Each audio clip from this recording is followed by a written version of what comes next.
You can already hear all the 380s. I loaded in and there's one taking off right here. Instantly. They're the PIC.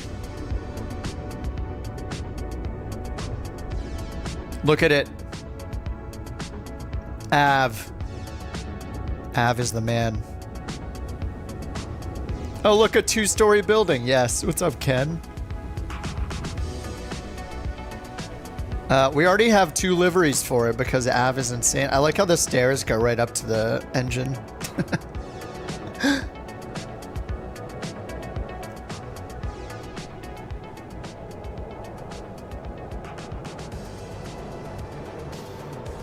Who's that over there? There's gonna be so many people here. I just loaded into LAX. We're just gonna do a couple unrealistic routes here. Everyone else is doing real world hauls. Like, you guys know I hate long hauls. I don't really want to fall asleep on stream, so doing it in New Sky, I think I will. Why not?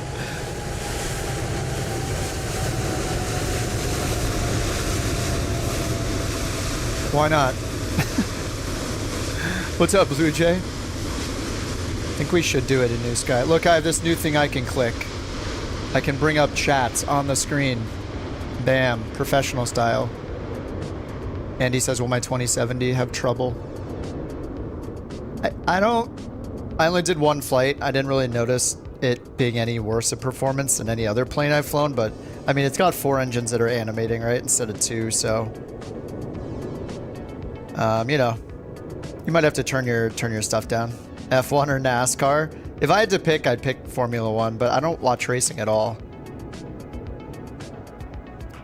Formula 1 seems much more exciting to me. Just the, you know, I don't really know much about either one, but in NASCAR, isn't it the same, essentially the same circular track every time? At least with Formula 1, there's like crazy twists and turns everywhere, and it's more like scenic. I don't know. Yeah, I would say Formula 1. I'm not a real race guy though. Performance on par with the original pre-Block 2 Phoenix. Yeah, I mean, I can feel the lag here and there, but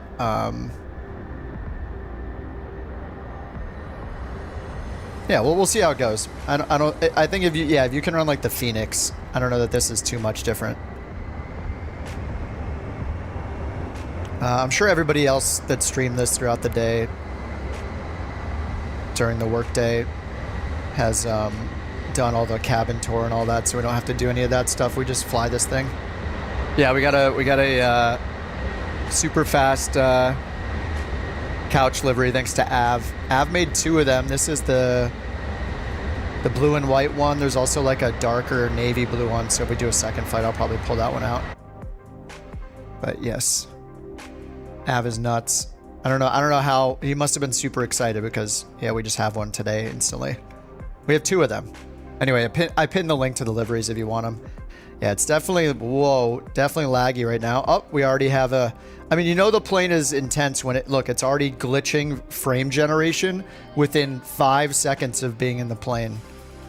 Crazy. I mean, this is mostly not a problem with the plane itself. It's mostly a problem with just running out of memory. So I guess we're going to turn off frame generation for now. And suffer with absolutely horrible frames. I noticed in Flight Sim 2024 with frame gen, I never had that issue. I only get it in Flight Sim 2020, and I get it in no other game other than Microsoft Flight Simulator. Rock's asking if I'm using the 4 or the 8. I'm using the 4K because there's no reason to have even less memory. I mean, do you want even worse performance at the expense of maybe you can see like an extra fingerprint detail on something? Like, no. I'm more about the performance, and it's already going to be bad enough performance now without frame gen flying out of LAX. Yes, there's the other couch livery. Who's in that one? Rich is in the confetti version. They're the 2 liveries that Av made. In 1 frame. 2 terabytes of RAM. Yeah. 4Ks for DX12. Yes. Frame gen.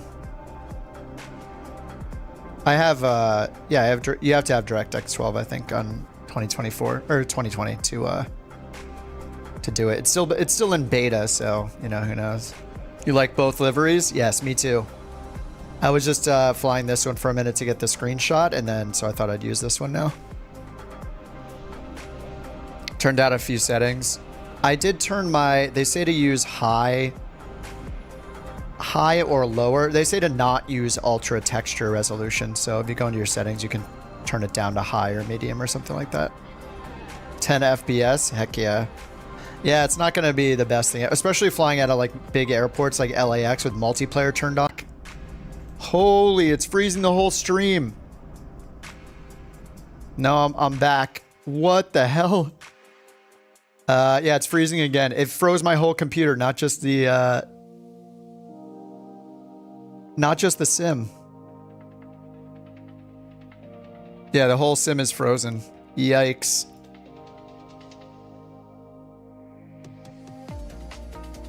It is apparently wrecking my computer. So I guess I answered the question of if I'm gonna need a 5090 and a 9800X3D. And a 9800X3D. There we go. It crashed the sim. It switched to my browser window and then unmuted my own stream. Now I can hear myself. To my browser window. Where is that? There it is. Okay. RIP. So the sim crashed, as you can see. Let's get that restarted. Yikes. Maybe I have to turn off multiplayer. 18 FPS in the air. I think the main issue is multiplayer. I mean, if I had multiplayer off earlier and I was running it fine. The problem is as soon as you turn on multiplayer, it loads in a million planes at LAX and then bam. Like it just, I can't believe it just crashed the whole thing. It's crazy.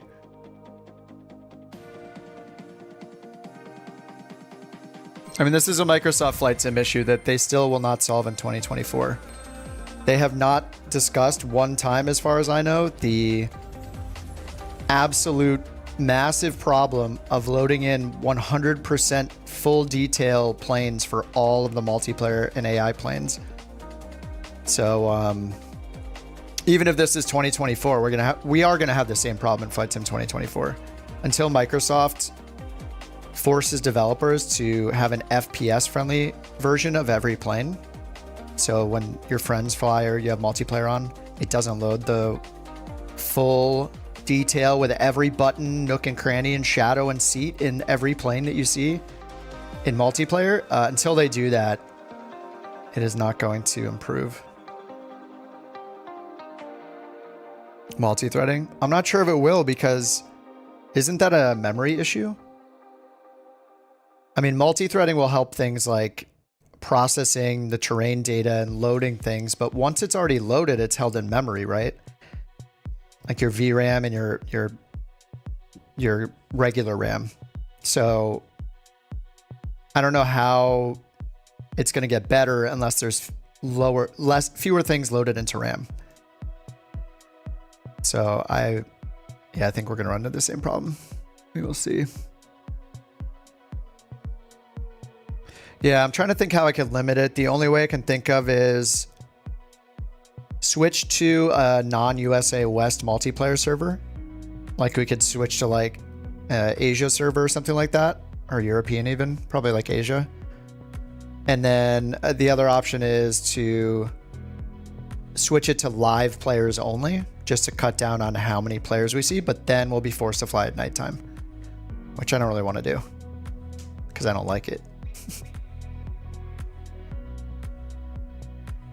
BeyondATC. I didn't even have it loaded, actually.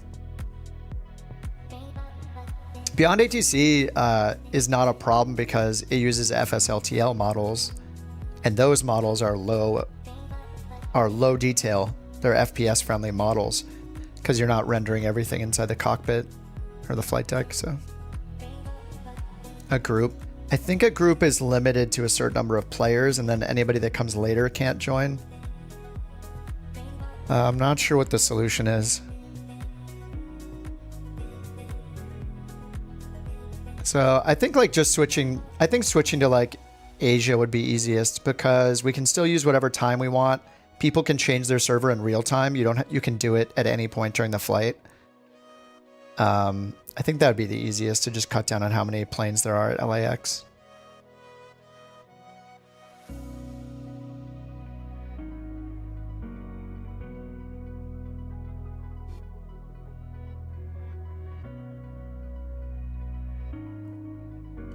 All right. Oh, sorry. It's the 10 to 15 minute startup.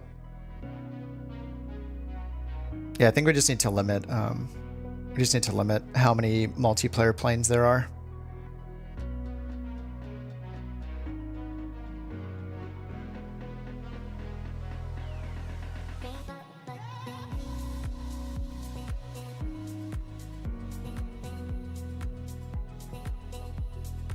Yeah, I think we should just use like an server in Asia for multiplayer, and then it'll be fun.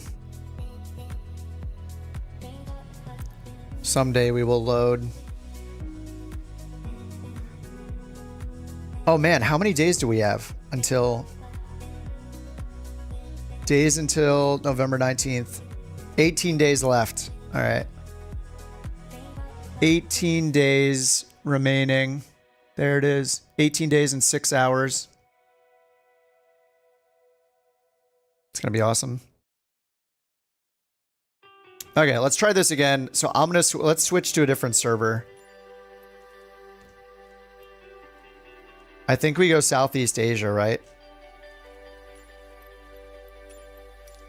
I doubt anybody's flying out of LAX.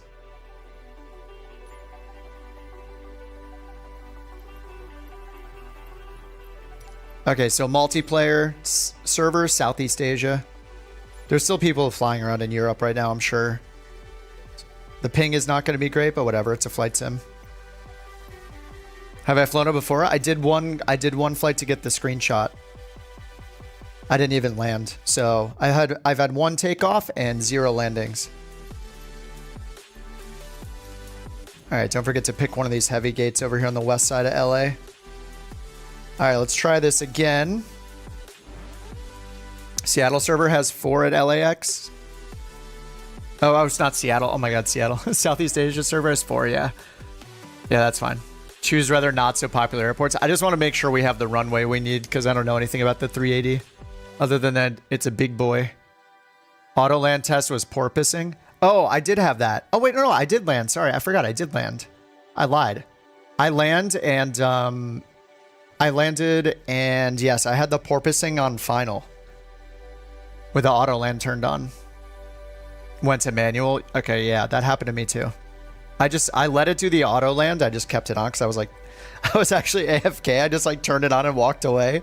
And then as I walked up and sat down, it was like landing, and then I just pulled the throttle, hit the brakes. Jewel says, I doubled my frames at LAX Southeast Asia server, only 35 with FrameJet. Yeah. It's just the worst thing that you can do is have more planes loaded. So that is an argument for not having every plane you own installed, just in case people are flying with multiplayer.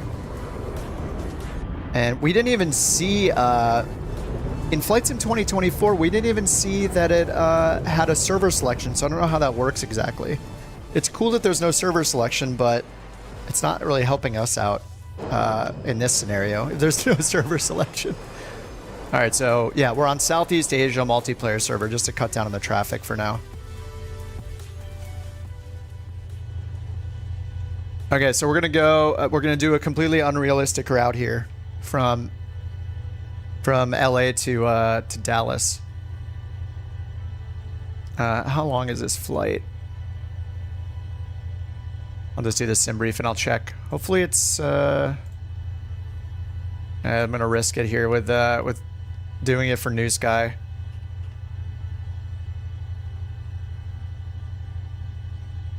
$380. I don't know why you can't type 380. You can type 38 and you can find it, and it says 380. You can type 388. Oh, okay, because we didn't put 380 in the title. We put 388 in the title. How long is this? 2 hours and 50 minutes with some time acceleration. I don't want to fly to like New York or something and it can only do 2x time acceleration, so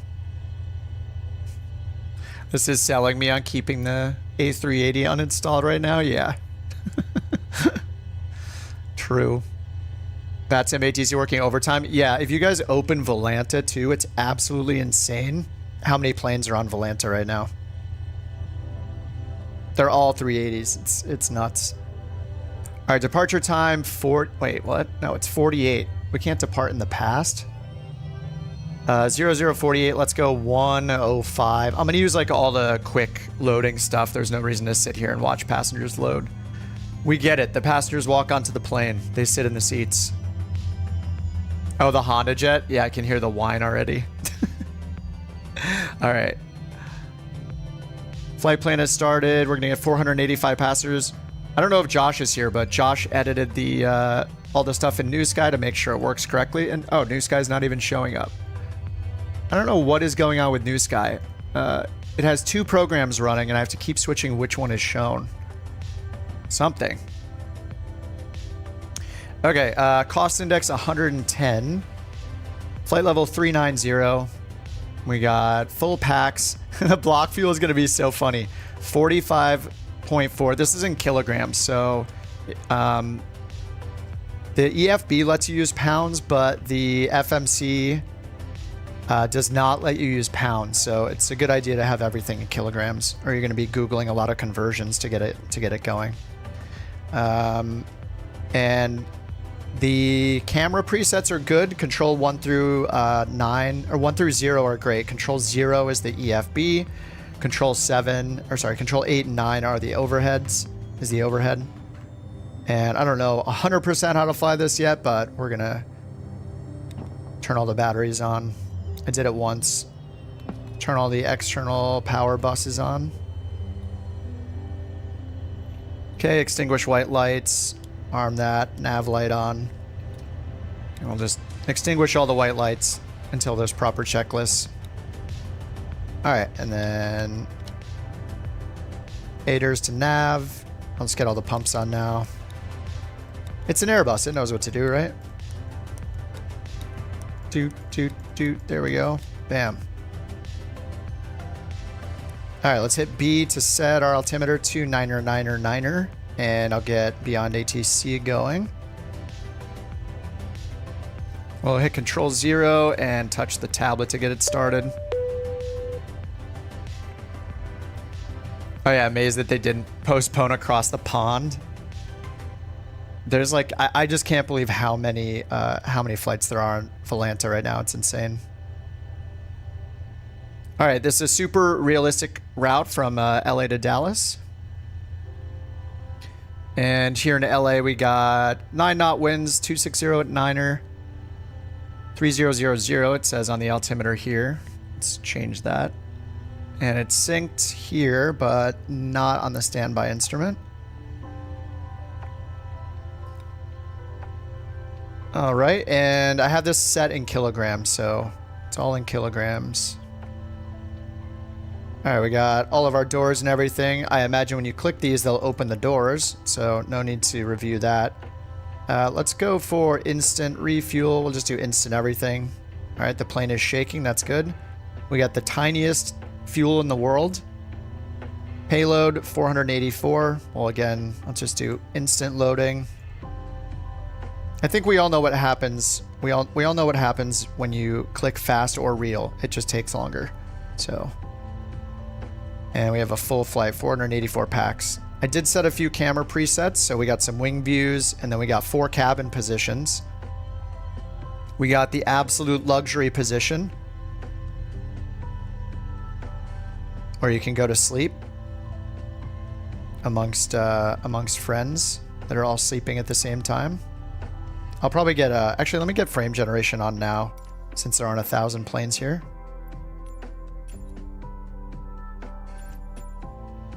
Okay, and then we got the first class downstairs. I'm sure you guys have already seen this on everyone else's stream throughout the day, but yes, here we are. The like portholes for the windows are insane. So like These in-cabin views are kind of whatever anyway, because you can't see much out the windows. Then we got the economy area back here. No working toilets or anything, as far as I know. And then there's also the upper deck towards the back. This is like second class, where you can't actually, you might be able to go to sleep, but you just don't have as big of a like an apartment as the front of the cabin up this way.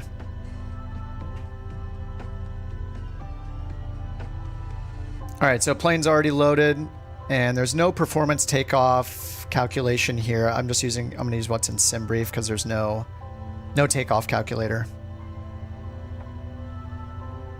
All right, so let's go get a couple charts pinned here, and I'll get BeyondATC going. BeyondATC connected.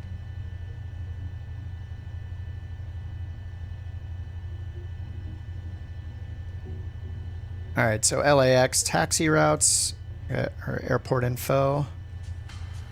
And let me paste in the route here. We are going to use acceleration in the air just because it will take forever if we don't.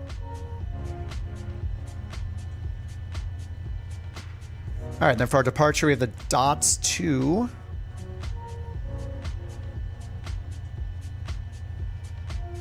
At Dallas, the arrival is the SOC 4 via Geeky. SOC 4. Grab the taxi or the airport information chart.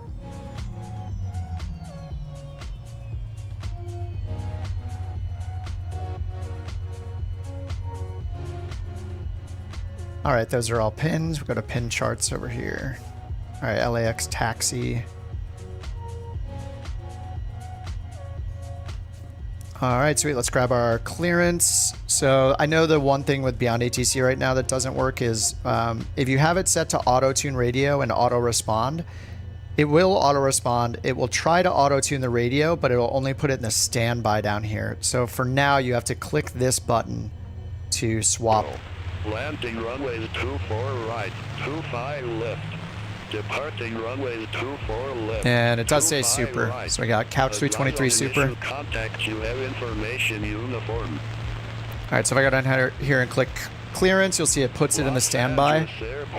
Sorry if I moved that out of the way. It's in standby, so we just have to click the button here to swap it over, and then we're good to ask for our clearance. Couch 323 super, IFR to Dallas Fort Worth. Oh, 3 jump seats. Wow, it is lagging. Couch 323 super, Los Angeles clearance. Oh yeah, nice. Oh, these pull down too, nice. Transition, then is filed. Climb via SID departure frequency 125.2. Squawk 3225. All right, climb via SID 3225. Cleared to Dallas Fort Worth. DOTS is to departure, Keenery transition, then is filed. Climb via SID. Departure frequency 125.2. Yeah, Volanta is only A380s. Couch 323 That's true. super. Volanta is, I have never seen Volanta as lit up as it is right now. It is crazy how many planes there are in Volanta right now, worldwide. 1.75 when ready. Couch 323 Seat the dog. super. Dude, I wish we could seat the dog. I don't think you can. If you guys know, I don't think there's a way to see. Yeah, I don't think there's any way to see the co-pilot. I think it would be here under sim options probably.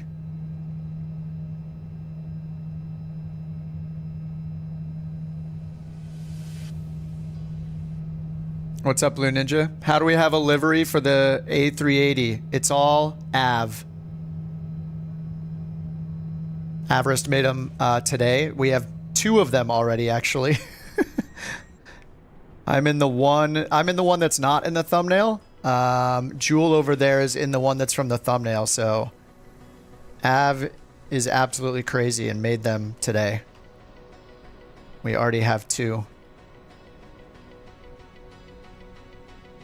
Here's the second one. Well, this one is actually the first one. This is the one that's in the thumbnail. It's very festive, confetti style. And then I'm in the the more like plain-ish looking one. Not as festive, but yeah, they're awesome. Incredible. Have I started up? Oh no, of course not. Okay, so we got our clearance over here from BATC. 24 left, dots 2 scenery and squawk 3225. So if you hit Control 5, that brings you down to the main FMC screen we're going to use for everything. ATC comm doesn't do anything. You can set the comm frequencies down near your right leg. And if you go to serve, which I think is surveillance, if you go here, then you can set your squawk code. So you just click and then you type it in with your keyboard and then probably click auto. And then when we need TARA, when we're about to line up, then we'll hit TARA over here. A lot of this stuff is in op. And then down here, looks like you can turn off like your GPWS if you need to. I don't know what the other ones do. Okay, now we're going to go to FMS 1. And up here, it does work with SimBrief. So if you hit Control 0 and you go down to your settings, under third-party options, you can set your SimBrief and your Navigraph stuff. And if you've done that, then when you are at Control 5, down here, you can hit this company flight plan request. And then you see uplink at the bottom of the screen, and then we'll... Mine looks like a kid's playground. Yes, it's very... It's very friendly, very friendly colors.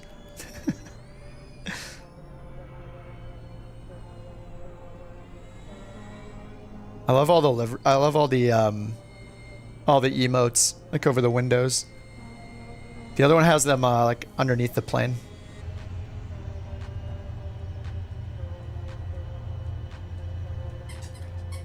Okay, flight plan received. So I think I would click again, and then we click insert right here. All right, Couch 323 LAX to Dallas, and then we'll leave that alone. It's got our cruise and cost index, cruise temperature, and this has something to do with the layers of the atmosphere. I don't really know. I don't know how it uses that, but and then trip wind. I know here on trip wind we can put in the plus or minus wind. So if we go here and check. Here for the average wind, we have a positive 45. So that's going to mean we have on average a 45 knot tailwind. Right here where it says average W/C, average wind at cruise, I think that is a positive 45, which is positive is good. So good for us is a tailwind. So you can just type in 45 here and then click away. And you can see it says tail 45. If we had a negative or a minus 45, type in minus 45 and then click away and it says head 45. So I'm just going to type 45, which is tailwind 45. Believe that's how that works. Down here, you can see the status of things, our IRS alignment, but we're going to go to departure. Another way to get to departure is if you go to FMS and then flight plan. And if you don't want to click the screen, actually, you can zoom out a little bit. Use these shortcut buttons down here, like flight plan, init, performance. It's actually a little faster to get to the screens if you use these. So yeah, if you go to flight plan and you click DFW at the bottom, that'll take you to the arrival side. You go to flight plan and then click, what is it? I think we have to actually click KLAX on this one. So if I hit flight plan, hit LAX, and then here you can set the departure. That's another way to get to departure. Okay, so departure runway, BeyondATC gave us 24 left. So choose 24 left, 3,300 meters. Our SID is the dots 2. And the transition is scenery. Okay, and it fills it all in up here. So we'll just hit temporary and then insert. Then I'll hit DFW and we'll put in the departure. Or sorry, the arrival. SOC 4 Geeky, 36 left. 36 left. I'll choose the ILS for 36 left. The SOC 4. Geeky transition. Okay, and then insert.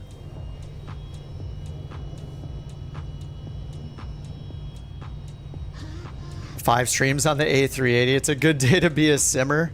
Yes, I had a couple up during the workday, so I did pick up a few things from that. And I'm sure we'll eventually have checklists out. I mean, there's probably already a checklist out for this thing. Okay, so let's just check for discos. We should just have one probably at the end for the approach. Yeah, it just ends us on a manual heading of, I guess, 077. And then we have the ILS, so we'll see if we need that. And click flight plan down here to return to the top. All right, performance. Wait, is that what's next? Fuel, I guess we do performance first. Actually, let me go to fuel. Oh, we should probably need to, I don't think it matters which way you do it because there's no like calculator in this thing. Okay, 0 fuel weight. We can get this stuff from over here under our payload. 358.5. 358.5. Our block fuel right over here. 45.5. This is all in kilograms or tons. And then ZFWCG. I think we can just put in this one, right? 33.8. If we go over here, 33.1. I think we put in the I don't know that we put in 33.1 when over here it says we're going to burn some fuel, right, on taxi. So I don't know, let's put in this one for now. We'll see if it's wrong. 33.1. 33.1. Oh yeah, that is, sorry, 0 fuel weight CG. So this one is our live CG, which is with the fuel added. So yeah, we put the one right here. Okay, that's done. I'm just gonna leave all the taxi and CI is correct right here. All right, let's go to performance now. I'm gonna do the flex. Everyone else does toga because they want to flex by doing toga. So I'm gonna do the flex. We're gonna see what it's like to do a flex takeoff with and use all the runway. Cost index is 110. So I'm going to go over, I don't know if there's another way to do this right now. So I'm going to go over to SimBrief and I'm just going to go to my latest flight plan and I'm going to go to the performance, go load up the performance stuff. So we'll go over here. This is, I just viewed my latest flight plan. We're going to click on the little menu and then open up performance in tools. And then in here, click populate from last flight at the top and then hit calculate. And it's already got the 380-800. I guess that's fine. Oh, that is a fly-by-wire. Nice. So here we got flex of 65, and then we got our V speeds 34, 48, 54. So assume temp flex is 65. Okay, and then our V1 speed is 34, 148 for rotation, and 154 V2. And then for our trim, we just put in our CG number from over here, 33.1. So in here, 33.1, flaps 1, packs on. And yeah, over here on SimBrief, it recommends flaps 1. And this is with bleed on.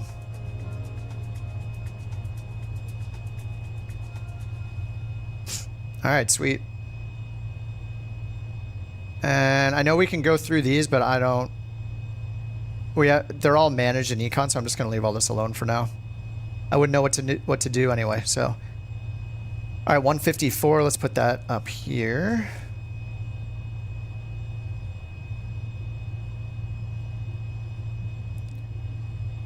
All right, 154. We got 3000 for the altimeter, and they said climb via SID. So let's go ahead and check out our SID. Pin charts, dots 2. Oh, was it in Fahrenheit over there? Oh, let me check. Wait, it says assume temp 65. Wait, you think it picked Fahrenheit? Wait, no. There's no way. I mean, wait, it says assume temp is 65. If that was Fahrenheit, wouldn't it be way higher? The FMC says Celsius. There's no, over here on SimBrief, there's no unit of measurement. It just says 65. I assume that's Celsius. When does it use Fahrenheit in SimBrief? I don't think so.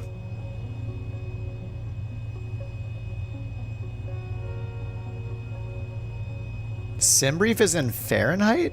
No way. There's no way the engines are running at there's no way the assumed temp in SimBrief is 65 Fahrenheit. What?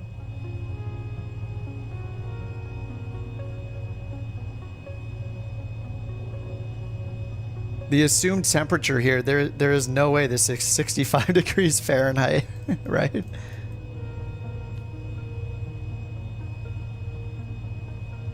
I'm just gonna go with 65 until somebody can explain what the problem supposedly is.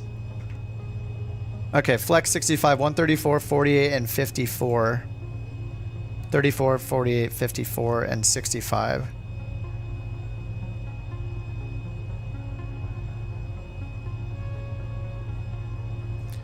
Lone, you're confusing me. The plane asked for 65. Yes, that's the assumed temperature. And SimBrief told me 65, which is right here. 65? 65.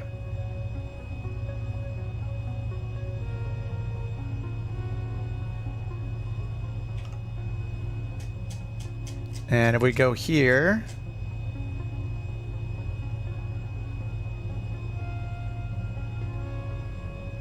If we go here under runway analysis, takeoff, we have selected temp is 66 down here in the OFP as well. It's correct. Yeah, I don't... Okay, thanks. Yeah. It says yes, it's Celsius. Yeah, I don't understand. There is no problem here. This is Celsius. That's correct. 65 Celsius. Yeah, I've never heard of a temperature not being in Celsius for an assumed temp or selected temp. Okay.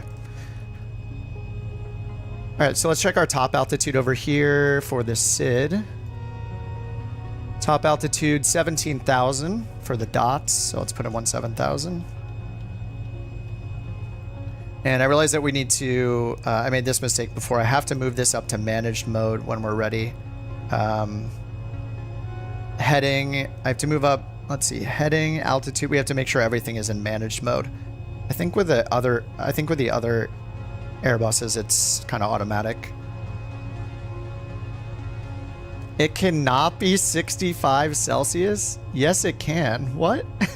How hot do you think the temperatures of an airliner engine run?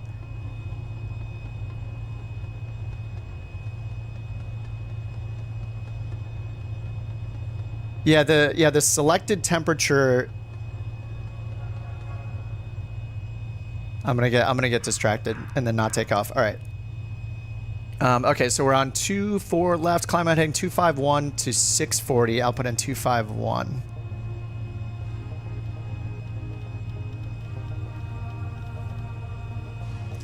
It's not. Yeah. My understanding of selected temperature is it does pretend, as far as I know, it pretends that it's that hot outside. Like it's not going to be that hot. But it like pretends that it's that hot to derate the engines. I have to look it up. Anyway, I know that I know it's in Celsius, so I was very confused. But yeah, a technical description. I'm probably not the best person to answer it. But it's like something it uses to trick the engines into thinking you're telling the engines it's hotter ambiently in an ambient temperature than it actually is in the real world. So the engines will perform in a different way.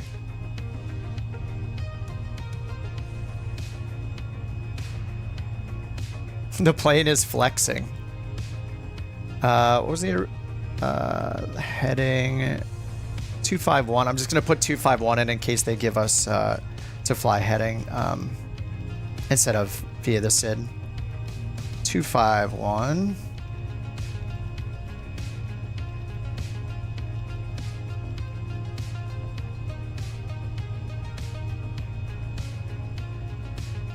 Okay, and we got 17,251. All right, let's go back to the overhead, get the APU started up. And let's request push and start. Oh yeah, it tried to change, so yeah, if you're using BeyondATC, I don't know why Microsoft even implemented frame generation when it breaks so often.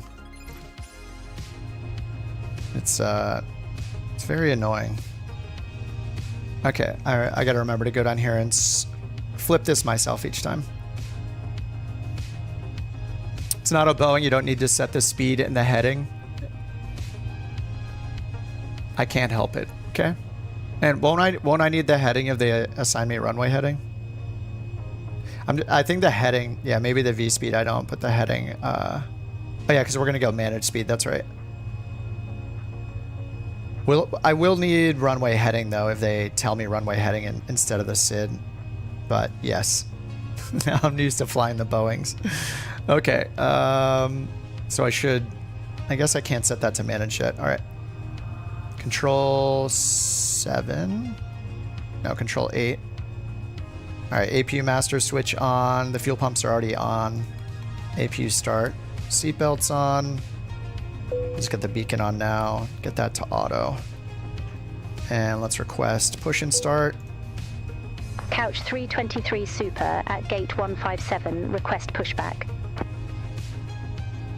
Couch 323 Super Los Angeles ground. Pushback approved. Face south. Face Pushback south. approved. Face south. Couch 323 Super.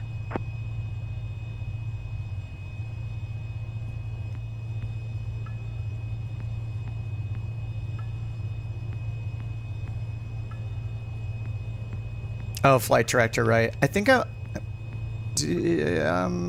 trying to think of the other Airbuses is that just on by default?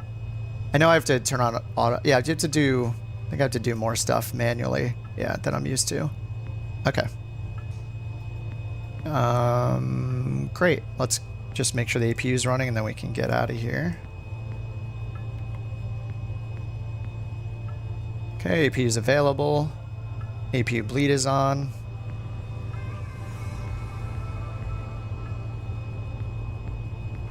Okay, now we can turn all the external powers off. Holy fuel pumps. I know there's so many buttons to press. It's pretty crazy. Okay, we're showing the percentage on the APU generators. Let's turn off APU. And we got push and face south. So yeah, turn our nose to the left, of course, back into the alley. All right, parking brake is off, and we'll just hit backwards. Oh, call tug. All right, backwards we go. Let's get the engines going. So up here we got all the fuel pumps on already. And we're gonna start with engine 3.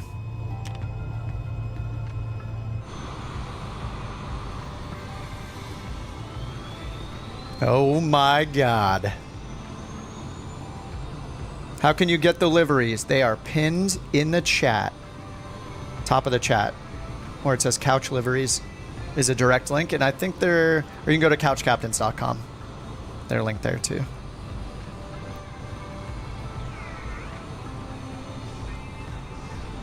All right, I see engine 3 turning.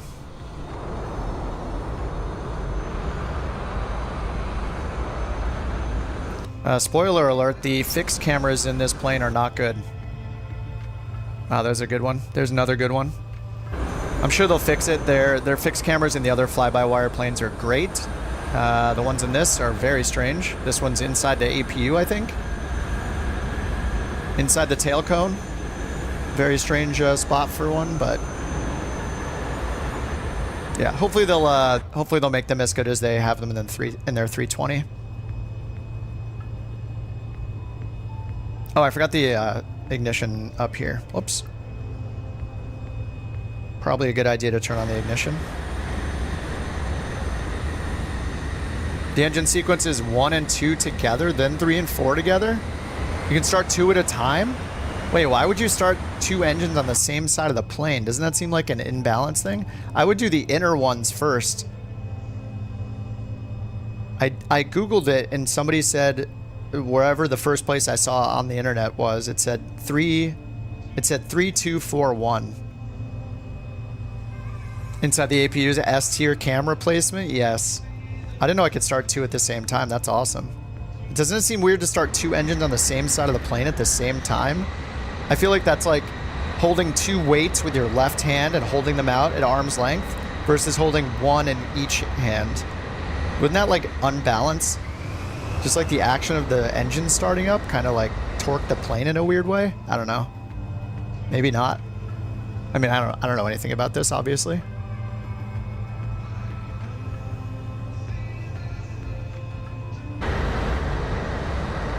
Air pilots are doing so. How many of them fly the A380 though? How many of them fly a 4-engine plane? If it's a 747 pilot, then I'll believe it. It just seems weird to start. Doesn't it seem weird to start both engines on the same side of the plane at the same time? It just seems like if you're saying it and people are saying it, it's obviously got some truth to it. I'm not gonna say they're wrong, but in my non-pilot brain, I'm like, doesn't that seem a little weird? It seems like an imbalanced thing to do. I forgot to turn soon enough. Pushback is so slow. You can turn the speed up down here. You can hit this to increase the tug speed. We got 4 engines to start up, so.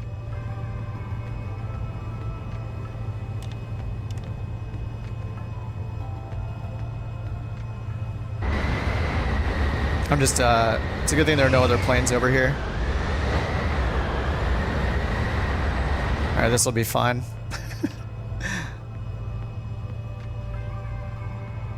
All right, parking brake on.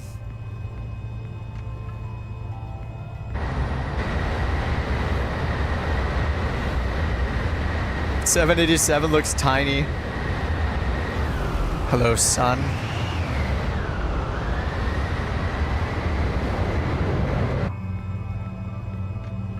All right, that all looks good. Okay, yeah, let's use the runway nav thing. Pull this all the way down to the little square, right? And we get some sweet runway diagrams. I haven't used these yet. And then we'll set our trim, and I'll set the flaps now. Flaps 1. Sim is freezing. Oh, it's back. Nice. That's pretty cool. Sim is freezing again. I can't move anything. Feels bad. Entire sim's frozen. I don't get it. I can... What? Oh, there. It was like frozen on the screen. Okay, there we go. I just had to click the screen for some reason, and now we're good. Sweet. Can I zoom this? Oh, nice. You can actually do the arc. Or plan. Nice. That's pretty cool. Can I zoom that in? Oh, I can. Whoa. Nice. That's pretty cool. Alright, we'll leave it on arc then, so it's track up. Alright, let's request taxi to runway. Let's get our trim sorted out here. Super, request taxi. Couch Tree 23 Super, runway 24 left taxi via Charlie Kilo Echo. Runway 24 left taxi via Charlie Kilo Echo, Couch 323 Super. Charlie, Kilo, and then I guess Echoes after that. This is so cool. Very nice. It's even got this, all the parking stand names, all the gate numbers and everything. That's really awesome.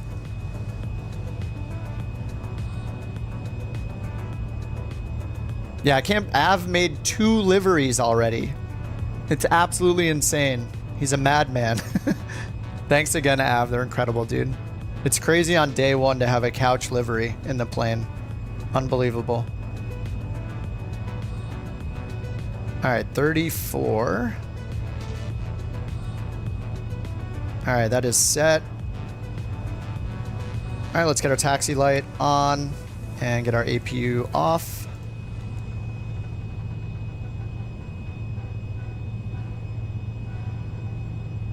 Flight plan is up and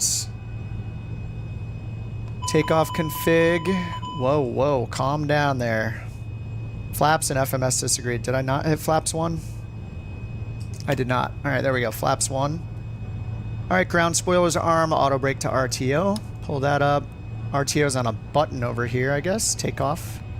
And then takeoff config test again. What? I think it's waiting for us to move, maybe. All right, let's get auto throttle on. Oh, I can't get auto throttle on. Maybe until I get... United 1416 gate 76. When can I get auto throttle on? Start. All right, let's go. We're going to go... United 1416 Los Angeles ground. Charlie Pushback Kilo approved, face east. Echo. Pushback approved. Face east. United 1416. Oops, gave it a little too much power there. Nice. You can even see the bottom of the taxi diagram down here when you're in the forward camera position. I tried to... I set the option to... Oh, it's automatic when we hit when we put it in flex.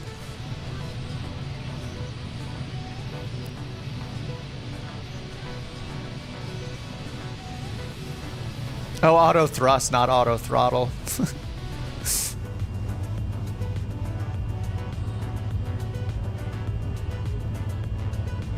I tried to set my tiller separately to my twist axis on my stick, but it doesn't work.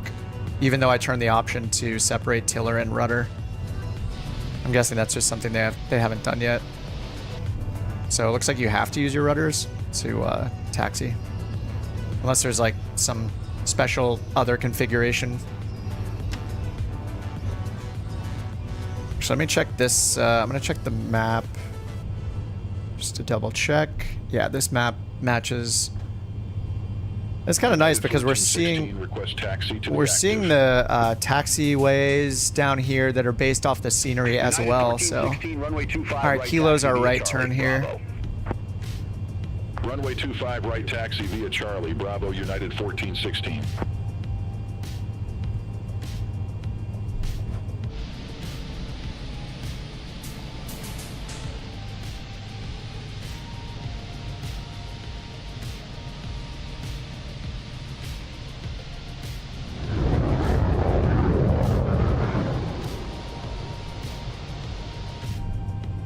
We're gonna get to see Jewel in the confetti style livery up here.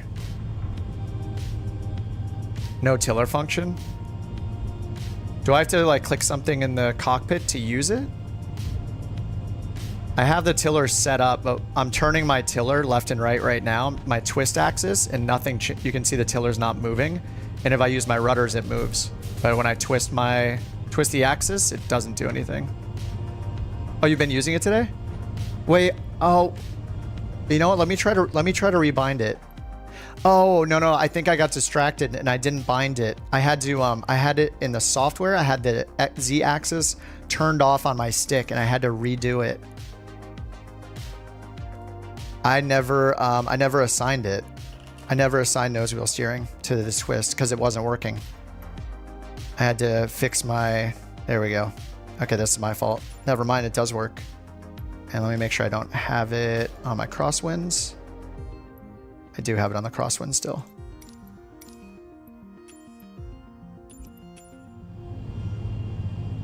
Yeah, the option is on the EFB over here. Go to settings.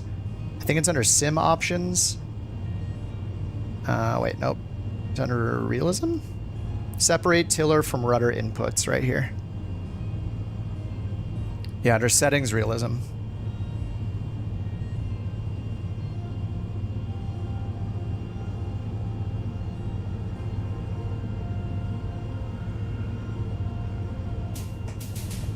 Oh, parking brake, right. There we go. All right, this is Kilo, and then we're gonna turn, I guess, right onto Echo. Man, this thing gets going.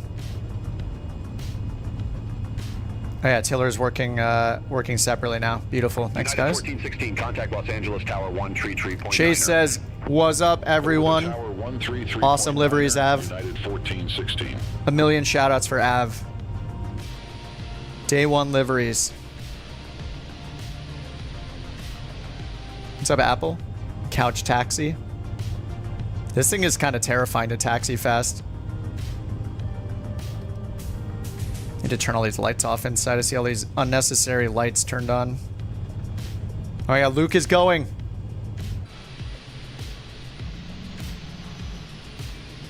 The first couch rotation. It's beautiful. You love to see it. Oh yeah, it's so nice taxiing this with a tiller instead of the rudders. Get that off the screen. You don't like it? I spend time customizing it so I can highlight messages on the stream. It's professional, come on. Underdog says I was about to never fly this plane ever again. Oh, until you showed him the liveries? Oh, for the tiller option, yeah. Yeah, it is kind of, I kind of hate taxiing with the rudder pedals.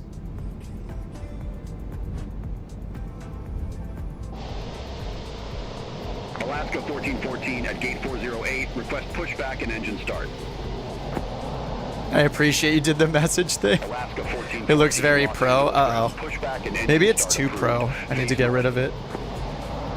Pushback We're on approved. USA, or sorry, we're on Southeast Asia server, by the way, guys, if you're trying to join. We're normally on USA West, but because we're flying out of LAX and everybody and all of their parents and grandparents and children are all flying the A380 tonight, it crashed my sim because there's too many people and I don't want to fly at nighttime. So this was a solution to use Southeast Asia for the multiplayer server just for today. Are there any custom liveries? Yeah, there are a few on flightsim.to.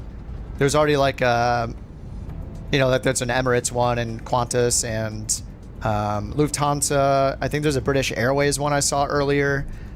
There are a bunch of liveries, but obviously you should be using the couch liveries. Duh, yeah, there are a bunch. So just check flightsim.to.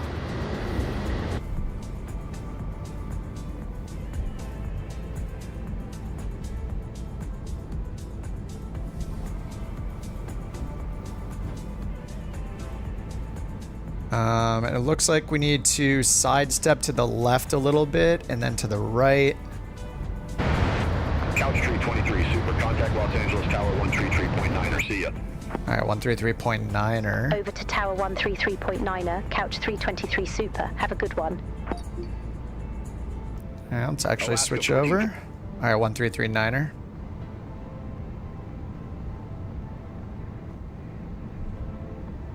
All right, I think we know where we're going.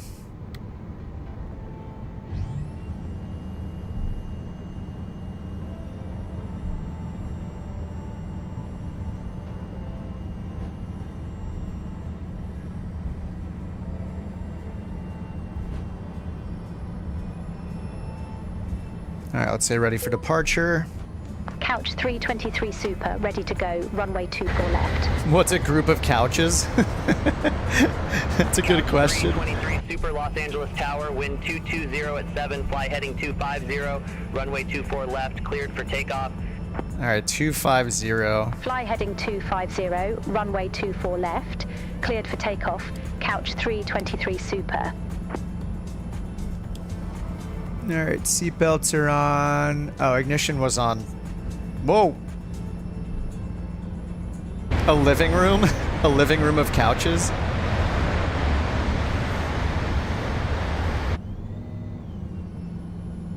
Runway ahead. All right, so we have RTO set. We have flaps 1.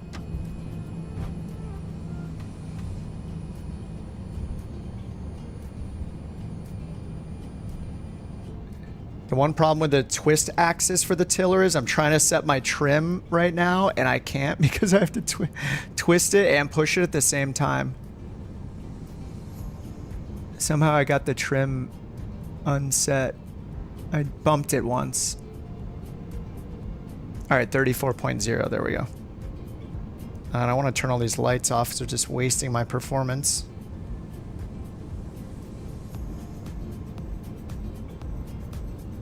Okay, so we have, I guess we hit takeoff config test now. Does it wait until we get to the runway or something? No, it just says TO config test, so I don't think I can click it yet.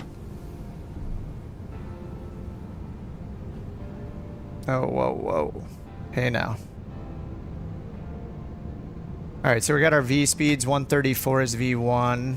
What was it, like 140 something for rotation? 148. Flex 65.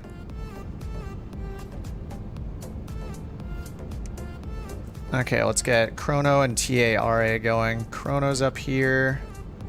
TARA is down here under serve. TARA.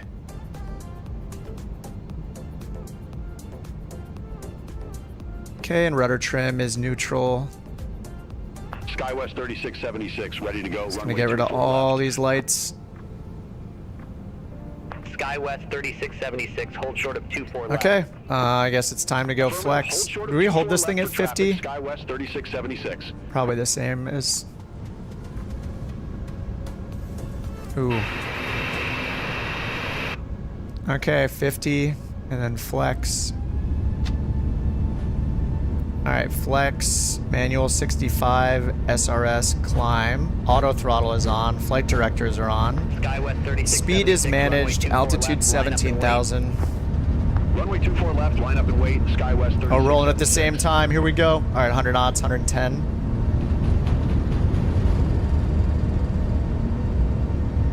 V1.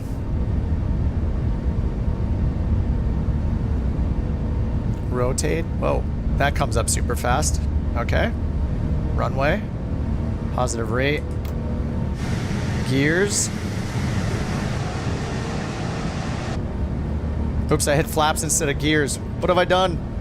I hit the wrong button.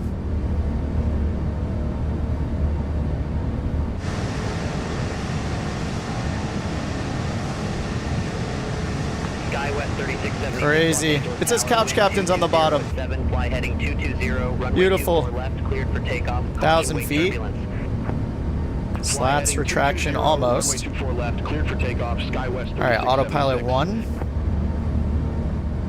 Couch 323 Super, contact SoCal departure. Monitor vertical speed. Contact SoCal departure. Alright, climb. Couch 323 Super. Monitor vertical speed. Descend. Descend. Alaska What? 1414, ready to go. Runway Oh no, it's a 24 left. TARA. Oh no, I shouldn't have turned it on. 1414, runway 24 left. Oh no, line up and wait. the T, it's actually Runway happening. 24 left, line up and It's wait. descending us Alaska because of the 1414. RA. Oh no, it actually works. It just yelled out descend because of the traffic. All right, let's get flaps up. All right, vertical speed, let's go. Level off. Level off. Oh, well, that's crazy that it actually SkyWest works. 3676, contact SoCal departure. Okay, let's manage. Contact I don't know how to SoCal clear an departure, RA. SkyWest I've never done an RA. Alaska 1414, Los Angeles Tower, wind 220. Oh, I didn't even have, I didn't have, oh no, I did have auto brakes turned on. Left, cleared for takeoff. Okay, there we go. Looks like we're Fly resuming. heading 340, runway 24 left, cleared for takeoff. Alaska You take the 1414. speed here. 17,000, please. I don't know if they told us. They probably told us to switch. Okay, so how do I... Why doesn't it want to resume my climb? Vertical speed 0, runway track. Speed is managed. 250 heading, it just stopped. Oh, because I was pushing it up. Alright. Let's try open climb. Cleared direct NANC. Resume the dots 2. Direct Couch NANC. 323 Okay, we Super. are NANC, so let's give it nav mode, and I think I'm on the wrong waypoint. Okay, NANC, direct to insert. Okay, there we go. Now we're direct NANC. Oh my god, I shouldn't have turned the RA on. Oh, the 320 does autopilot TARA too? I don't think that's ever happened to me somehow. We've done so many flights together in the Airbus, or in the FlyByWire. The FlyByWire A380, I guess maybe the Phoenix.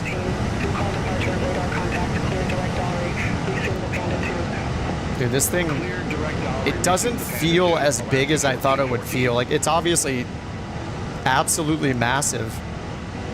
I just feel like I'm flying an Airbus, like flying a 320 right now. Or like the 321. I'm sure I'll notice more later, but so far, Traffic. yeah, I'll have to turn the TA off, I guess. We'll just go to standby. Okay, so we're direct Hank now. Master caution. Oh, because of the TCAS on standby. Okay, let's turn it on and just put it to above. It's probably still gonna happen though. Traffic. Traffic. Altitude reporting on.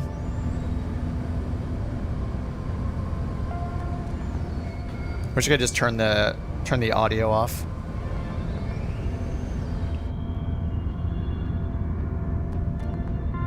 It's a little too fisheye.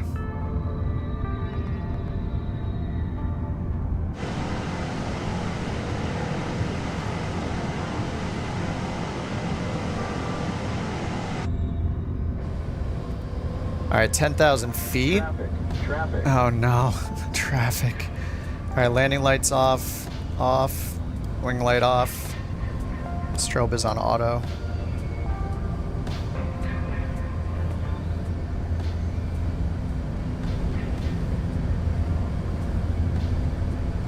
And seatbelt sign. All right, seatbelts off.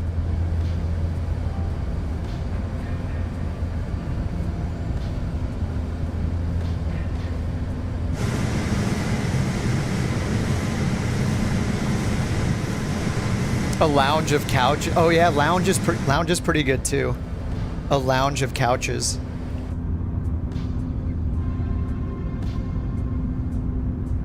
Couch 323 Super, contact Los Angeles Center 125.8. Let's remember to hit the button every time. Contact Los Angeles All right, Center 25.8. 125.8, Couch 323 Super. As soon as you switch it, it'll just start talking, which is Los nice. Angeles Center, Couch 323 Super, climbing via dots 2, 15,200 feet. Dude, even this view is kind of awesome. 323 Super, Los Angeles Center, climb and maintain flight level 390. All right, 390. Flight level 390, Couch 323 Super. Why didn't it just change to vertical speed Couch mode? 323 Super, contact Los Angeles Center tree 4575. Have a good one. Contact Los Angeles Center 34575, Couch 323 Super. All right, at or above 15,000 at dots, so we're already cleared up to our cruise. 39,000. Let me double check it's on our cruise. Where is that under performance? Right down here. Cruise. Yeah, it's got it right up here. 39,000. Optimal 40,000. And I guess this is if we want to manually change the settings. Okay. Activate approach. All right. Direct holds on the dot 2 and then dots. Tango Alpha after Lake Hughes VOR, cleared via Chemotree. Pilot's discretion descend and maintain 10,000 Santa Monica Muni landing runway 21 altimeter tree 000. All right, there's Austin right below us in the 600. After Lake Hughes VOR, cleared 737 600. Pilot's discretion descend and maintain 10,000. All right, Lake has taken off in the 787. Altimeter tree 000. Who's in front of us here? All right, we got Jewel and Luke in front of us in the 380s, and Dev is in the Honda Jet. Cal approach 124.9er. Have a good day. Contact SoCal approach November 974 Tango Alpha. Oops, standard altimeter. And standard on the standby. There we go. Oh, spoilers are still armed. Oops. Here we go. Done. Messages are all clear. We're climbing at 4,000 feet per minute.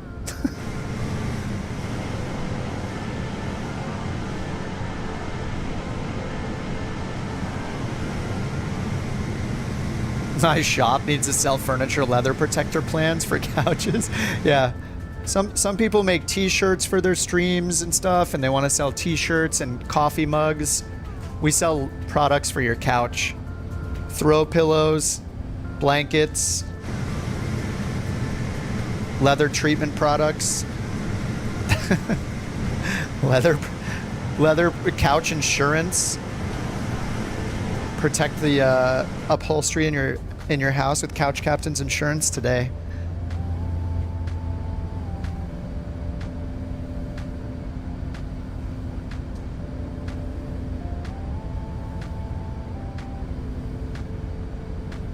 Seeing what works and what doesn't. Do we need these lights on either? Probably not.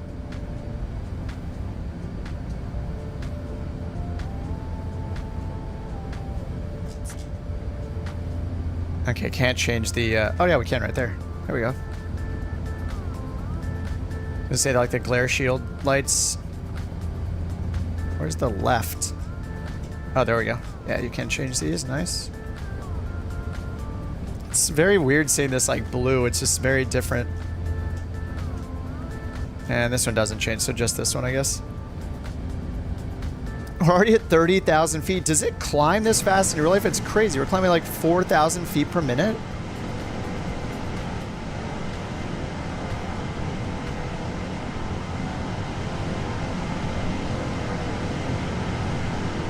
The engine sounds. I feel like we're like grinding something up.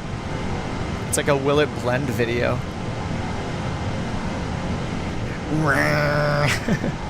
Oh, they said the engine performance is way too high. It feels like it. We're at 31,000 feet already.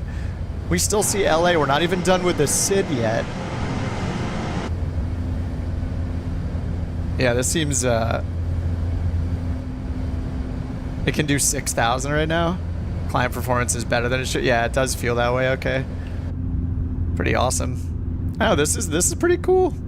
I mean, fly-by-wire is incredible, man. The only thing I want them to do is make better, you know, I'm sure they will. They just didn't get to it, but I really want good fixed camera positions. They have a few that are okay, but it seems like these are probably just the default Microsoft ones. Just the way some of them look, like this, the tail cone one is so funny.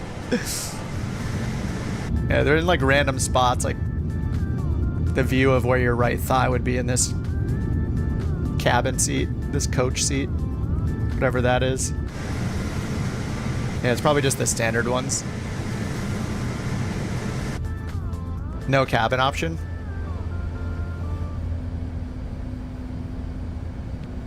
You want a couch in first class? I know, yeah, if we could. I don't know, we would have to like redo. I got it, that's asking a lot. Yeah, could you imagine if we had custom cabin interiors where it's just filled with couches and like pillows with the emotes on them and stuff? And this is just insane though. I mean, I personally don't actually even care about the cabin. These are the kind of things you'll look at one time or two times and then be like, all right, well, I don't really need to look at this ever again. I know it's there. I don't know. I know a lot of people are probably way more into it, but I'm just like, all right, like it's cool that you did that, but I'm not even going to use that. All I want is like window views. I don't need to see the empty cabin with seats everywhere, chair, you know. All right, Sim's freezing again. Sounds, camera, engine performance. Yeah, for a free plane alpha, it's pretty amazing. Yes. Oh, is it freezing my whole computer again? No, I think we're still here, right? Yeah, I think we're still here. Yeah, for free? Yeah, incredible. Okay, we're back. Nice. Classic Flight Sim 2020. Don't breathe in. Oh, there goes the multiplayer. It'll be really exciting to maybe not have this happen anymore when 2024 comes out, but I remain skeptical. We will see. Tomorrow's November 1st, right? We have 19 days? 18 days? Saudi Prince livery with custom cabin with all of his toys.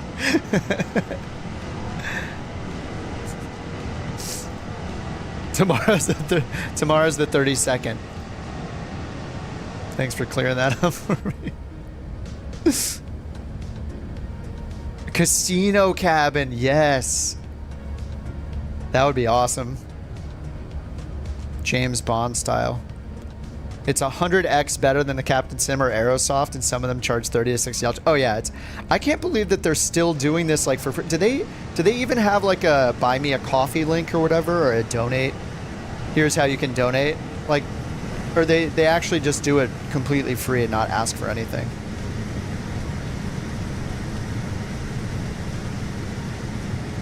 Like, I'm of the opinion that when somebody makes something that's great, they should be compensated for their time.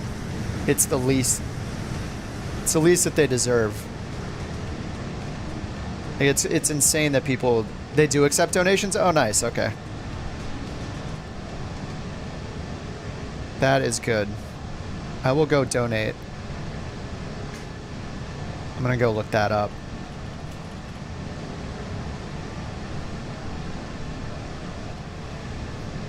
It's rather subtle. Hey, that's the way to go, man. Fly-by-wire simulations. Download. Projects. Contact. I don't even see a donate link in their footer. Oh, it's at the very bottom. Okay, I found it. It's at the very bottom of their website. There's a donate section. I was looking for it down here because, yeah, they just have all of the information. This website, the website itself is very well made too. Yeah, so you can donate. Beautiful.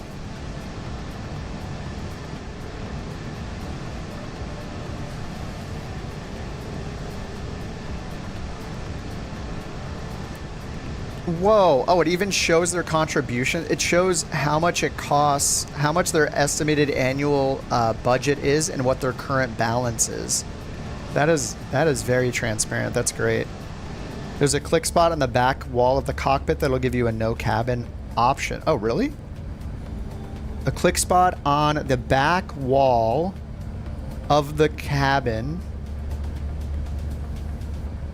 Does it have a label on it? On the back wall. I think, I'm not sure. I mean, the performance now that we're in the air seems fine. And the performance on the ground, once we switch multiplayer servers, was also fine. Upper left, the first white spot. Oh, right up here. The hat only. Okay, I just clicked it. Oh, nice. Oh, it like turns it almost looks like a cargo variant or something. Whoa, that's trippy, dude. All right, let me see how my frames change. Right, it's probably not going to change that much. That is awesome. Sean with the insider information. There it is on the screen. Upper left, first white spot. So right here. Click on hat only. Maximum load 2.2 pounds. Hides the cabin. Let me see what my frames are right now. I only have the Windows one to go off, or sorry, the GeForce, or not GeForce, the Game Bar one. It says I'm getting 64, 72, 71, 62, 69, nice. So around 70, and I'll click it again. 62, 62, 54, 63, 70. 72, 67. It's a couple frames.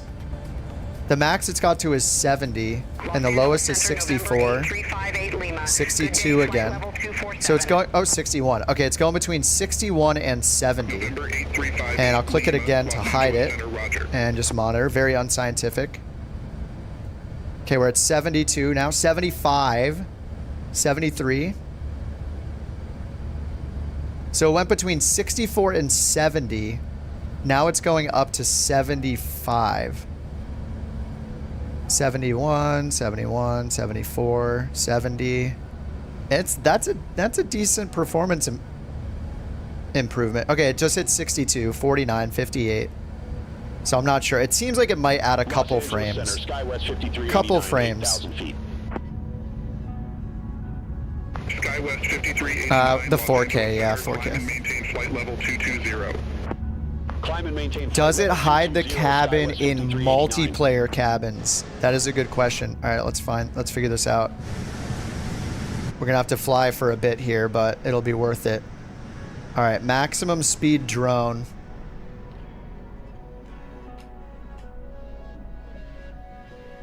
Yeah, tested on the ground. That would be pretty amazing. That is the best argument for having the ability to hide the cabin, I guess, is, yeah, multiplayer. Now, if only you could make every plane hide its cabin in multiplayer except for yours. Or, you know, all multiplayer ones. All right, we're catching up to Jules. He's invisible. How am I supposed to test this if his plane's invisible? I'm too far away. It's not even rendering him in. Oh, there it is. All right, let's slow down.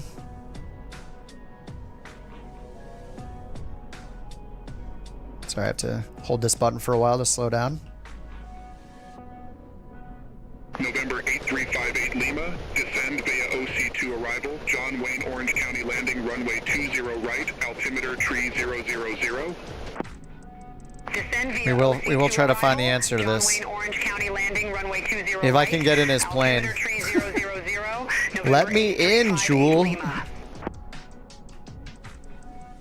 Okay, we can do this slow, slower, faster. Okay, there we go. It's gone. It's gone. The inside is gone.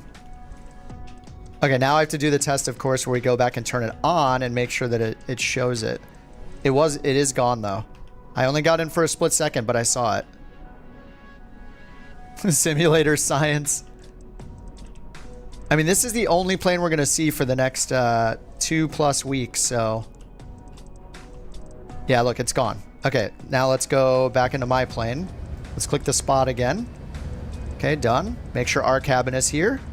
There it is. Our cabin exists. Okay, let's go back to the drone. Yeah, we're looking inside. We're looking on Jules' insides right now. Sorry, Jewel. It's a little awkward, but, you know, for science, okay? Docking sequence in Apollo 13. Yeah, or like Interstellar. Yeah, 520 seats. Your PC doesn't have to render. I know. Docking. Hold on, TARS. Is it TARS? It's in there. I saw it. I saw it for a second. There are seats in there. I mean, it's going to. There's no other option. Like, Microsoft has no other behavior. If it's multiplayer, it's always going to load the full thing of all the planes, right? But I don't actually know if it's... Yeah. Look, all the seats are in there. We saw it. I don't know actually how much it does impact it when it's the same plane that you're flying. Like, I think the bigger impact is planes you're not flying, right? Because it's already loading the... Yeah, you can see all the... We can barely see it, but they're all in there. So I don't actually know how much that helps performance in multiplayer, because it's essentially just replicating the exact same thing over and over again. But let's go ahead and hide our cabin again. So I don't know that that's the big issue. I think the bigger performance hit is going to be how many unique planes are being loaded. So like Dev is in the Honda Jet. I mean, that one's not a big deal. But Austin is in the 737-600. So and Lake is in the 787-10. So it's loading in a full resolution with all the seats and buttons and dials in the 737, the 787, the Honda Jet, and the A380. So like, should it be doing that? No. So it's probably less of a performance hit to make 10 of the same exact plane, because it's just saying it's not going to store. Hopefully, it's not storing the same plane 10 times in memory, right? It has it loaded once, and it says there are 10 of these objects. But yeah, anyway, I have no idea. Either way, it's great that we can hide the cabin. The true test would be to all load in and only the A380 and nothing else, and then turn it on and off, and then have everybody load into whatever planes they want, and then just see the difference. I mean, I think it's going to be massively different. The more unique planes, the worse it is. Traffic. Traffic? I have it on above, don't I? Oh, we're catching up to Dev. 100 777s was bad. Yeah. Why did they add a secret click off? I don't know why they didn't put it in the EFB. They probably will. They probably just like put it in as like an Easter egg thing for developer use, and then they never made it an official feature, so it's just in there. It's not a secret in real life. A380 pilots make cabins disappear to fly in peace. All passengers sent to another dimension. Yes.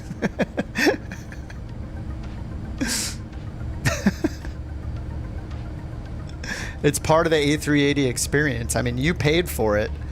You need something otherworldly to happen on your flight. So, I mean, that makes sense. Okay, so we're direct scenery. This flight's going to take forever, right? So we're going to need to do acceleration here. We have 980 nautical miles left, so let's go ahead and get on with it. EFB time. Go up here and click the gear, and we're going to hit sim rate. 2x sim rate, I think is the most we can do. All right, 2x activated. Traffic. Now I can catch up to everybody. A button for all jacuzzis? Oh. There goes the beautiful 787.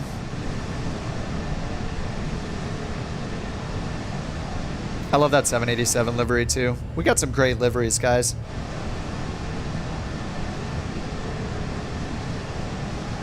I don't know if we'll have time for a second flight or not.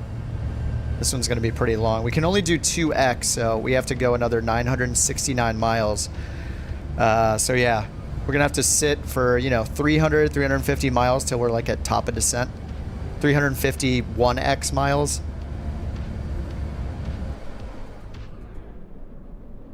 Okay, I hope this doesn't completely destroy... I hope this doesn't crash the sim or crash the plane. But I'm going to reset the showcase camera. Okay, we're good. We weren't that far away. Whew.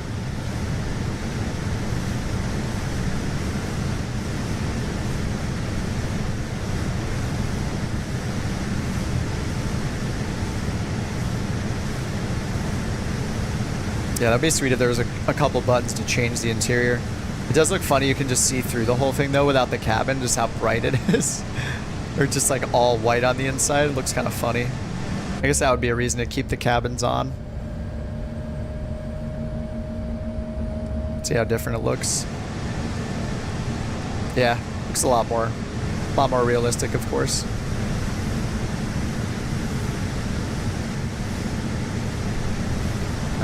There's a way to dim the lights, right? I think there is.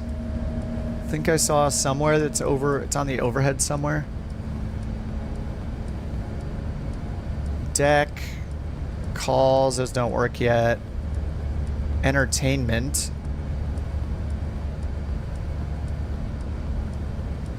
Oh, no, that's pressurization. Maybe it's way up here somewhere. Is there a way... I mean, we don't really need to because it's daytime, but I think I read or saw on a stream or something that there's a way to dim the interior lights. Don't know what it is.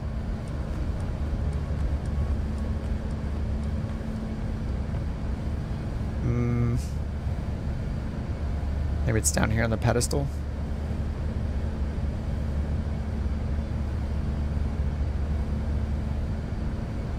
Ambient light. Maybe, is it the ambient light or is that inside? Oh no, that's in here. I can see it.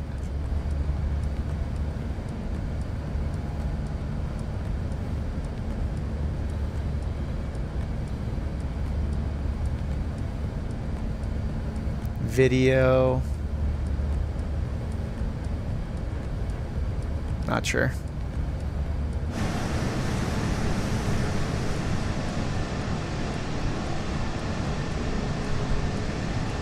Hey, there's a bar in the back of this thing. I did walk around the cockpit earlier. The back of the upper deck has a bar. I wonder if we're gonna be... Oh, maybe somebody will make a mod for this, but it would be awesome if you could have first-person walking mode in the cabin for planes like this, instead of like moving the cockpit camera back.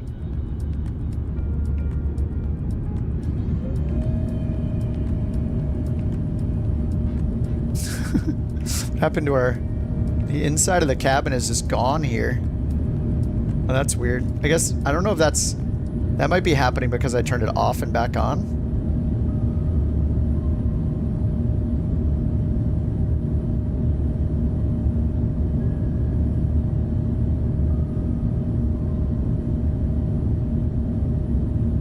The bar's over there, Lebowski. The bar's over here. Oh, they haven't completed the textures? I mean, it looks pretty awesome already. All the seating looks great. Yeah, this looks like a work in progress back here, obviously. But yeah, there's the bars over here. This will be awesome if it's like a full-on bar. And I actually love that you can just go outside like this. You don't have to like do any hacking to get your camera outside. You can just go right out, set your presets. So it's pretty cool. I mean, these are the best views behind the wing. Best views. It's supposed to have wing flex, right?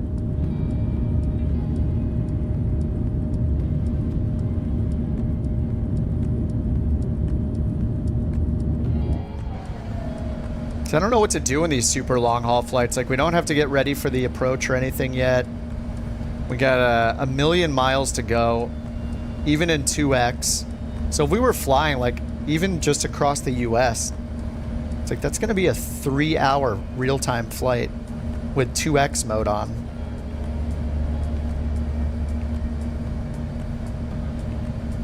I don't know how people do it.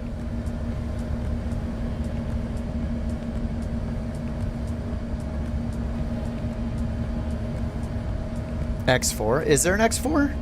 Wait, is there? Oh, there's only a 2X. That's how they do it, is 4X? Oh, there, wait. Oh, no. I hit it, it went to 4, and then it brought it back. It brought it back to 2. It doesn't like me. Wait, can you use 4? I clicked it.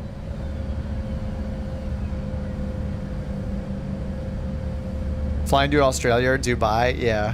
That's why I don't understand the long haul and the sim thing, I guess. I guess it's just, you know, you want to fly an A380 or a 787 or a 777, but you don't want to, you obviously don't want to sit there in your chair for 8 hours or 12 hours, 17-hour stream. Yeah, it's just like, you literally do nothing in the sky though. Like, once you're in cruise, like, we're just monitoring, like, I don't know. It's just not fun. I don't see how it's fun. I can understand doing it like once for the challenge of doing it, to say you did it and like check the box, but yeah, I don't know. I think that's why, I mean, that's why the smaller planes are more popular even in the sim, right? Like, people fly the A320 and the 737 for a reason. Fly and clean, yeah, exactly.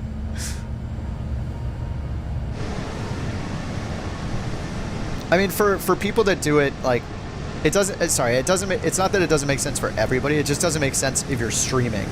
Like, it's just like, this is, it's just, yeah, it seems kind of pointless. Unless you're doing like a once a year challenge to yourself or something to do some crazy long haul and stay awake, I don't know. I guess you would be in flight sim and then you would put another game in the windowed mode, kind of like TikToks are, where it would, like, you can't just look at one video. There has to be a video game playing in the bottom half of the screen. You just, like, have another game up here. So you're playing, like, World of Warcraft while you're in cruise. Gameception. London to Glasgow. Yeah. Or just do unrealistically short flights. Like, this is an unrealistically short flight, but it's still, like, 1,500 miles or whatever. So, yeah, I guess we could do 500-mile flights in the A380.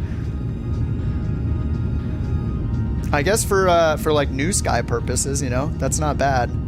What are we taking? 400 and, is it 428? 484. 484 passengers for every new sky flight, and just taking them on 500-mile flights. Yeah, this one, air distance was 1,043 miles. In the large, lad. What's up, Raccoon? Four-time screenshot contest winner, based Raccoon, in the chat. Yeah, I mean, we could we could use the 380s. Wait, weren't one of you guys doing that? I think you were saying that on the Discord, where you were trying to generate some charter flights in New Sky by flying the 777, like 500-mile flights. and it worked just once or something, but not after that. I mean, if we all just fly, I mean, I guess we'll see what happens tonight. There's at least 4 of us flying the A380, right? Wait, me, Jewel, Luke. Who else is in the 380? Qubits as well. The 380's here, yeah, Dave. It has arrived. Just get it on the FlyByWire installer app.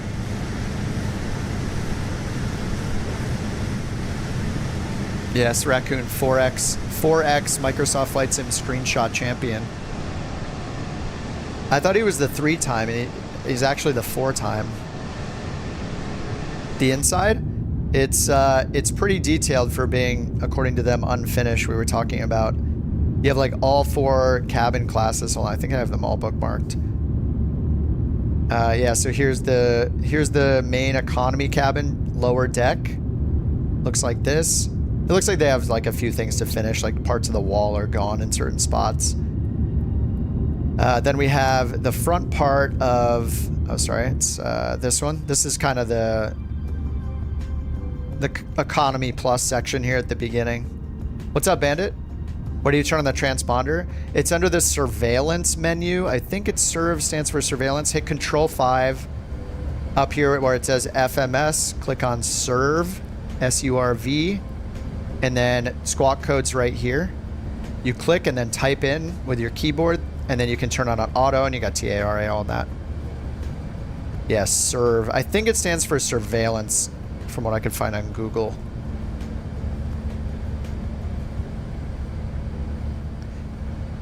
No problem. For once, I can help Bandit with something. I swear, Bandit, between Bandit and Jewel, every single question I ever have is answered. I'm excited to actually have an answer for once. It's a rare moment.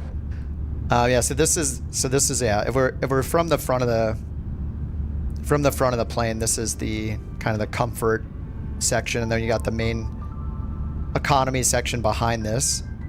So you can see these are a bit more comfy. And then you got the stairs here. This goes up to the flight deck. Can we hit that button from here? Oh god, am I clicking stuff in the cockpit? Uh-oh. I think I was clicking through to the cockpit. Alright, we're good, right? Mach, cruise, nav.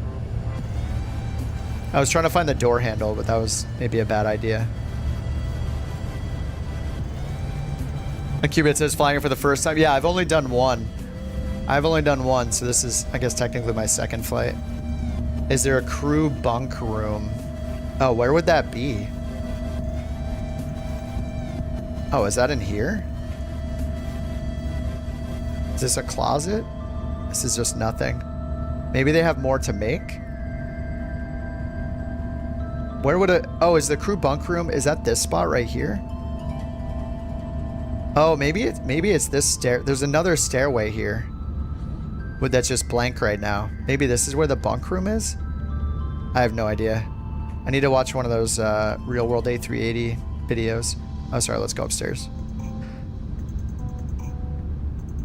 And then, yeah, in the front of the plane on the upper deck, you have like the super luxury seating, whatever.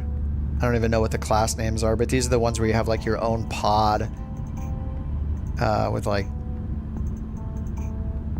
Yeah, you just have like your own cozy apartment here. And it looks like they like alternate. Some are sitting side by side. Oh no, wait, that's on the cabin behind this. Or the area behind this. Yeah, these all have like full separation. You can like pull this up, I guess. And then back here you have like the one step down from first class. What is this, like second class? This stuff is not finished yet, I guess. But yeah, then these, you have like a similar, this is like just similar to like a first class kind of experience, I guess. I mean, you have a lot more room.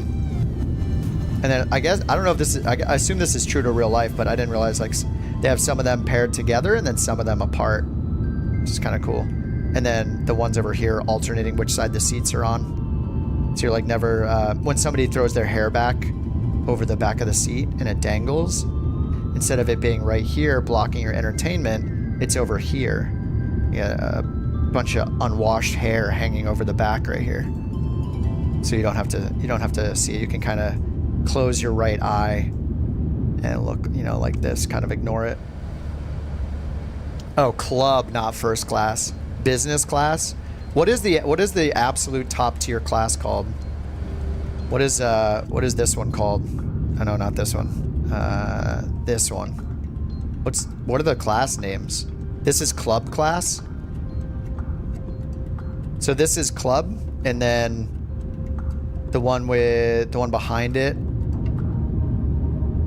0. Sorry, this one. The slightly smaller one. This is business.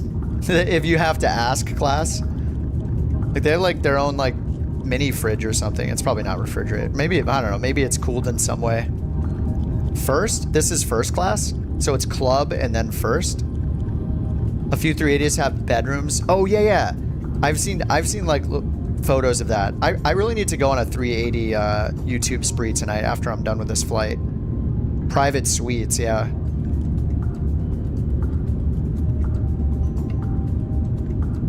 Four class, first, business, premium, economy. First and then business. 5 classes, suites.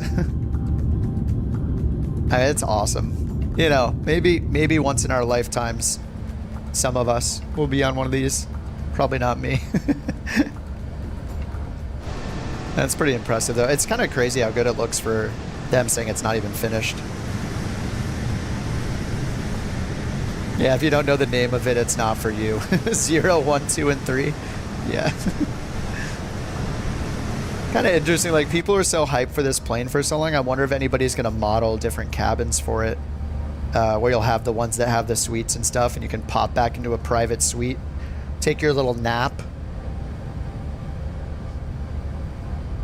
All right, 706 miles in 2X mode. I don't know, it looked like 4X mode turned on very briefly and then it turned off.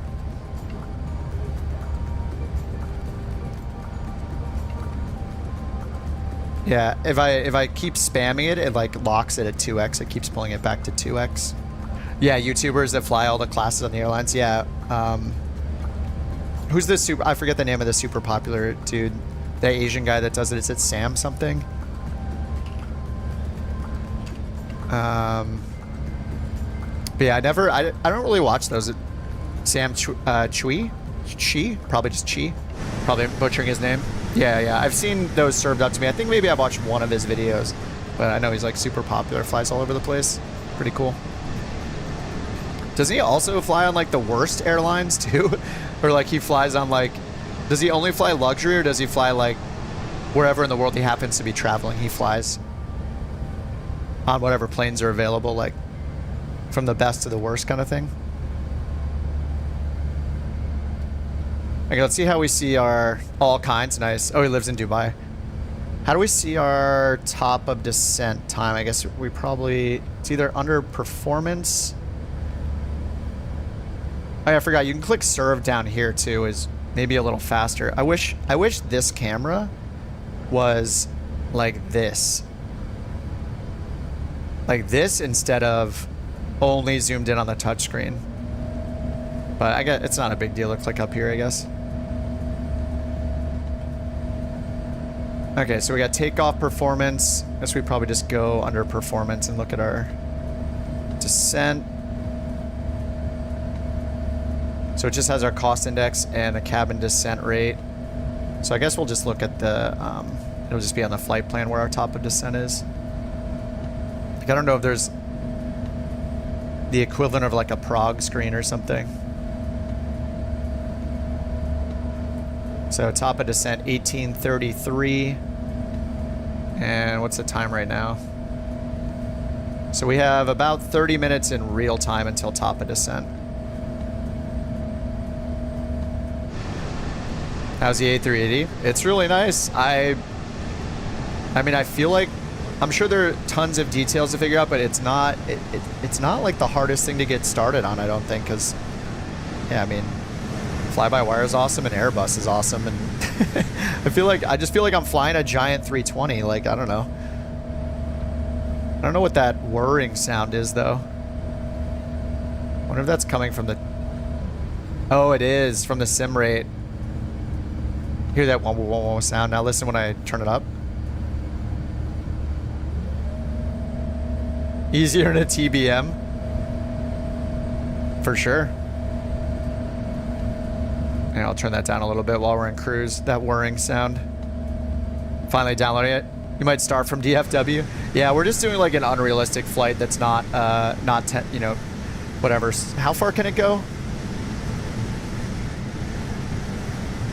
What is the range on it? Like 8,000 miles or something? Is it 6,000? It must be like, I think it's like 8,000 miles.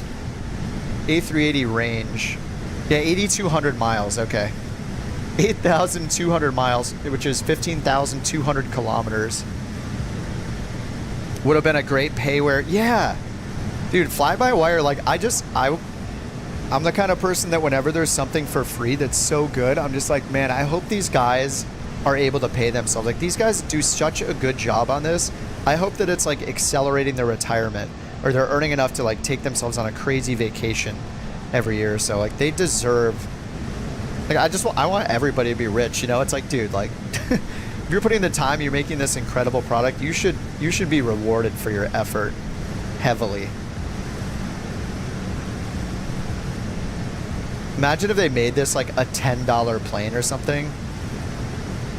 Like, just make it a ridiculously low price, right? It's like if they made it $4.99 in the marketplace or something, like, I don't know.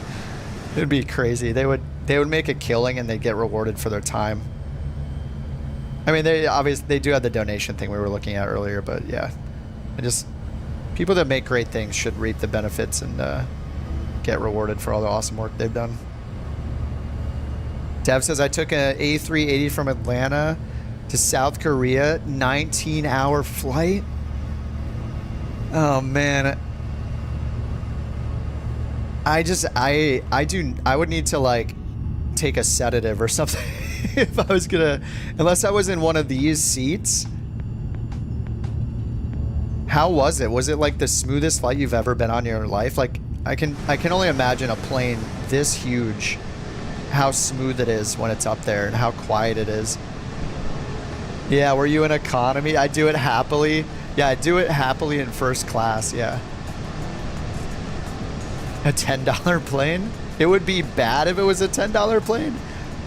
So wait, do you think that it would be worse if it was $10 than it is if it's free? No way. They're gonna be like, we're gonna charge for the plane and make it worse? I mean, we're not talking about like a $10 plane that was made by like me, you know, and I make a plane and I'm like, all right, it's $10. We're talking about the fly-by-wire team. You were in economy towards the rear. Flight was fine, but you had 2 children in tow. My God, 19 hours. That is so crazy. Look at how many other planes. Look at how other planes are for the price. Yeah, but that's that comparison isn't fair though, right? Like, fly-by-wire has shown that they can make absolutely incredible planes. Just because this plane is, if they charge $10 for it, it's not going to be any better or any worse, right? It's still an incredible team. Yeah, that's what we're talking about. Yeah, we're just, maybe you just joined. Yeah, I was just saying that, like, I can't believe how much good work they do, and it's a free plane. Like, I wish they were rewarded for what they've done and they can retire. $0, it's good. $10, it's garbage.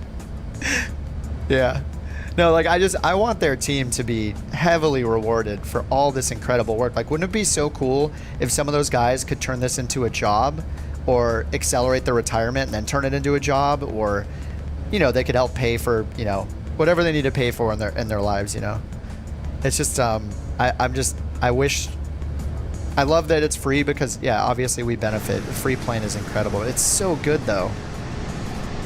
Like, they've already made a free plane. The 320 is free. Make it for like $5. Renting is one of the best ideas for FS 2024. Yeah, I love the idea of the rentals as well. Oh, you agree? Yeah, they should be rewarded heavily for the 4 years. Yeah, I can't believe that they do it just like out of their passion for the sim. Start a GoFundMe. Well, they do. We did look earlier. They do have a donation page that's on their website. So if you go to the FlyByWire site, and here if you go and scroll down, To the bottom, there is a donate. I didn't even know this was here, so I'll go and donate after the stream. Got it bookmarked to remind myself. But yeah, when you go to this page, it goes here, and this is so transparent. It shows their budget. It shows it shows transactions and expenses. It shows their current annual budget and today's balance. So they're about double the budget that they need. I don't know how much of this came in recently. Oh, and you can do it. You can back them. Okay, nice. So you can do a one-time donation, or you know, if you fly their planes all the time, like you can sponsor them $15 a month, $5 a month. Like I do that with New Sky. New Sky has a $5 a month option because it's just one person that codes it. So yeah, that's pretty cool. You can become a supporter. I should just do that. I'll just become a supporter instead of a one-time. Servers cost over $20K. Yeah. Yeah, I guess their operating expenses are like $20,000-ish a year estimated. What is are the servers, is that just strictly for the downloads? All right, what are we at here? 545 miles left. I'll just turn off 2x when we get towards 100 miles, and we'll do the descent planning and everything in real time once we hit 100. Gotta be more than that. Well, I don't know that I mean, it's like the hosting for their website and then hosting all the downloads and updates, I guess.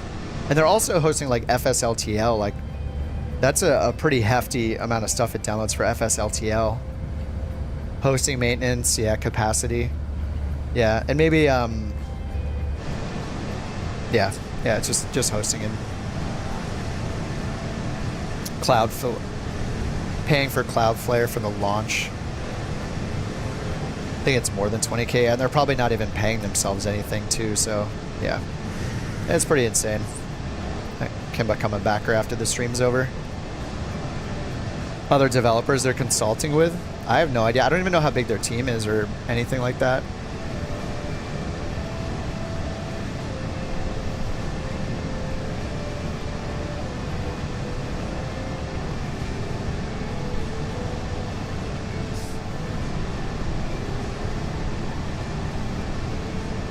Couch Captain's fund. No fund here.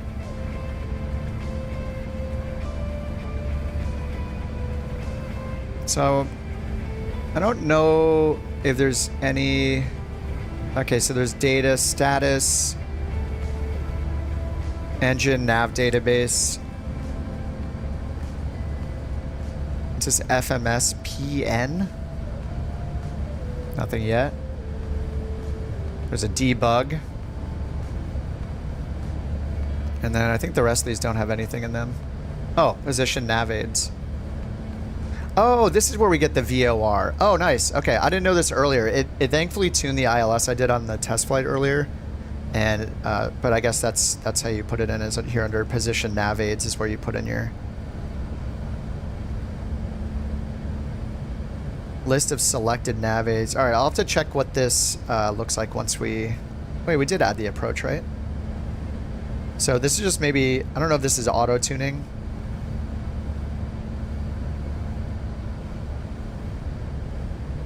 But down here, I guess we have this down here for our frequency. The identifier, the frequency, and the course for our ILS. And then we have the IRS alignment. We can look at this status during startup too if we want. Yeah, pretty straightforward. This is cool. I had no idea. I didn't know what to expect with the 380 at all because I don't know like anything about them. So I was pretty surprised to see this whole new like FMS touchscreen thing. I mean, I don't think they use it in the real world as a touchscreen. They have like this weird like trackball looking thing down here. So they like rest their hand on this, I guess, and use this like a trackball, and then there's all the buttons, and I guess I'm assuming this is like a trackball to control the FMS. I don't know. There's a trackball, like maybe, I don't know if it highlights the things or there's a mount, like a mouse cursor or what exactly, but it's pretty interesting. And some of these buttons do work down here, so instead of going up here and clicking like serve, you can go click serve down here to get to those screens fast. Init, performance, and you can hit flight plan. which also serves as a top of flight plan button. If you scroll down, you can hit flight plan again. It'll scroll you back up to your current waypoint.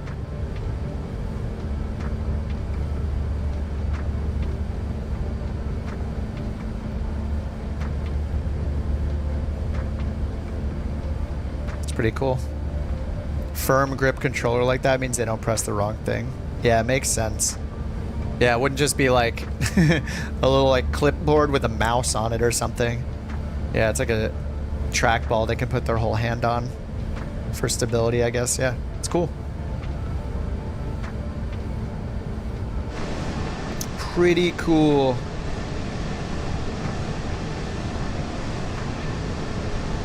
So we haven't seen the wing flex just yet. Guess maybe we'll see it. We'll see it maybe when we get onto our approach. Or if I stare out the window a little longer. See, I have one over the wing. There we go.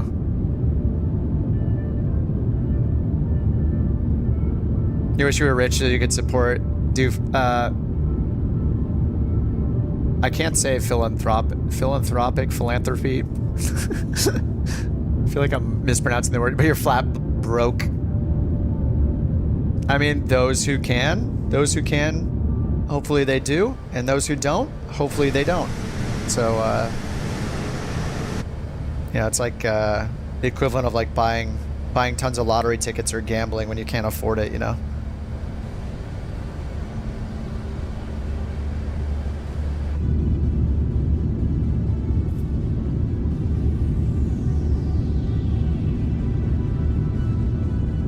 Some of the big streamers should highlight the donations options. Oh, and drive some funds, yeah. FlyByWire doesn't advertise them. Yeah, really low key. I really respect that. Like, at the same, like, they have it in a decent position. Like, if they just added just a little donate button at the top of the site, like in their navigation, I don't think anybody's gonna be like, oh my god, I can't believe they're asking for donations, you know? Like, that is not a... That's not like a cringy thing, right? Like, they're giving something away for free. Of course they can ask for donations. Like, people are not going to want to see the project affected by lack of donations. So I didn't even realize they accepted donations. I didn't even think about it until this stream either. Like, I flew their A320 a bit, but yeah, it's good. It's good for people to know that they accept donations.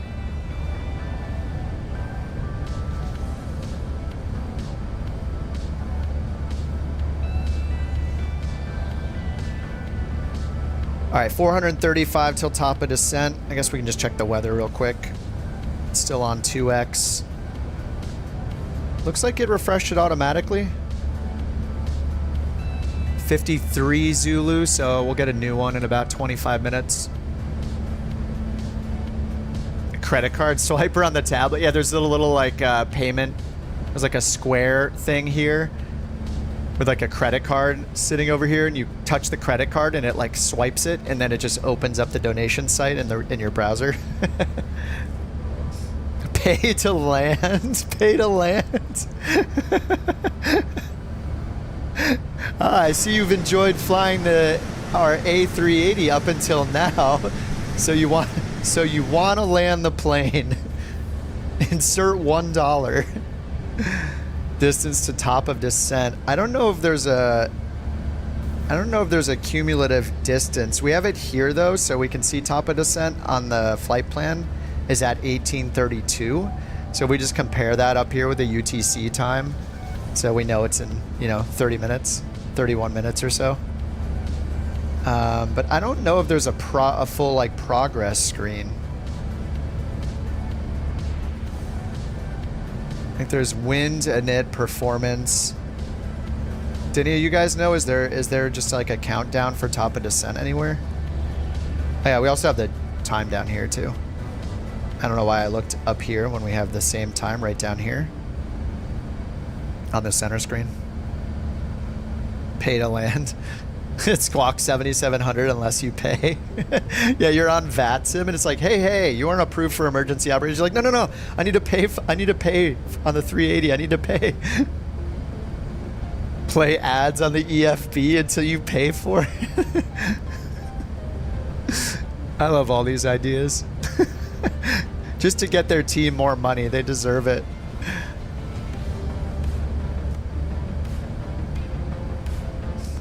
Oh, Brian says, I just downloaded successfully with liveries, got it to load in. Any suggestion on getting familiar with cold dark procedures?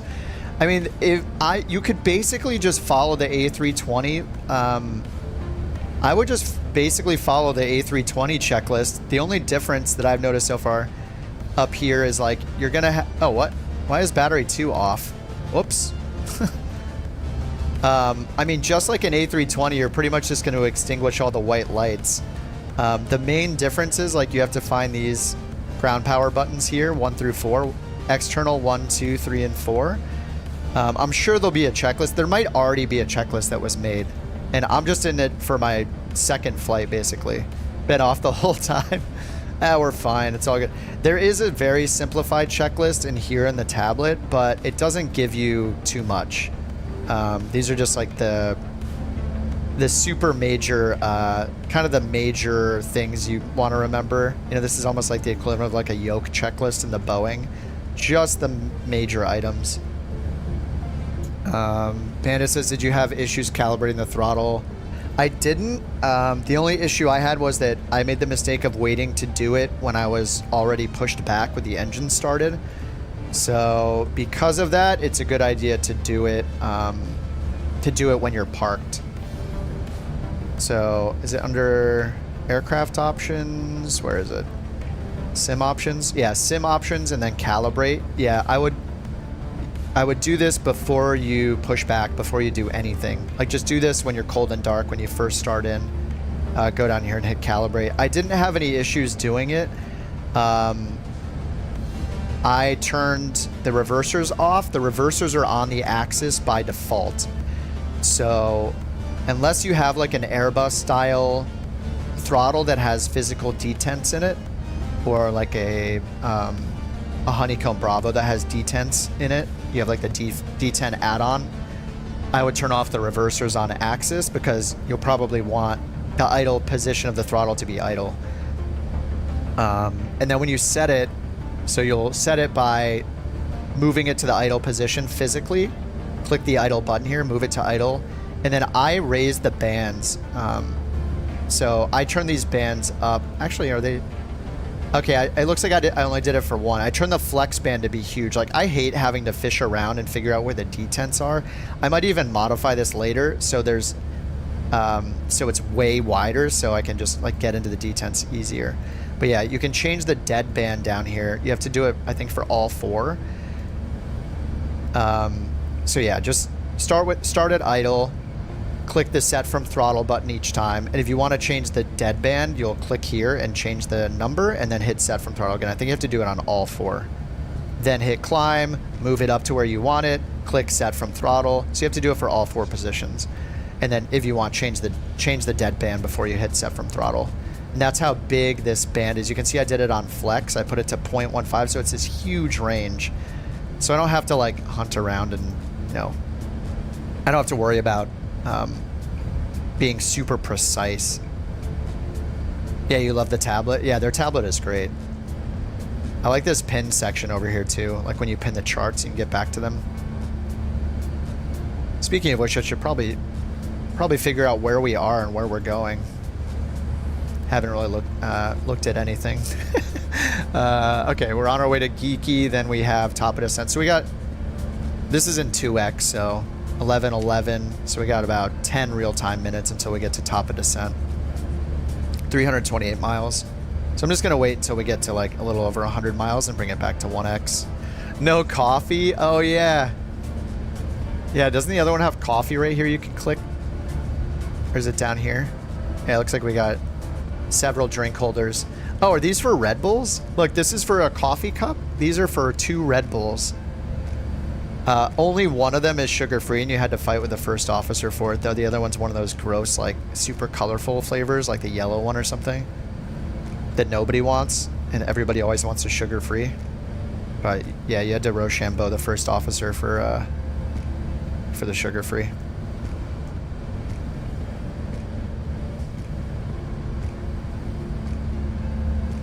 You don't think they added the fly-by-wire? Yeah, I guess not. Guess not. Can we put the arms up? I don't think we can move the arms yet, can we? there's a click spot here, but I don't know what the click spot is. Oh, it's moving. Wait. What the? I can only wiggle it. Is there a lock or something? Maybe there's like an armrest lock?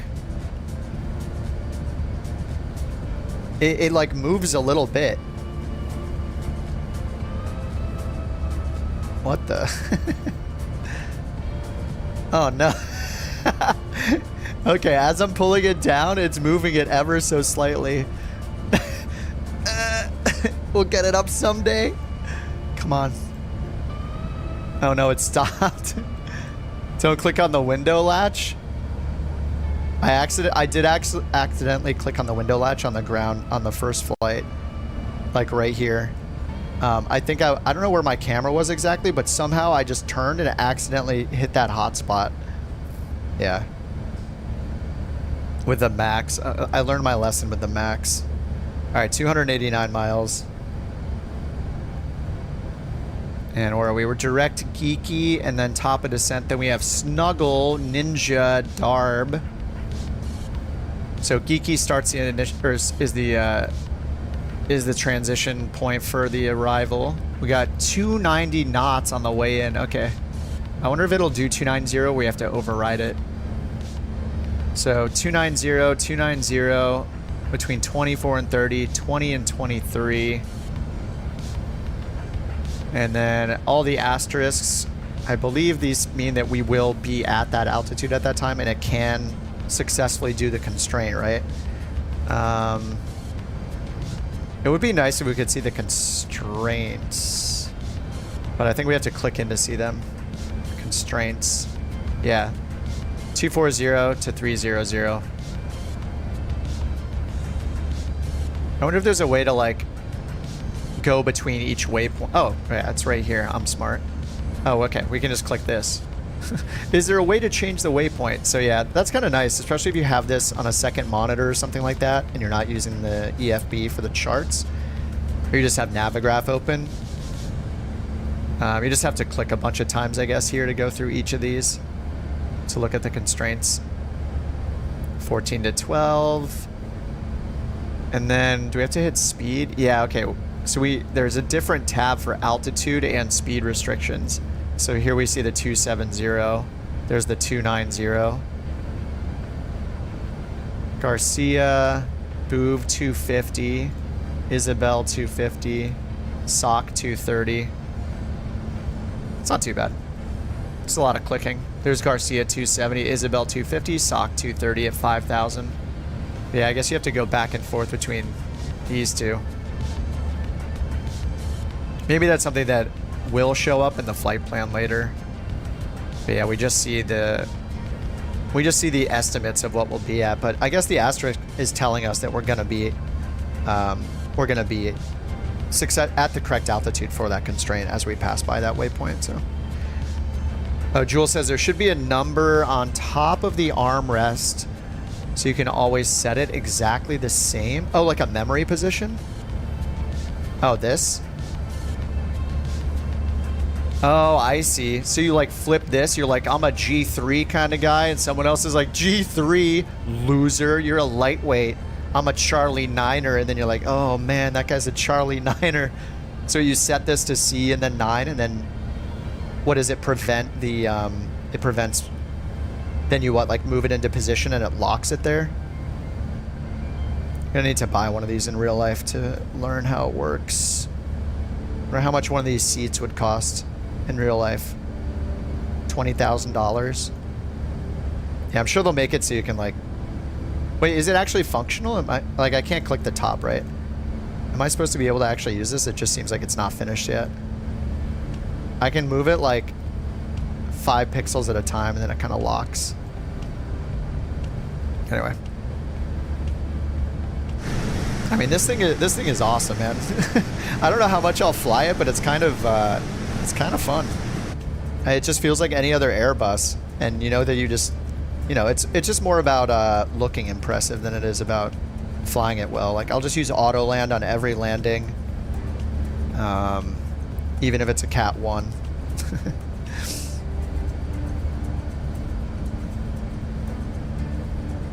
Oh yeah, yeah. Lone says, "I love all the new display FMC stuff. After some hours, you prefer the old style." Yeah, I feel the same way. Like, I don't know if I like all this touchscreen stuff. Like, it's pretty cool, but I do like. I think this is why some people like really like flying even older school stuff. They're like, even for them, the 737 avionics are like, that's kind of whatever. I like doing VOR navigation in airliners. Like, I'm gonna fly the Fokker or something like that.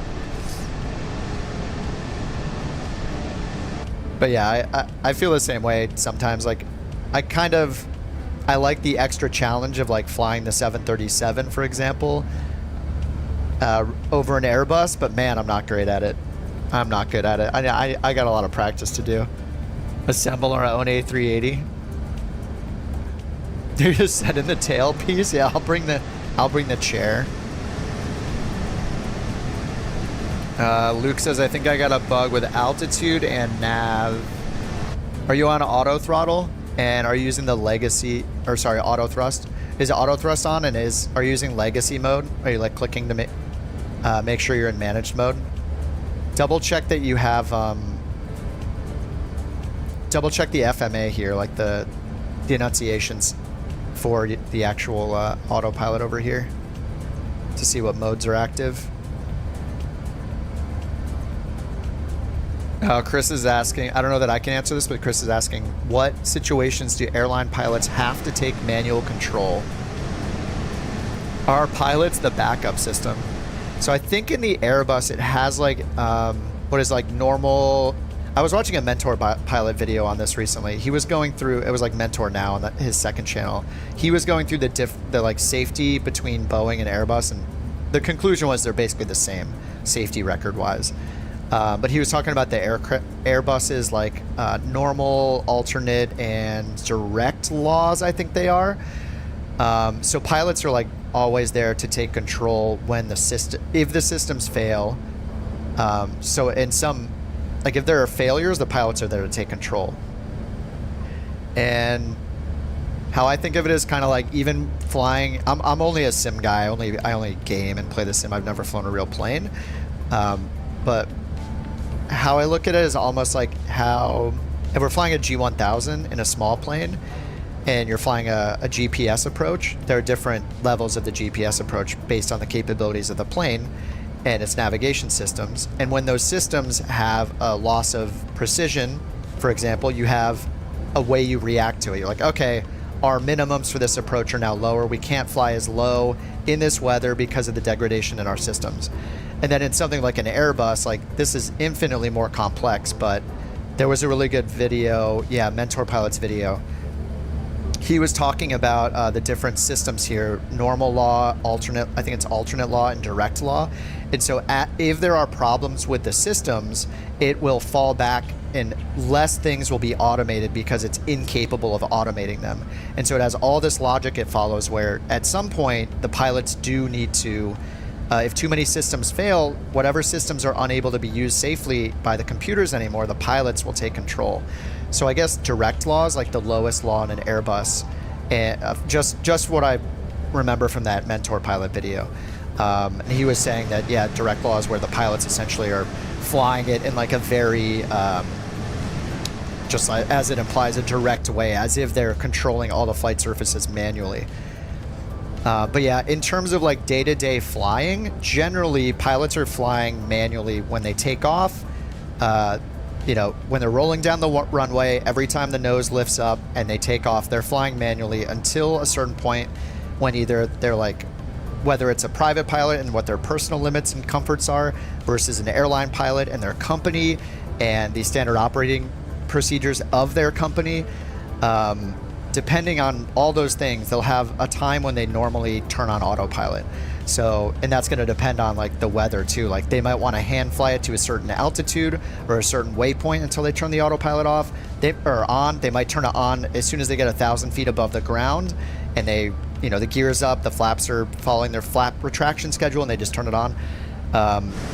It varies a lot, to my knowledge, like based on the airline and the conditions. And then the same goes for the landing. Like there are a lot of pilots that will hand fly the landing at a certain time. Like once they're like fully configured for landing, with their flaps down, their gear down, they'll just turn the autopilot off. If the weather's really bad, then they'll probably leave it on if the winds aren't horrible, if visibility is bad, until they get lower to the ground, and then turn it off when they're able to. But I mean, they're all trained and able to hand fly the plane without the autopilot, because they have to be. If the autopilot fails for whatever reason, the pilot has to be able to hand fly everything. Here in the sim, we're luckily most of the time we don't have any failures. Only some planes have failures simulated, and it's optional to turn them on or not. And it might take you hundreds of hours of flying the plane before you even have one of the failures happen, unless you're triggering it manually. So anyway, there are tons of rules that pilots follow, and there are tons of systems with redundancies that if they fail, the pilots know what to do in all those circumstances. And you know, they'll know like kind of what to do, and then they'll pull out like the QRF, the book, to tell them how to react to abnormal situations in the plane, and meticulously go through all the checklists. Or like an Airbus will tell them what to do over here. Anyway, I feel like I'm rambling. Av says there's also what's called mechanical backup, allows manually steering control surfaces. Yeah, during a complete electrical failure. Yeah, people way smarter than I will ever be, you know, and maybe most of us will ever be, right, have done all of these, have all of these redundancies built into planes. Like if you're flying in an Airbus or a Boeing, it's just like, yeah, you are safe, basically. Like.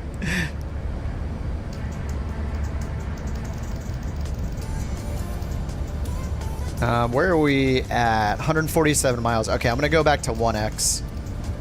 Let's do 1X gear. Oh, wait, we're at 1X? Wait, when did that happen? Did it do that automatically? Oh, I'm in 1X. Did it go to 1X? Hold on, let me test something. When I go to 2X and I close this, oh no, it does say 2X still.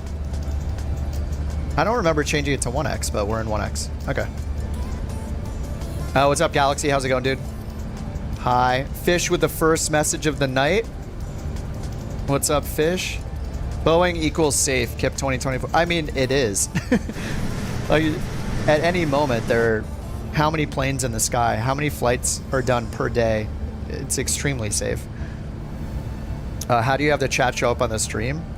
I just figured this out recently. There's a plugin for Google Chrome that I'm using that lets me do it.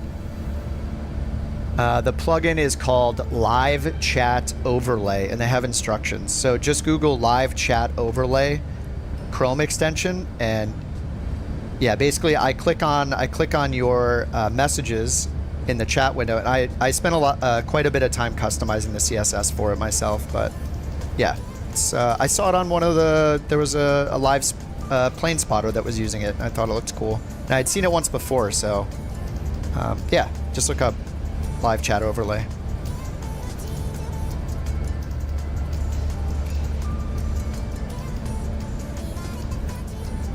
Oh yeah, qubits. Yeah, brings up the point. Yeah, there's a point people make that, yeah, too much protection. Yeah, when there's too much that's automated, yeah. I don't know what the rules are for pilots and their training, and I mean they have to do certain time in the simulator regularly to practice things, right? Practice abnormal stuff. So fly-by-wire, requires a minimum frame rate. If you fall below the minimum, puts you on 1X. Ah, okay, cool. All right, well, it was good timing. We need to be on 1X anyway to land this thing. 120 miles out, so let's go and check. Oh, you know what? We haven't heard, oh my God, we haven't heard ATC this whole time because, oh no, we're on the right frequency actually. Wait, did they change our frequency? Contact Los Angeles Center, 134575. I haven't changed the frequency in so long. We've just been here chatting. Yeah, I think we're supposed to be over here. All right. I'll let the, oh, I think that was way too long ago. All right, let me just find a nearby frequency. DFW Center, let's see if this works. Oh, I have to do it manually. 127, 150. I haven't been paying attention at all to the ATC. And I'm just using BeyondATC. Worth Center, couch 323 I think Super, for this plane, it might be a good 390. idea to turn off the AI stuff when you're flying this plane until it can do the auto switch. 23 Super, Fort Worth Center. Or just don't be chatting so long, you know? Don't be chatting the entire time. 23 Super, Fort Worth Center. Expect Champ 3, runway 18 right. Champ 318 right. All right, we got a runway change. Expect jump 3, runway 18 right, couch 323 Super. All right, runway 18 right. Couch 323 Super, descend via Champ 3 arrival. Dallas Fort Worth Airport landing, runway 18 right, altimeter 3008. Champ Descend 3? via Shempp 3 arrival. Dallas Fort Worth Champ, Airport there it is, landing, Champ runway 3. 18 right, altimeter 3008. Geeky. Couch 323 Super. Okay, we're already going to Geeky, so let's insert this. Discontinuity. So we're still going direct to Geeky right now. So we're just going to do direct to Geeky. Whoa. Wait, what?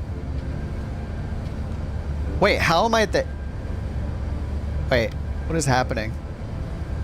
Where are we going? Alright, hold on. Let's pull this heading bug down. Were we direct to Geeky? It's probably... Am I past Geeky? I'm so confused. Oh, we're on our way to Ninja already? Oh my god, I haven't been paying attention at all. Alright. Direct to Ninja. Oh no. I thought we had 120 something miles till our top of... Oh, that's not our top of descent. I am very dumb. This is how many miles it is to the airport. Oh my god. I've been looking at that the whole time. We're 100 miles away from the airport. Oh no, fail. Fail so bad. And I was sitting here looking at this. I was like, oh, top of descent. I even read it off a few times. And then I was looking at this. I was like, oh, well, wait till we get 100 miles out till top of descent. Oh god. All right, I've messed up big time. All right, we're supposed to be descending. This is going to be... I think I'll turn around and go to Snuggle. Let's just go back to Snuggle. I'm just going to turn around. Oh, God. I'm just enjoying sitting here chatting. Expedite the descent? I don't know if that's going to be possible.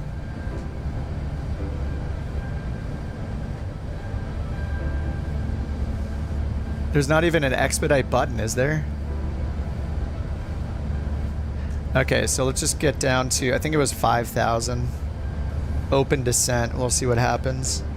All right, we pushed down, or we pulled it into open descent, idle thrust. We're supposed to be at 23 or below right now, 23,000 or below. And at SOC, we end up at 5,000, but I don't know what, this is the wrong, or the runway has changed, so we have 18 now. I guess it's all runways, isn't it? This is the SOC 4, so we have to change our star here. So we're not on the SOC, we're on the Champ now. Couch 323 Super, contact Fort Worth Center 135.375. Oh, I can't pin this for some reason. Contact Fort Worth Center 135.375. I can't pin this and I can't unpin the other one. Super. Just a bug. Okay, so we're at Gilbert, Darb. So we just need to be at 13 at Curly and then 12 at the end here for 18 right, 12,000. And then we're left off at Delmo. Okay, so 12,000 for our selected altitude. All right, 3,200 feet per minute. And all right, we have an asterisk. No, we have an orange asterisk. Yeah, so it's not going to be able to make that. 6,000 to 8,000 feet. Yeah, vertical speed. It probably won't let us do that, will it? Crab now for maximum drag. Yeah, it says we're not going to make 13,000 at Curly. So we're at idle thrust already, going 3,400 feet per minute. And I think there's a deviation down here into the plans for the performance screen, right? Where is it?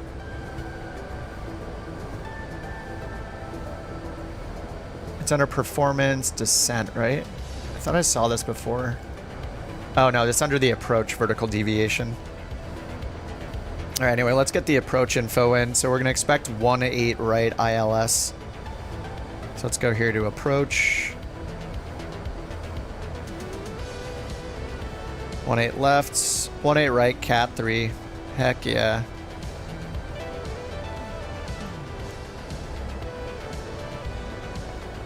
I'll just set up for the auto land, but probably just turn it off on. Let's turn off the autopilot when we're configured. 111-9er 176. 111-9er 176. All right, so let's go over here. Position, nav aids. 111-9er 176, IVYN, 3-degree slope. All right, so it's got it in automatically for us. And then under performance, we want to go to approach, and we'll put in the METAR info, mags, winds, all that good stuff. 050 at 7, and 19 for the temperature. 0907, 19. Sorry, 0507. And then altimeter is 3010. 5 at 7.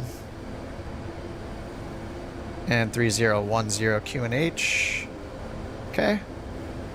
Minimums, it's auto land, right? So we're going to do radio. I don't know, we put in 50 or we put in 0? I'll put in 50. And we'll just go full because I don't know any better yet. Approach speed 141. Transition is shown there, nice. And then we're not going to activate it yet. That's cool, it shows the...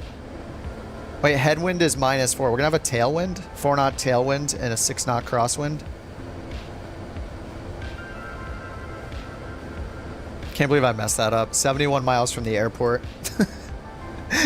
And the whole time I was looking, you guys were asking too, like, hey, how do we see the top of descent? Where's the top of descent? And I said it multiple times, like, yeah. To myself, I'm like, or, you know, I just said it out loud. I'm like, yeah, we just look at the time here. That's the only thing I know is to look at the time. And then I blew way past it. Just was looking at the time to destination. Food trays. Oh, speed. Oh, does the tray work? Oh my God, it works. Speed brake mode activated. Oh, wait. How do I get this out? Hey. Oh, I put up the feet rest. There we go. Oops, I clicked the wrong thing. Huh? Does it open?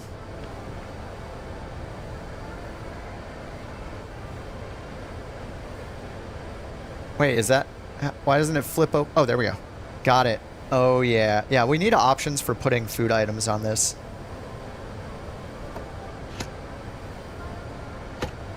Yes. All right, well, I mean, good thing, like, we're going to turn left here. We'll just stay turned away from the airport until we get low enough, and then we'll just turn around and do the approach. Yeah, no coffee and an empty food tray. We have both. And the engine is so quiet out here. Oh, because we're in the cockpit. We're in the cockpit view, that's why. You can change the audio of that too. Like, we can turn the engines up higher. I guess I've turned them a bit too low. They are idle right now, but... Engine interior volume. I don't know about the winds. Like, even if you turn the wind off, you have the flight sim wind already.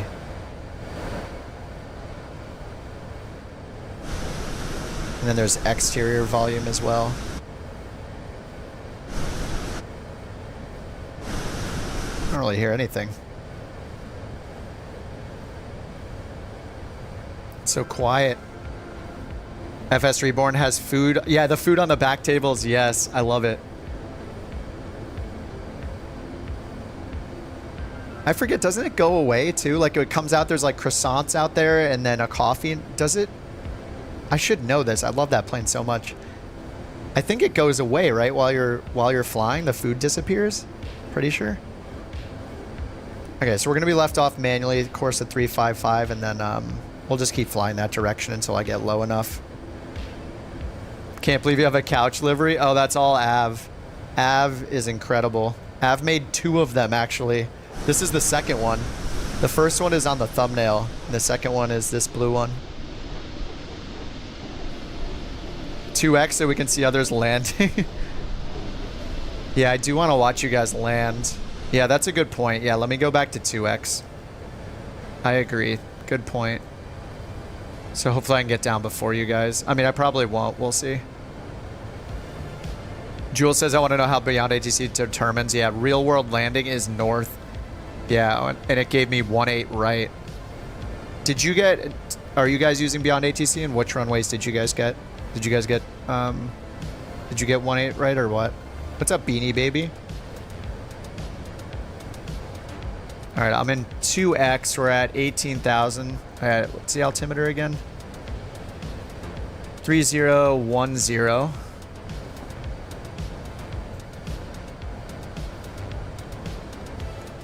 right, 3010. Get out on the standby. All right, 3010. We're in 2x right now because I messed up and I need to lose a lot of altitude. Rich is already at 4,000 feet over there. Yeah, if you guys want to watch, if you want me to watch you land and you can pause it, you can like hit escape and pause for a little bit. You could wait until I get in if you want me to watch you land.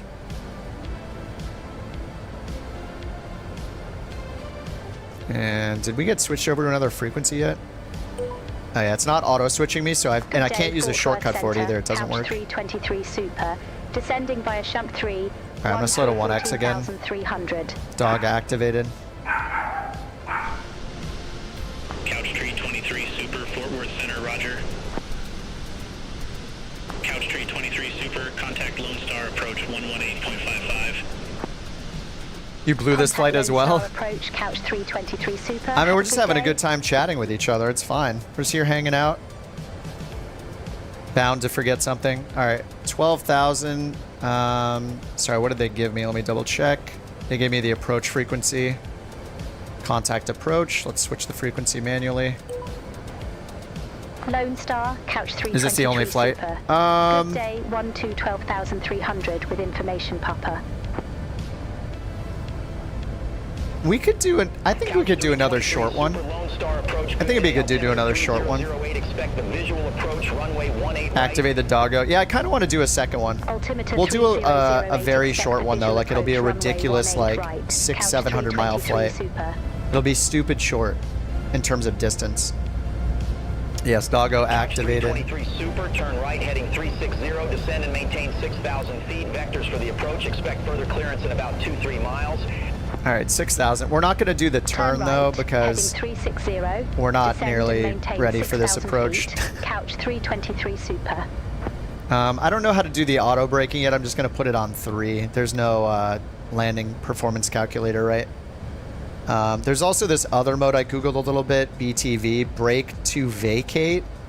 And apparently how that mode works is, I assume it's not usable yet because it needs to know which exit you plan on taking after landing. So you could put in like Kilo 1 and it will adjust the brakes dynamically and stop you to exit properly at Kilo 1.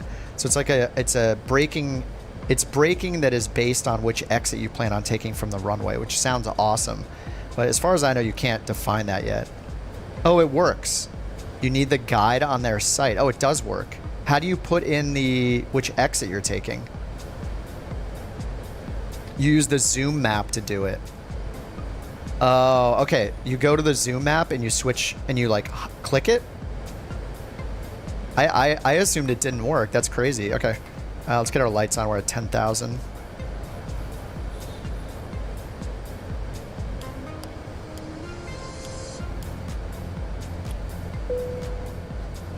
Use the zoom map.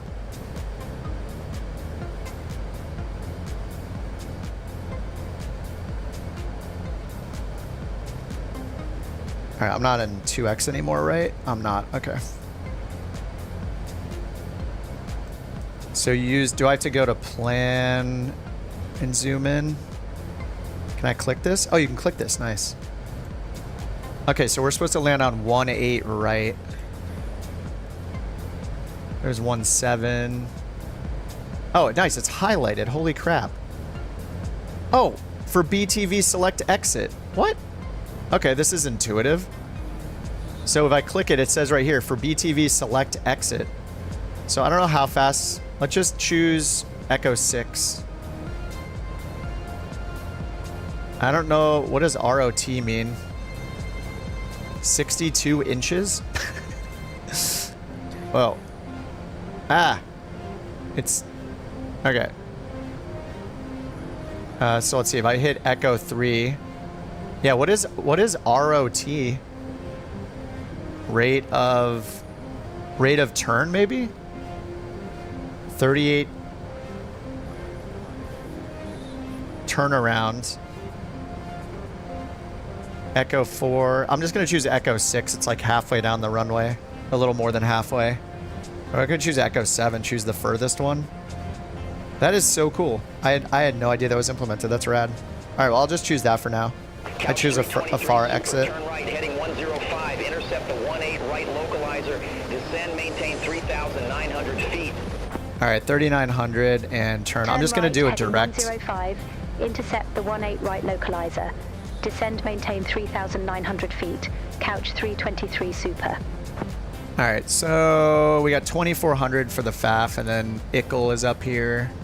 Or Johan. 3,000 at Johan, 2,400. Let's put in 2,400. And then let's go direct. All aircraft be advised, information, Quebec now current altimeter. Wait, 18 right. Legree, Nietzsche? Legree and Nietzsche. Legree is right there, 3,000. Okay, we'll just go to direct to that one. See how that works. Legree from position direct to. Okay, we got altitude 2,400. Open descent. I'm going to switch it to managed descent. Okay, and we got the auto brake set to BTV. That is so cool that it works. That's so impressive. I had no idea. I hadn't seen anybody else use it when I had streams on today. All right, we're a bit above the profile. Looks like we're catching up. Hand fly the rest. I'll hand fly it once I get it configured. I'll mess it up. It'll be fun.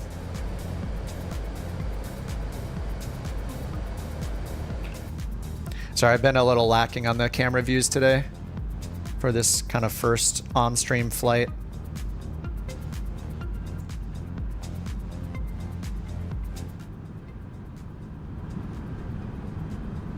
I have it set for like pretty loud engine volume, but I think it's just we're running it at so low power. I think we've been idle for a while.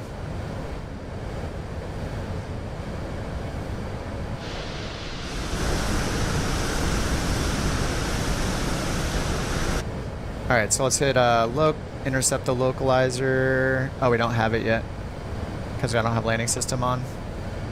But I don't see DME down here at all yet either.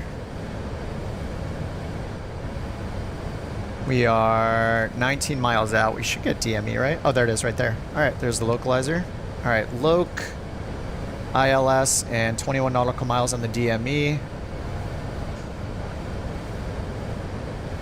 And we're almost on profile. We can get flaps 1 out, so I'll do that now to help with the descent down to the profile. All right, loc's on standby, or it is armed. And do I need to activate the approach down here? Yes. Activate approach. 2,500. All right, then we'll hit approach over here. All right, Cat 1, Cat 3 single.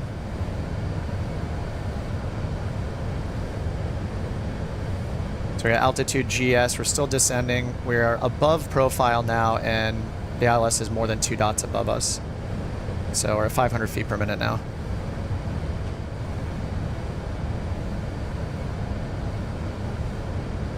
Couch 323 Super Airport is at your 12 o'clock, 16 miles. Report the field in sight. Field in sight, Couch 323. Oh, it's not working. Let me rebind my key, maybe? Oh, I think I know why it's not working. I messed with my stick earlier. Field in sight, Couch 323 Super. Couch 323 Super, cleared visual approach, runway 18 right. Cleared visual 18 right, couch 323 super. Will it say any call sign?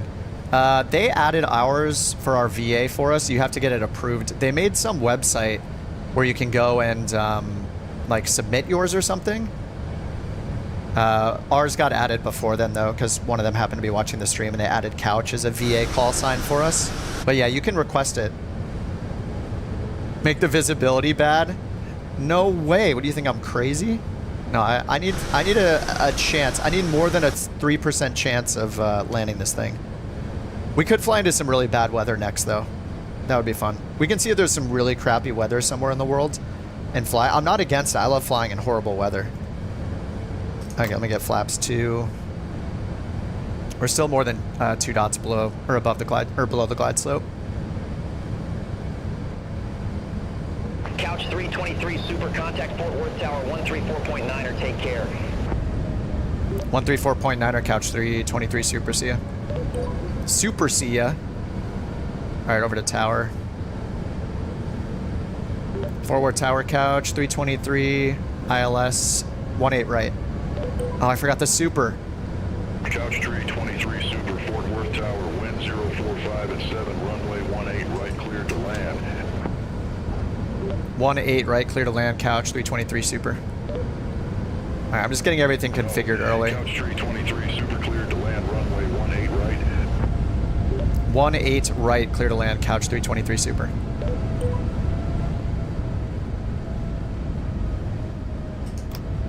Okay, flaps 3.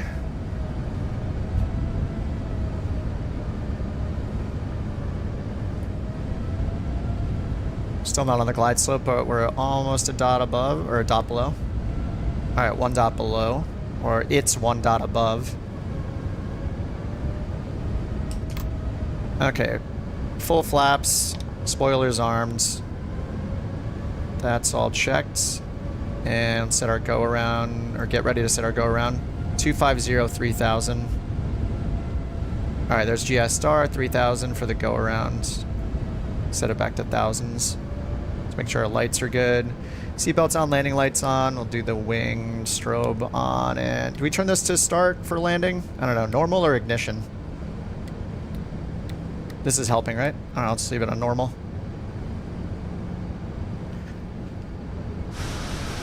Windsock says a tailwind from the left. Excellent. All right, let's get the autopilot off.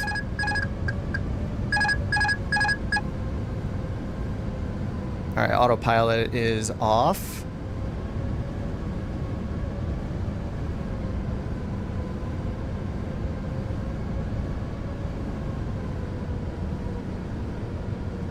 Oh, a little stutter. The nose is going down. Whoa, why is it pulling to the right? Holy.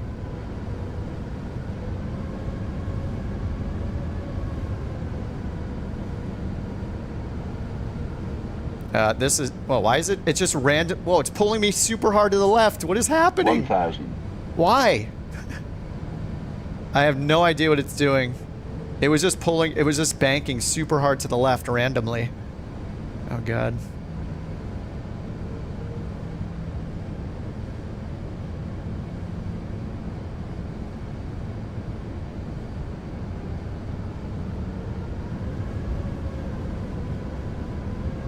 We're getting stutters.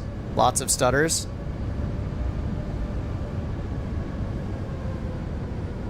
We're way below the glide slope now. 400.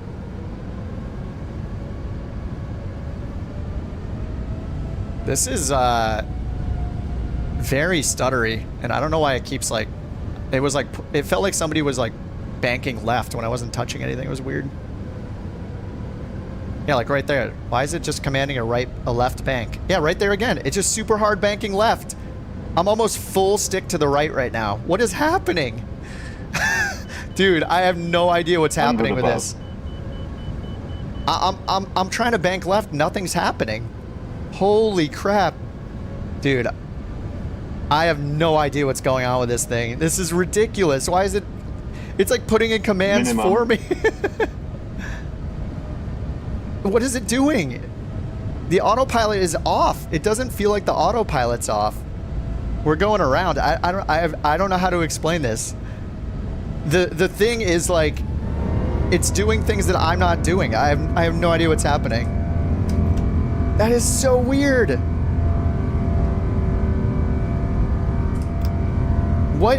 I don't know. You guys tell me when you're on final what's happening with your plane, because that was like, oh, whoops, can't put that up yet. Oh yeah, we can. I have no idea what just happened. That was super weird. It was banking, like I was literally holding full right ailerons to hold it straight. I have no idea what it was doing. That was super weird. Pulled hard left for you too. Okay. Oh man, that yikes. Oh, the Mayday thing? Just click the emote button. I forget, can you only use emotes if you're a member? I don't know. That might be the case. Alright, well, I guess we're gonna go around. Couch 323 Super going around. Check ride failed. 23 Super Roger, fly runway heading, maintain 12,000. Whoops, 12,000? No way. Ah, what?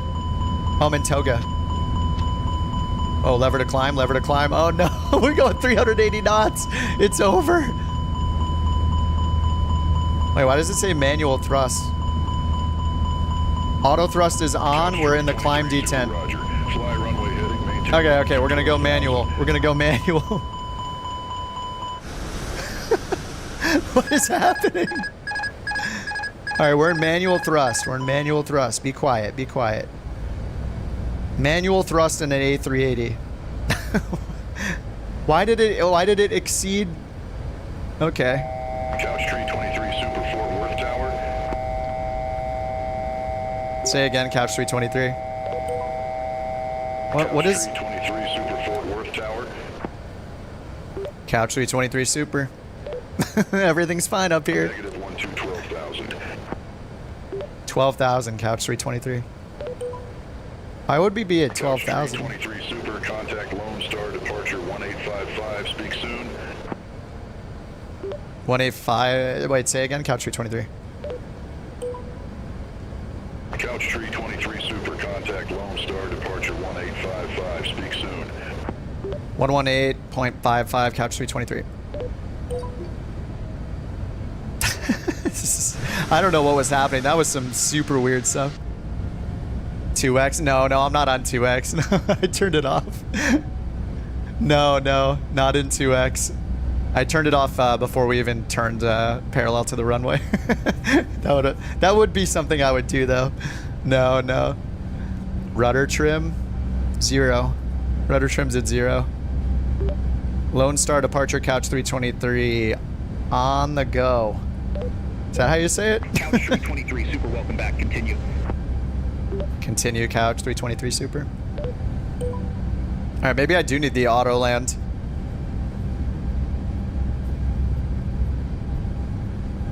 Alright, well, we're climbing up to 12,000, I guess. I'm just going to turn around. I'm going to turn around myself. We don't need to do this full approach. Let's go direct here. And then bring it down to 2,400 again. Couch tree 23 Super, turn right, heading 020. Descend and maintain 6,400, altimeter tree 010. Expect further clearance in about 2 tree miles. I'm going to check the transcript on that. Turn right 020, descend and maintain 6,400, Couch 323 Super. Alright, 020. Whoa.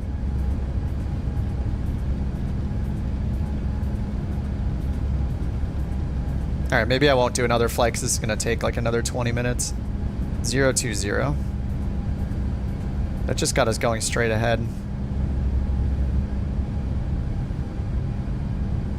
Alright, we need to turn around. We're just going to bring ourselves around.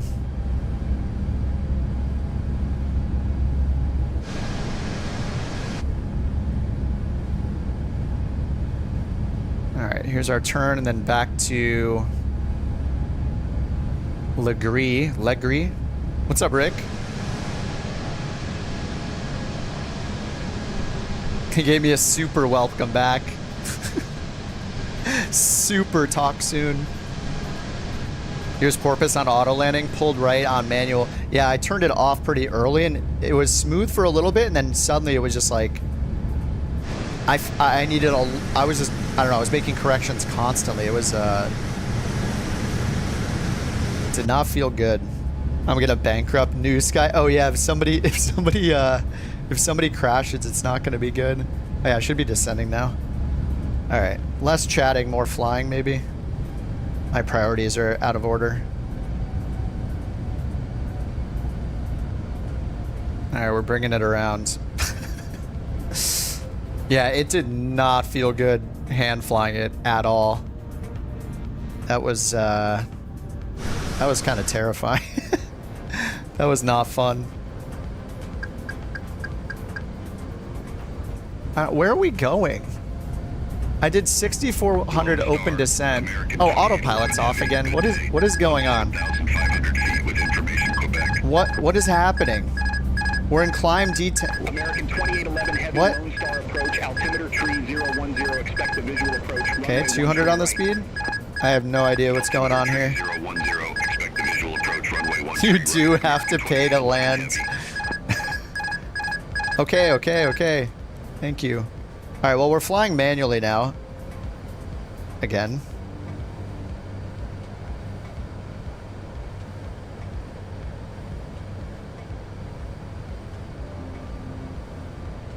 I have no idea what's going on. If you guys know, let me know. Let's try this again. Direct to. The flight director is turned off too. All right, managed. Open descent 6,400. Managed speed. Actually, I should probably take it off managed speed until we turn around because I think it's trying to get me down to like 180 knots right now.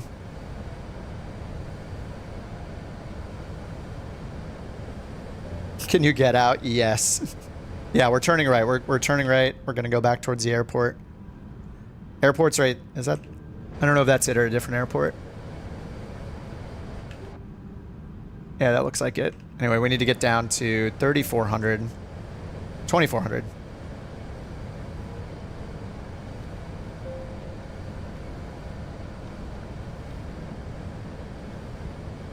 All right, 2,400. Open descent.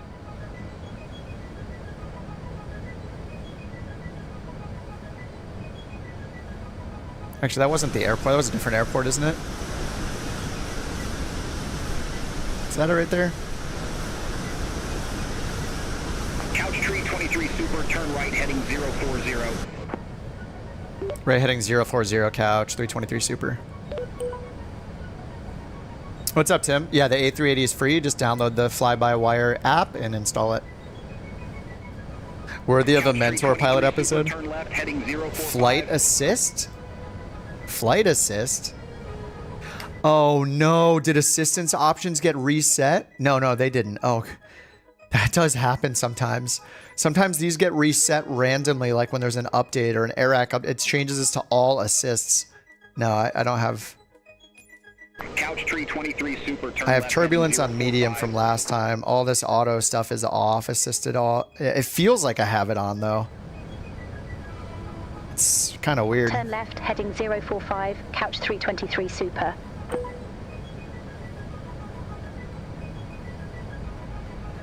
No auto rudder. Nothing is on. No assistance options. Yeah, that happened to you today. Yeah, there are sometimes like when there's a flight sim update, it'll reset all of the assistance options to their default, which is all assists on. I remember one time I was flying, I was like, wait a minute, it looks like I had them on. Where? No, there are no assists on. Off. The only thing that I've changed here is from realistic to medium turbulence because the realistic turbulence is not realistic. Yeah, you like the AI voice? That's the UK female co-pilot voice for BeyondATC. Everybody loves that voice. Not on West. No, Rick. Yeah, we changed just for this stream. We changed to Southeast Asia because there were so many planes loading in at LAX that my sim crashed. So we changed, yeah, we changed to Southeast Asia just for this stream.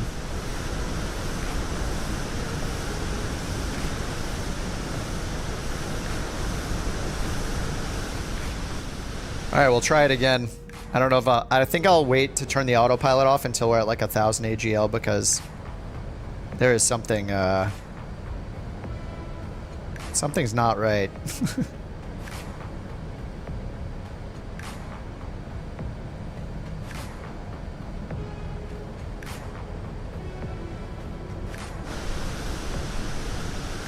The paint with the emoji, yeah. Awesome job again, Av. Thank you. This one has couch captains on the bottom. Big nice Airbus logo on there.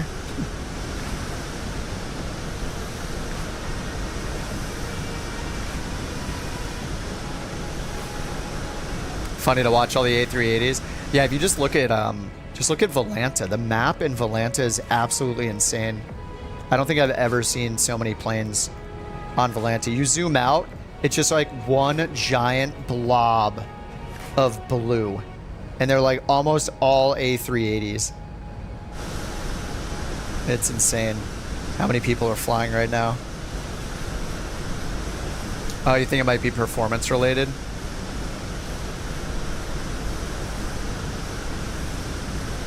Don't crash the bird, fresh paint. Av painted this by hand. This specific plane.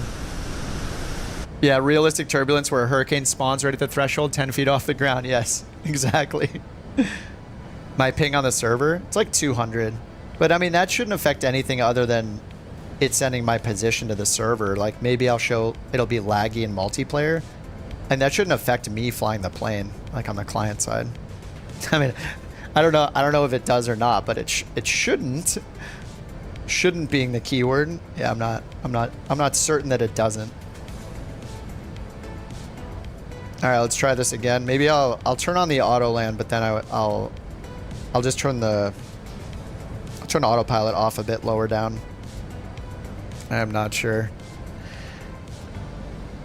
How's the big gal fly? Everything has been great until the approach, and it felt like it was like on autopilot when it wasn't. It was very strange. I was trying to line up for the runway, and I needed to do like full ailerons left and right to keep it on the runway. I had no idea what's happening, and I had to do a go around. So we're gonna try again now. What's up, Ralph? You need a checklist? There is no, well, unless somebody's put one on flightsim.to, there isn't a checklist besides this very abbreviated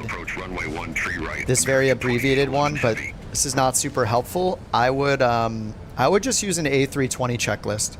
The only main difference is going to be you're starting 4 engines instead of 2. And in the overhead panel up here, you're going to have to turn on a lot more fuel pumps in this area. And when you get the GPU started, you're going to need 4 switches for the GPUs, these external 1, 2, 3, and 4. Besides that, it's pretty much the same. Just extinguish all the white lights. Yeah, I would just go by like an A320, and you'll probably figure the rest out. American 2811 Heavy, turn left heading tree 20. Descend, maintain 6,000, altimeter tree 010. Expect further clearance in about 21 miles. Turn left heading tree 20. Descend, maintain 6,000, altimeter tree 010. All right, should we... Oh, it's asking us to add the destination data still? I just didn't clear that out. Okay, yeah, it's all still there. 50. Activate approach. Try this again.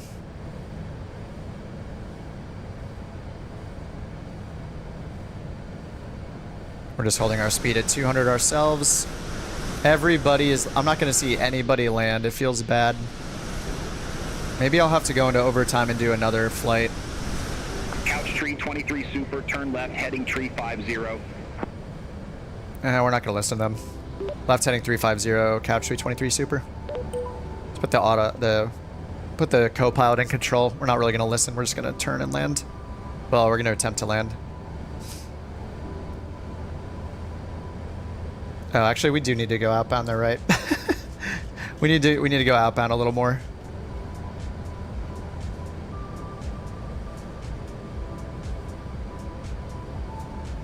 We're still we are above the glide slope, so I need to get down lower.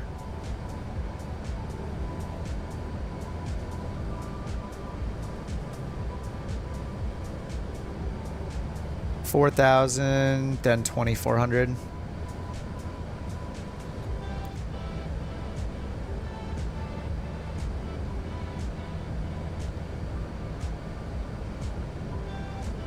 just gonna get flaps 1 down. Cool painting.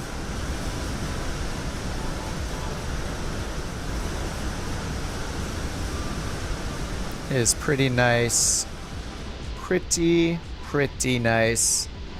Listening to ATCs for nerds. That's true. I agree. Especially fake ATC. Even nerdier than real ATC. Alright, 12 DME. I'm gonna get it outbound so we can get the glide slope above us. Sorry guys, this happens so often when I fly a new plane. Everybody's down on the ground except for me. It's not even when I'm flying a new plane though, it's like I just mess up and everybody else suffers. Couch tree 23 super, turn right heading 155, descend and maintain 3,800. Turn right heading 155, descend and maintain 3,800, couch 323 super.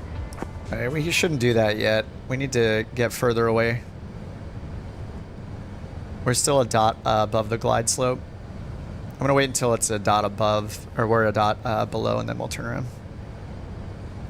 Go direct Legri. Direct 2. Oops, I hit it already. Alright, well it's gonna have to work. Gear down, flaps 2.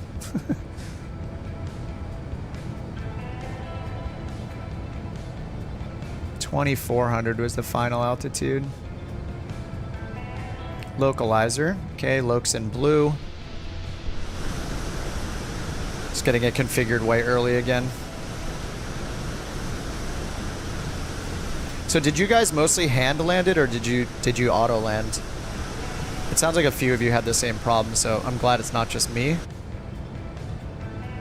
Alright, Loc Star. Let approach. Cat 1 dual.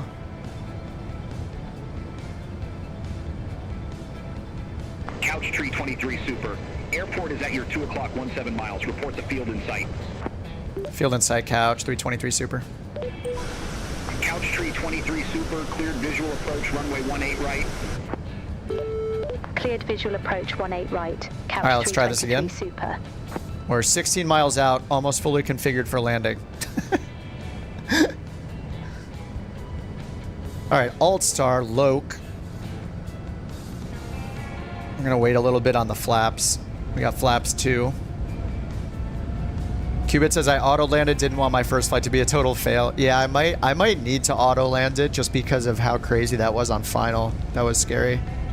Trim adjustment? What trim adjustment? 3070 is suffering here. You can turn the cabin off. Oh, we got the door open still. If you hit this button right here, this little label, it turns the cabin off. There goes the cabin. Maybe I should have done that earlier. This hat only label is a cabin on-off button. Somebody, I think Sean told us this earlier. Secret cabin off button. Cabin off made a difference. I don't want to auto-land it, but I also want to be able to potentially do a second flight. I'm not sure yet. I'm so on the fence about another flight now.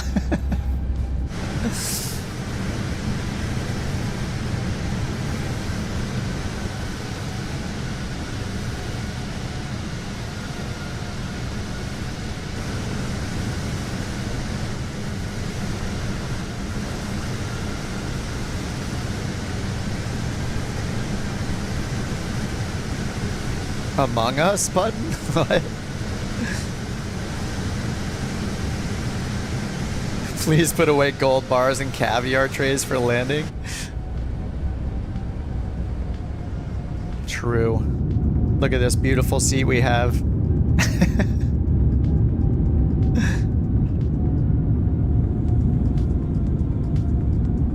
Oh, the shadow.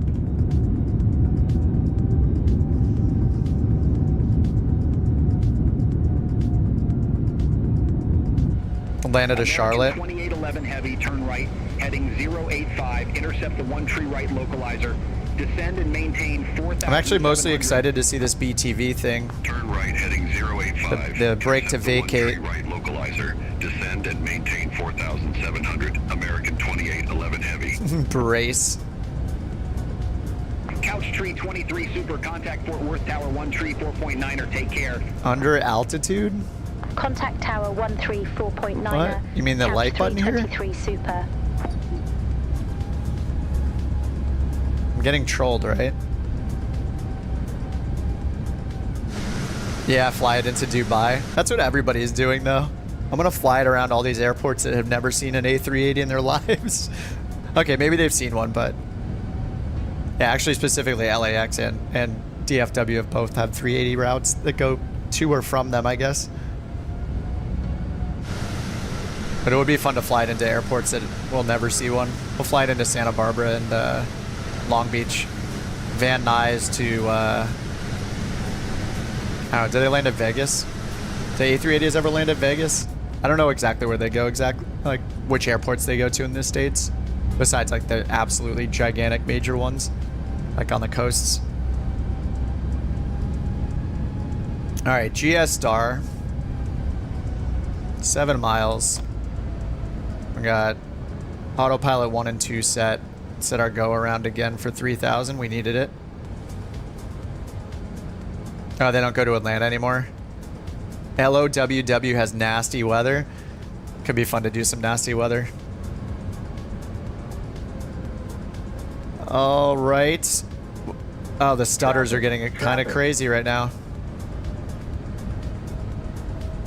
All right, let's get flaps full. Whoa, now. Yeah, this is the porpoising that, like, look at the flight director. American 28. I mean, I'm sure they'll address these things, but 16 miles, report the field in sight. Field in sight. American 2811 heavy. all right, we got auto land set up. Let's see, Catalina, nice. Jocko says, I'm 49, growing up as a kid, planes. Oh no. Planes crashing was a regular occurrence. Incredible how safe it is now. Twice as many planes in the sky. It's pretty insane.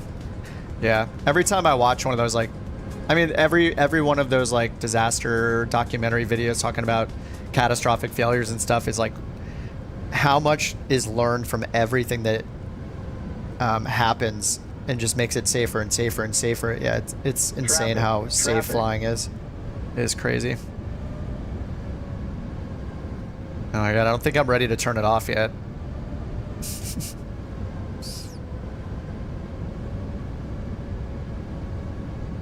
All right, we're at 450.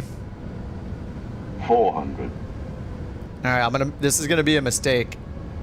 Fly with failures on. Oh yeah, how do I turn the failures on? I didn't see them in the EFB. All right, there's land. I'm gonna make the mistake and turn it off, I guess. 100 above. Okay. It's not going crazy right now. Minimum 50, 40, 30, 20, retard, 5. Are we on the ground? We're so high in the air. All right, let's see this BTV braking.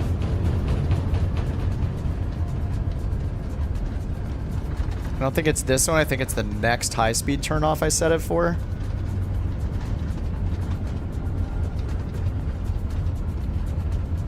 I thought I set it for that one. Oh, maybe it's this one. No, maybe it was further. Yeah, it says BTV still. It's on the annunciations. Over to Tower 1 tree, 4.9er American. What is that? 11 heavy, take care.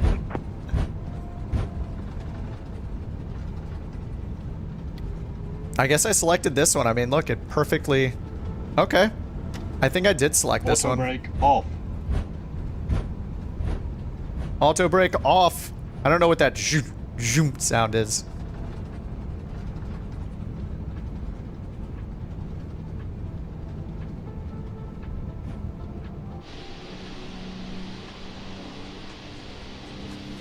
You had to hightail it off the runway.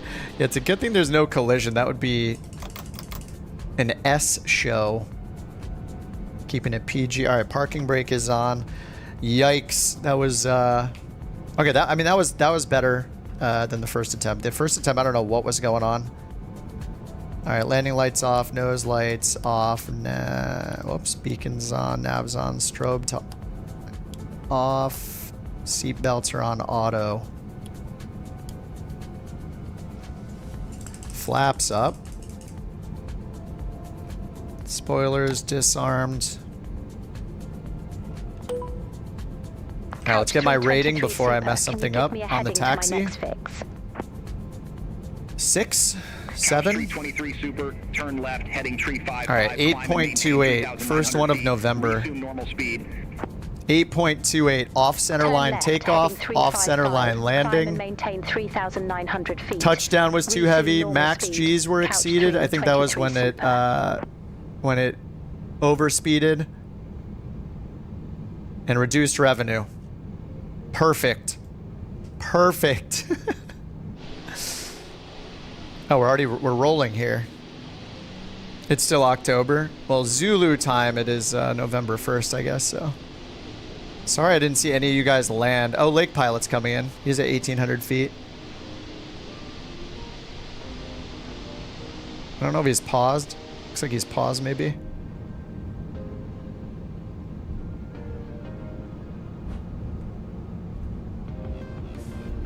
Oh, Dallas says always enjoy your flights. Thanks. Thanks, Dallas. Sorry, it's kind of that was kind of chaotic. Oh, Lake is moving. To watch him land in a second. Do I encounter problems with GSX? I didn't use GSX tonight. I have it turned off right now. I didn't use it just for the sake of time. But yeah, I mean, GSX has problems with almost any plane, I think. I need to get over there and see Lake land. He's in the 787. Oh no, they're glitching. Oof. Look at the quality. It's not loaded in yet. It's probably because like it said 747 on the tail. Didn't it just say I swear it just flashed 747 on the tail. This is I guess the problem with doing the Southeast Asia servers. It's not going to be super friendly ping. I mean, if we're going to go to some unrealistic airports to fly the next one, then we could go back to USA West. What time is it? 8:40?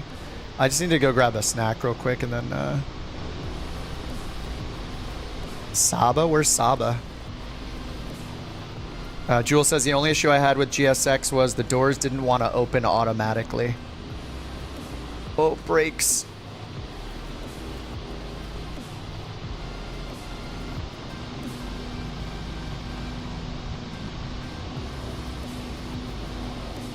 Yeah, I think it'd be fun to find some nasty weather. If not landing in nasty weather, taking off from nasty weather would be fun.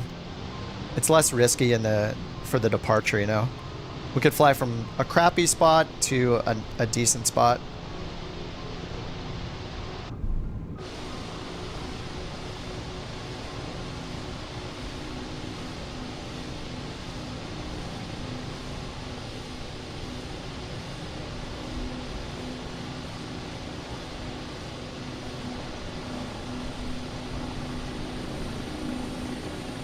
All right, Qubits, have a good night, dude.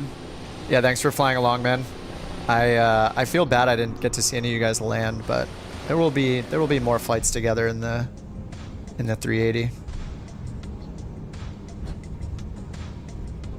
I just want to do like, we can do another one and kind of speed run it. I just want to do like a short flight. I think it'll be fun. It would be fun to do something with really bad weather though. shake things up a bit. It's always more fun to at least fly out of some bad weather. I'm glad you didn't catch my landing.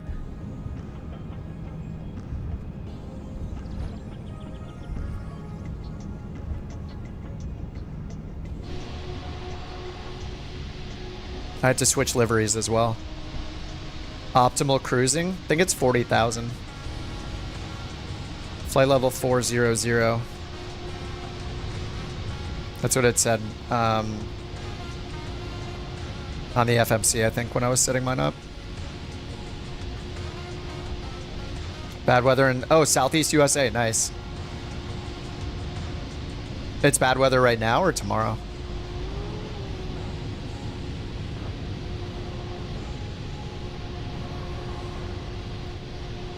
The blue digital screens, yeah, up on the glare shield, yeah. These, yeah, they look pretty awesome. At first glance, I was like, oh, it's now there's bad weather? Okay. Yeah, we should fly into some bad weather. Yeah, when I first saw them, I thought it was like, I was just like surprised.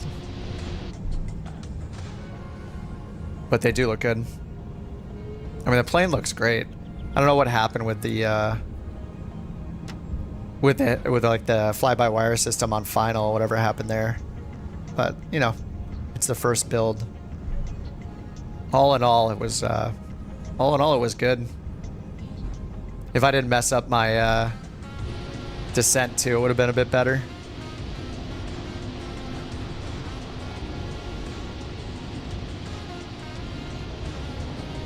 Our tail's sticking out a little bit, that's fine. All right, let's shut all these engines down.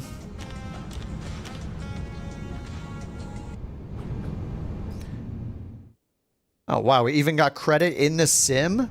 That never happens. Nav and beacon off.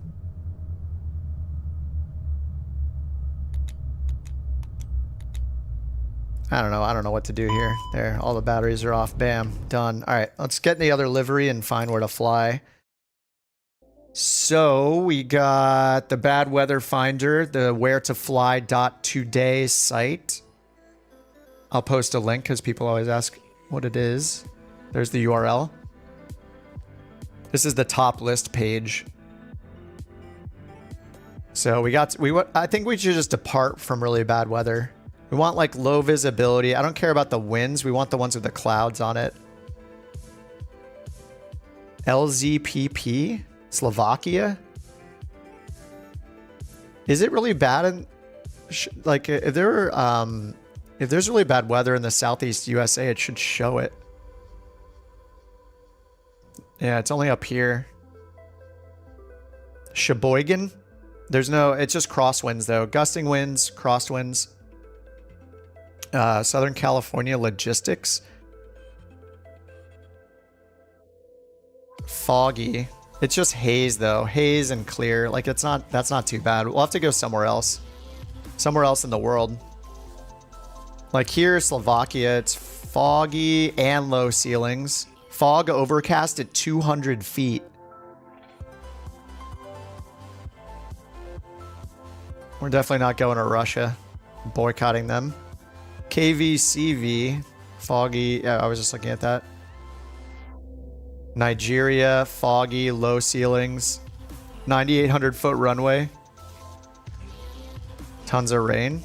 It's not showing anything with rain right now, right? Let me just click Asia. Kazakhstan. Oh, Korea. Heavy rain. And Turkey. Foggy and low ceilings in Turkey.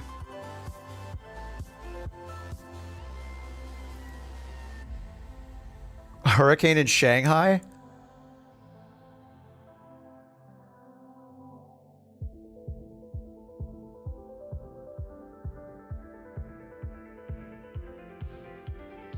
Most rain in the world at the moment.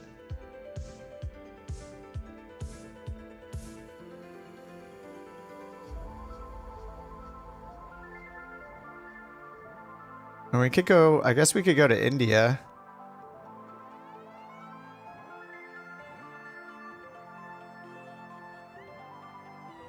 Fog, thunderstorms.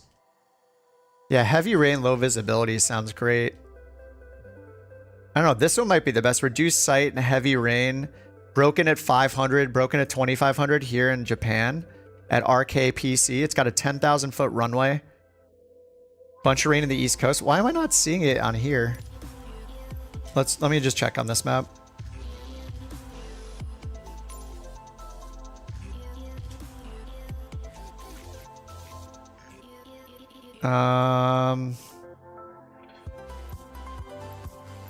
Where are the filters? Why does the more screen always disappear? It's always so weird.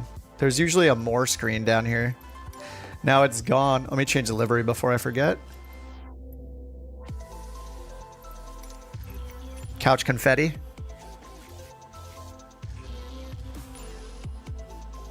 Looking for a low vis airport? Yes. Yeah, I mean, this website shows us a lot of them, so... But it's not showing any in the US, though. Especially not the East Coast. Yeah, these just say foggy. There's no rain at any of these. Oh, yeah, spacebar. Oh, no, it doesn't like me. It does nothing. Yeah, I don't know why it's not working right now. I think we need to go outside of the US, it looks like. I mean, can we see the METARs here? I don't think we can. It shows the winds. Spicy weather. RKPC.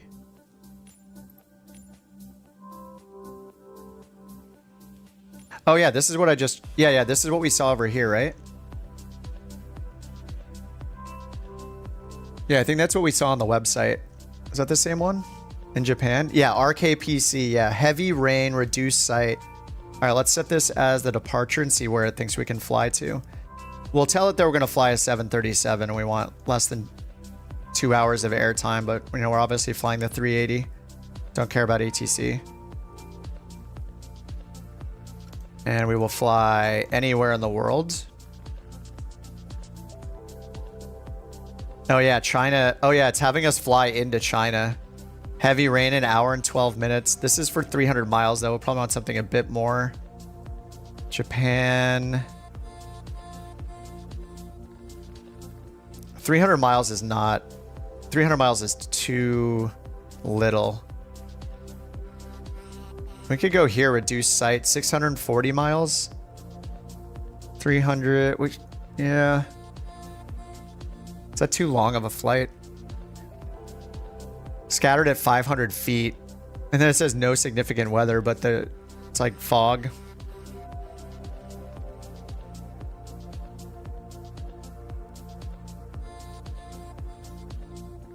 Costing winds. I mean, this one's only... Should we do a 339 mile flight? Is that kind of ridiculous? Yeah, I mean, it is ridiculous. Heavy rain and mist, 300 feet. I mean, this will be down to minimums. It's got a 10,000 foot runway. You have an hour. I think we should just do the short one. Just fly into some really bad weather. Let's see if there's an auto land here, though. ZSNB. I want to make sure that we can land with no visibility so we all don't tank our new sky scores. So let's search ZSNB charts. The winds are 350 at 5, gusting 11. So runway 31. There's an ILS for 31. It's only a Cat 1 though, so it brings us down to 200 AGL. Scattered at 300 is the report.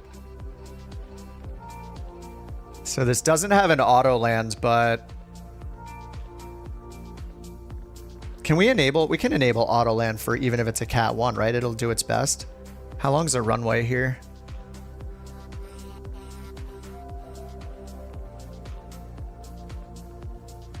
A 10,000 foot runway. Oh, do the opposite? Okay, let me see. Let's see if there's a... Yeah, okay. Let me check the departure then. What is it? RKPC. I just want to make sure that we have... hopefully there's a Cat 3. No, there's not. There's no Cat 3 at either one, is there? 200 AGL, 200. They're both Cat 1 approaches. Wait, there's an RNP at 273. So we're going to have a visual. Yeah, Cat 1 will do its best. All right, Av says to do the opposite. He made the livery, so we're going to do the opposite. All right, so we're going to start at ZSNB. ZSNB. And let's change back, guys, to USA West so we can see each other and hopefully performance will be a little better. USA West, USA West. Gate small. All right, let's do ramp GA medium.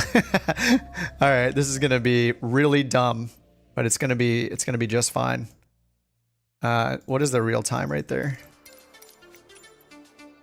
All right, live. All right, live time. Good luck to all of us making space here. Which livery? We're using the Couch Captain's liveries, of course. A380s out of a tiny airport that only has medium ramps. I know, it's stupid. We're going to do it. It's going to be fun, okay? Worst case, we're going to bankrupt the virtual airline. All right, let me go set it up here. Free flight passengers.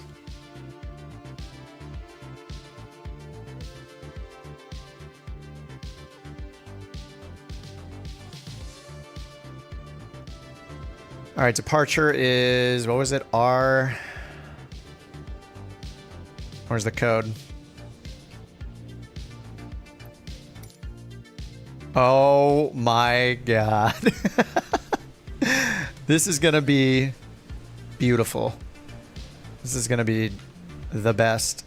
Forgot the airport code already. R. Oh, ZSNB. ZSNB.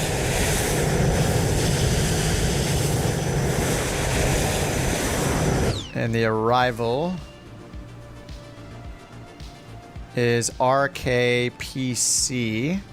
I'll put it in the top corner in a second once I generate it. All right, 388, King of the Skies. Depart at 4:15. We can probably do that. 452 passengers, an hour and 10 minutes. Generate the flight plan and sim brief, and I'll get Volanta going. I'm going to grab something to drink real quick as soon as I get this going. All right, start a new flight. All right, Volanta is up. Start the flight here so we can get our flight plan.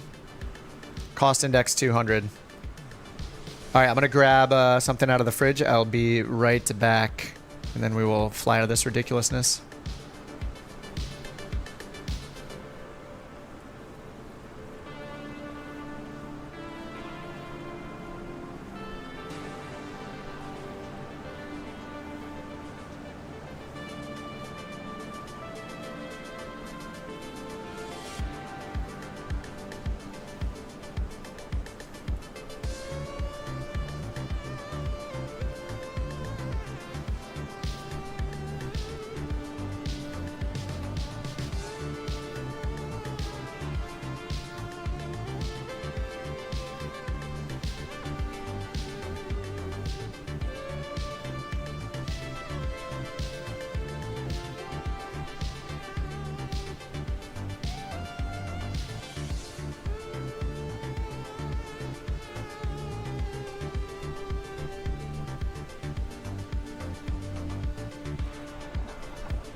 All right, I'm back. Yeah, USA West is the server. We switch back to USA West.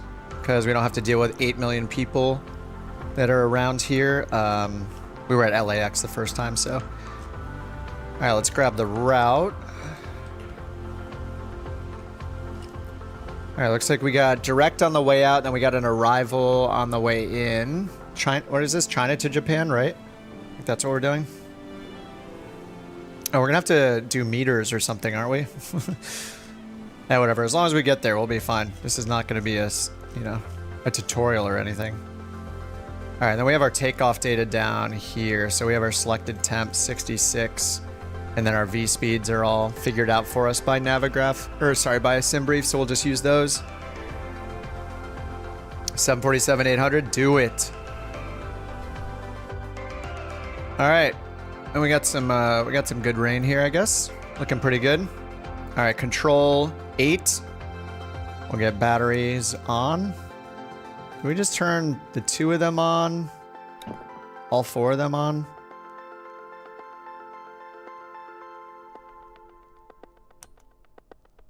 I don't know. Oh, we don't have external power. Wait, do I have to add a GPU cart? Power. How do we get the power if we don't have power? Maybe in the EFB?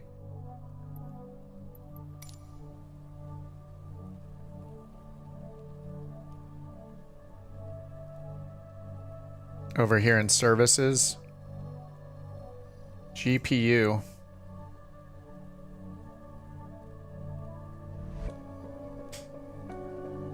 Can't even load into the airport.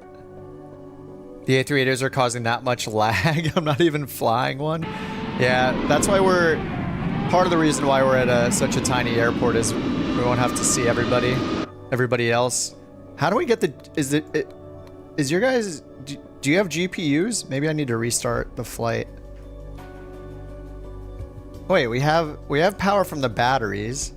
I said to attach the GPU, but there's no available power.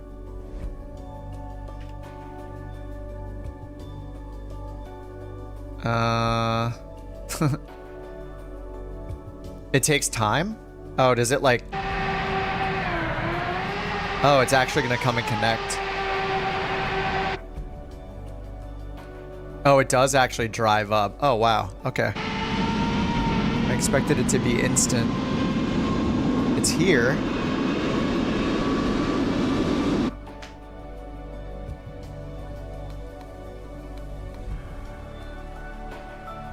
We demand GPU now.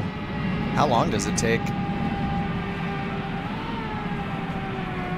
You know what? I clicked the other GPU button. I probably messed it up by hitting the other one. I'll just hit restart. I think I might have messed it up using the pushback tool. I shouldn't have done that.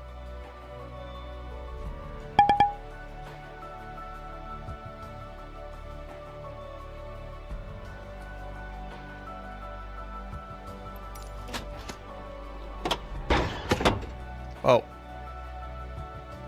Loud noises. Okay, let me try it again.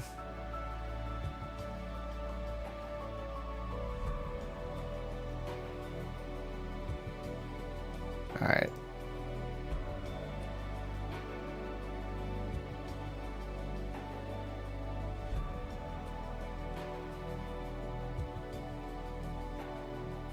Okay, let's get BeyondATC. Oh, actually, I need to restore in New Sky. Next, restore. Okay, we're started again.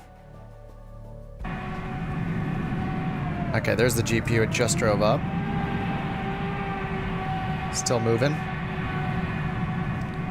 Everyone just pushed straight back. Yeah, it's fine. We'll run into each other. It'll work. It'll work all right.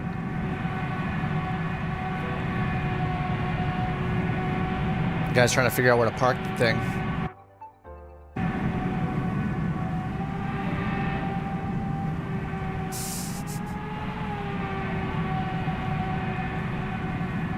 What's he doing? Oh, there we go. It's green. Nice. That's cool. I didn't know it was actually going to drive up like that. Neat.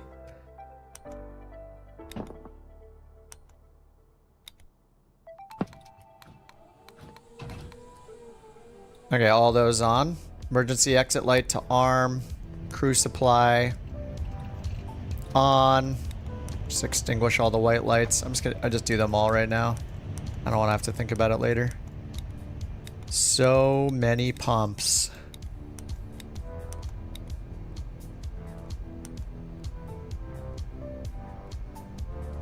Okay. Nav light is on. Seatbelts to auto. No mobile phones to auto. Strobe to auto. Why not? Okay, control 0. And I had it import automatically. Heavy showers. Is that showers in rain?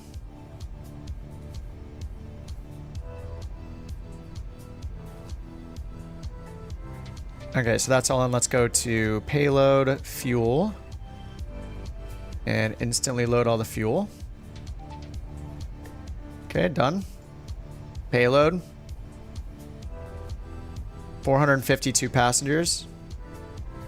Instantly loaded.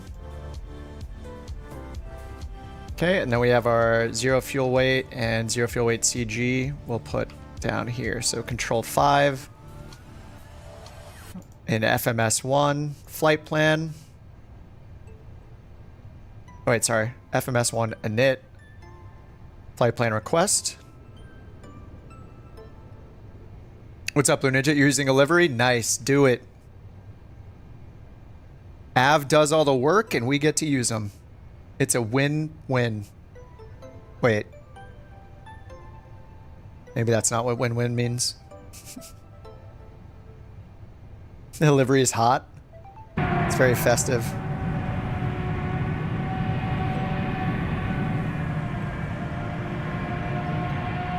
Dude, the gold looks so good. The gold couch. It's a great gold color. Okay, received. We click again. Insert.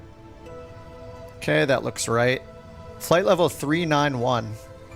Okay, and then trip winds, I'm going to put in the average wind component, positive 22. So we just put in 22 for a nice tailwind. Okay, departure.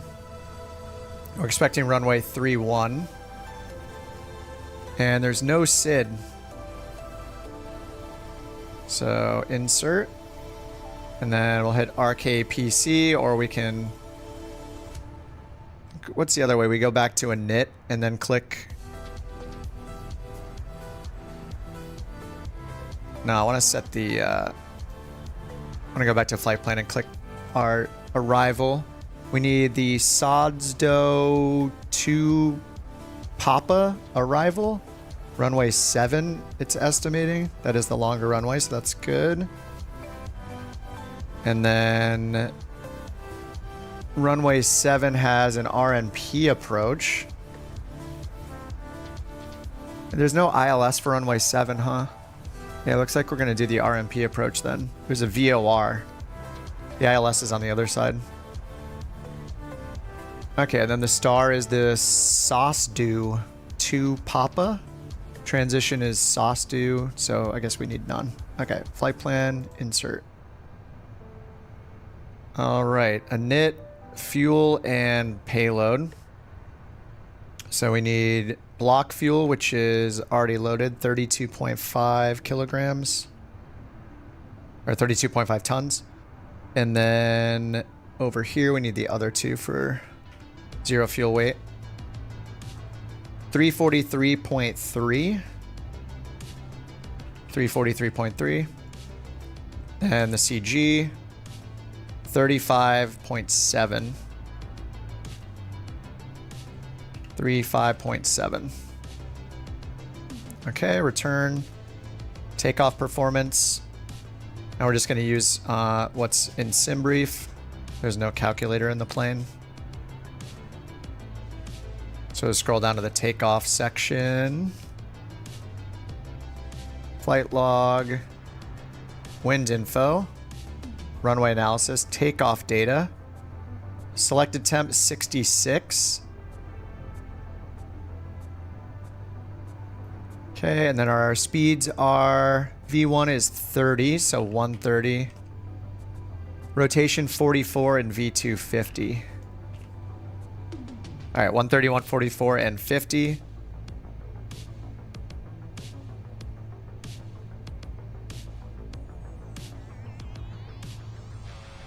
And then 35.73 again, 35.7. Whoa, 35.7 for the trim. Packs on, anti-ice off. Okay, I think we're good there. All right, back to the flight plan. VOR approach. What's up, Peter? Peter says, can the flight plan be manually inputted into the MCD, or must everything be imported from SimBrief? Yeah, I think so. I mean, I would imagine you can. I haven't done it myself yet, just for the sake of time. But when you click on these spots, it has all the options here. So I assume you'll just need to go in here and do insert next waypoint over and over again after you do the init page. So on the init page, you would just type this stuff in yourself manually. And then when you go to the flight plan, I guess it'll have at least those 2 waypoints. It should have your departure up here in the runway. And then at the bottom, it should have the other one. So it looks like you probably... Yeah, you need to...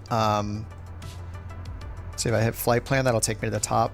So you would need to like click this and then set the departure right here if you have a departure procedure. And then at the bottom, you click this one to set the arrival if you have one. And same with the approach. And then for the en route waypoints, yeah, you would start at the top and work your way down. So I guess from here you would say like insert next waypoint. I haven't done this myself though. But yeah, when you click on one of these, it'll give you all this drop down of all the options. Like this is where you can do holds. If you're flying airways, like in this case, we're going to the Whiskey 67 airway. So we see those in white here. It shows the airways, then the Whiskey 13, and then it's like the Golf 327. So those are where the airways show. So yeah, I guess you would probably click airway to do that, but I haven't done it yet. Maybe I'll do that in a future flight if I keep flying this thing. But yeah, SimBrief is just a nice way to save time, but I'm guessing you could do it manually that way. Haven't done it myself though. Not yet. Okay, I think we got all that set, so let's go get the APU started up. We got the pumps on already, so we go master switch and then start.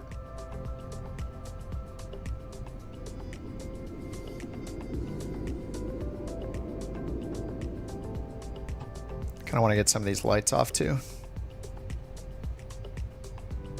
Just the ambient one maybe, and the floodlight. There, I just like the integrated lighting. Oh, I forgot to do the alignment. Whoops. Control 9. Nav. Up here. Forgot those. I think I have it set to instant. Oh, do I have it on fast? I must have it on fast. All right, let's get BeyondATC going. What's up, Anderson? How's it going, dude? Yeah, I haven't been on since like... Was that on Sunday or Monday? I think it might have been Sunday. All right, BeyondATC starting up. BeyondATC. Panel for the lighting. It's down here. This section, Control 7. To the right of your elbow. Integrated, and then you have the floodlights down here, and then ambient light. The trim value, so you don't... In this, you set the CG instead of setting an actual trim. So go to FMS and then performance, or to get there fast, you can just hit the perf button down here.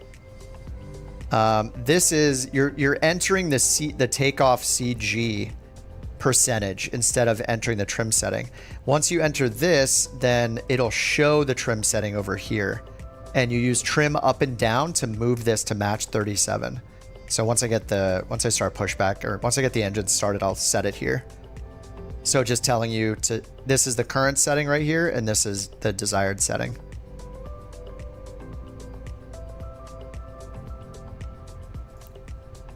Oh my God, who's out there? It's raccoons doing donuts. Oh, baby. This is going to be us when Flight Sim 2024 comes out. This is what we're going to be doing the whole time.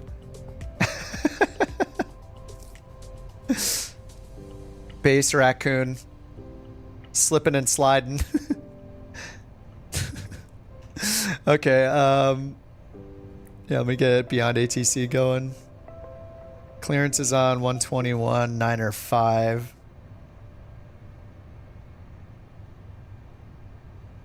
All right, I'll let the co-pilot do it. I don't even know the names of the airports. Couch 323 Super, ready to pick up IFR clearance to Jeju Airport. All right, Control 2, we're going to get ready to put in the... 323 Super, Ningbo delivery, expect runway 31. Climb 6,000 feet on runway centerline, then expect radar vectors of Nev. Squawk 5544. All right, 5,000 and Expect 5544. runway 31. Climb 6,000 feet on runway centerline, then expect radar vectors over Nev. Squawk 5544. Couch 323. All right, so now we go to the surveillance screen. You can hit serve down here, this button, Super, read back or up correct. here, Contact and then we're going to enter the squawk code. 6 when ready for pushback or engine start. Squawk code Ground 5544. 121.6 when ready. 5544. Couch 323 Super. Turn it to auto. All right, then back to our flight plan. All right, for taxiing, if you want the taxiway info to show up over here, you turn this below 10 on the zoom. So we're going to turn this down. And we'll see if it loads anything. Maybe it won't load anything at this airport.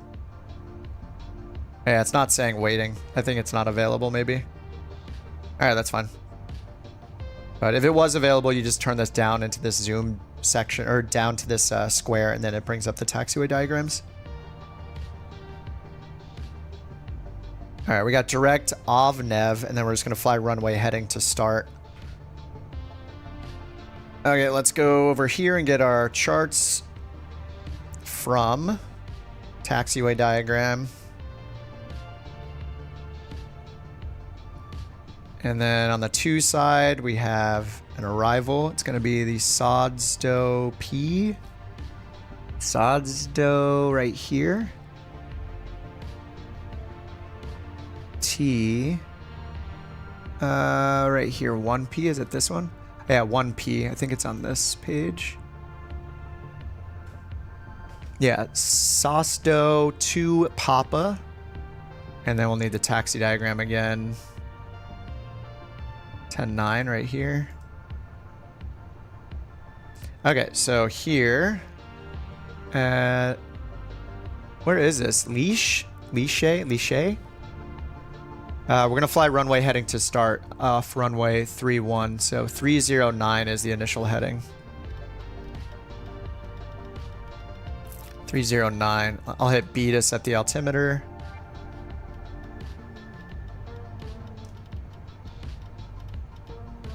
All right, 309. All right, let's get the APU bleed on, and we'll turn off the external power. And I guess we'll get rid of the external power.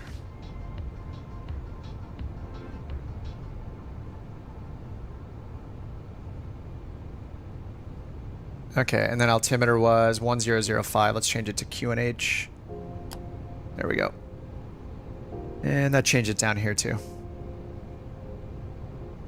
All right, so do we... I guess we need to push back just a little bit. Nice, you guys are already on the move.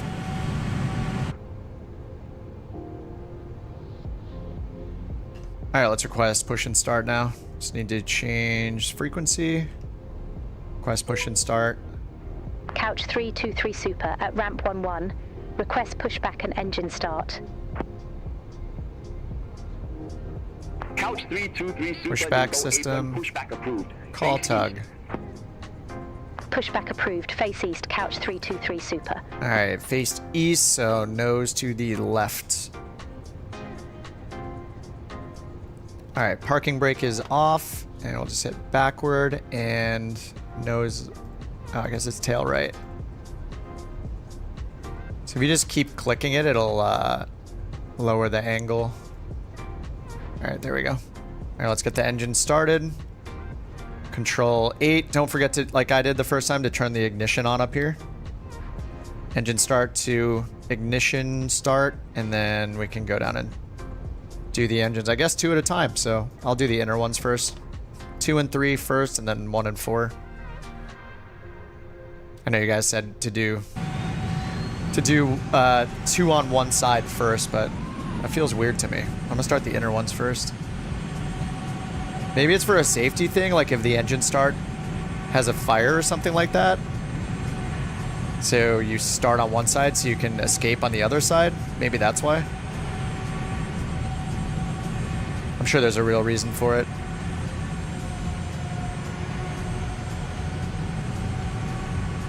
I'm not doubting.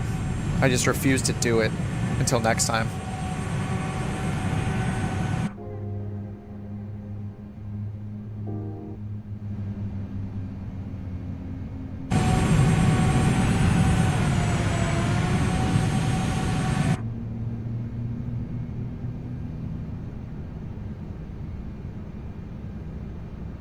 All right, 1 and 2 say available. 4 and 1. So cool you can do 2 at a time. All right, speed is dash, flight director is on.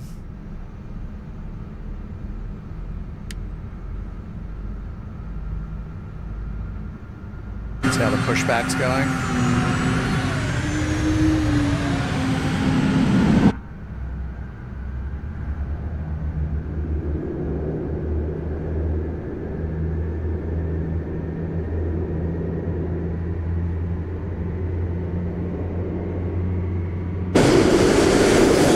I really like this moving map. This is really nice. Doing the pushback. Like, you can just look at this thing. Pretty cool.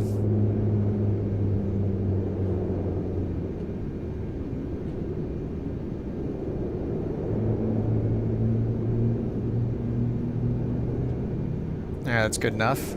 Pause. Parking brake is on. Detach the tug. Alright, check the engines. Alright, looks like all 4 are available. Nice. Alright, now let's set our flaps. Flaps 1, and then set our takeoff trim right here. So we just use our trim up down button to set it to the pink number.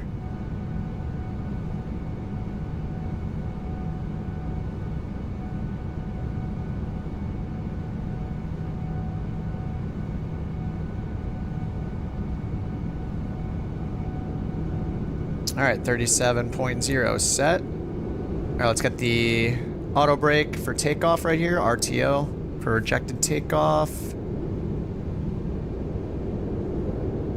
And yeah, our map is all set. Flaps are at 1 to takeoff config.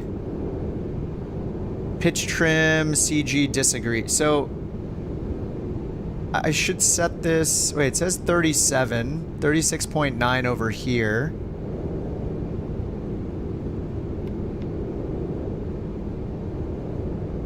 Oh, wait. Was I supposed to look over here? I set it based off the zero fuel weight, right? But it should be set off the takeoff. So I guess I'm supposed to look over here for gross weight CG, and it's close to that. So I just need to reset this to 37, which is what it's expecting. That's why. Okay, yeah, I think zero fuel weight we put in for our weight in the original CG, but for the takeoff we put in our gross weight CG from over here, I guess is the way to do it. Okay, I think I did that last time too. All right, back to the flight plan, and now if we hit takeoff config, should be good.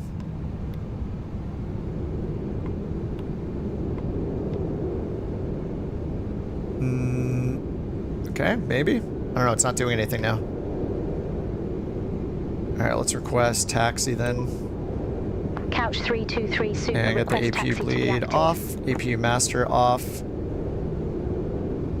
Couch 323 Super. Nose to taxi. Runway 31, taxi via Alpha. Hold short, runway 31. All right, 31 Alpha. Oh, you have to move forward first? Taxi via Alpha. Hold short, runway 31. You can do Couch failures in the 380, Super. just go to the square with an exclamation mark. Oh yeah, you can, you can't put on like... Okay, they're all manual failures for now, right? I can't put on like a wear and tear thing, right? Oh yeah, you're right. Yeah, parking brakes off, and now I see it. Ground spoilers, and then takeoff config. All right, ground spoilers armed. Takeoff config normal. Nice. Yeah, we do have wipers in this. Right up here. That is the slow setting. Holy.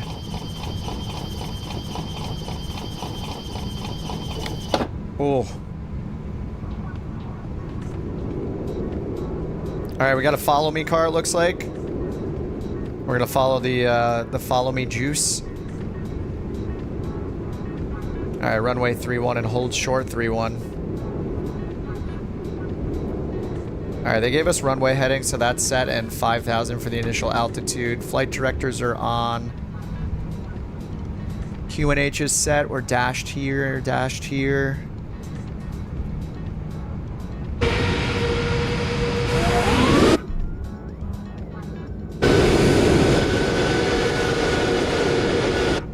Got a longitude behind us, nice. The fastest setting.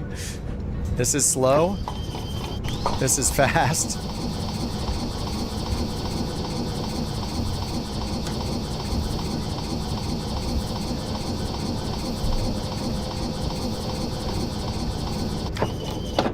There's an Osprey in front of us? Wait, isn't that the British AvGeek one? Is that a built-in livery? Wait, did I download the Osprey from flightsim.to? Isn't that British AvGeek's VA? We were trying to catch for so long.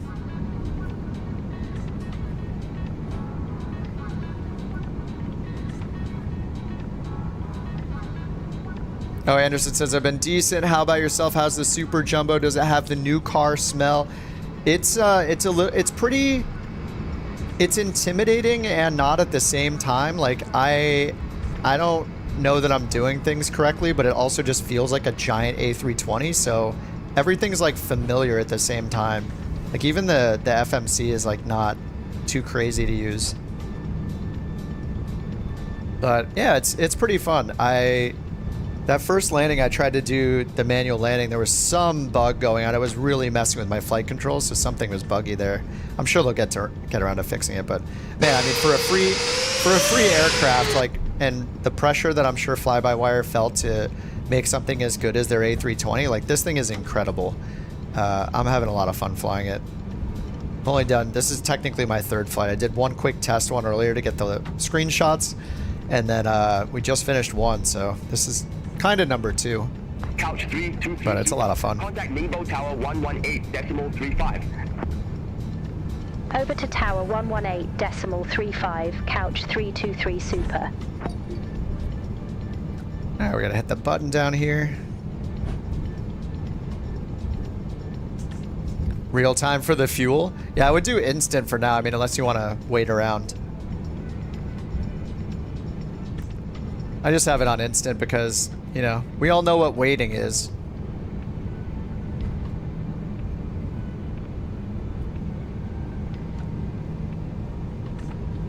I'm slow enough usually on the stream where doing the instant fuel and everything helps me a lot more.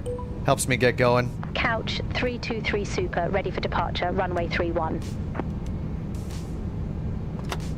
Alright, I should have watched one of you guys take off.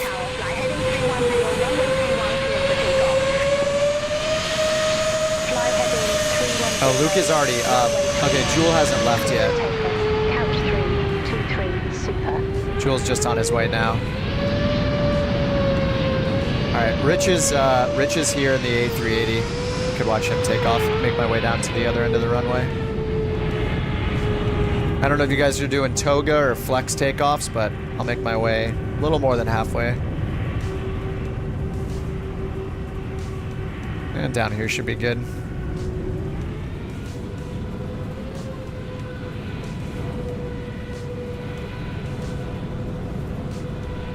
Alright, Rich is on the takeoff roll.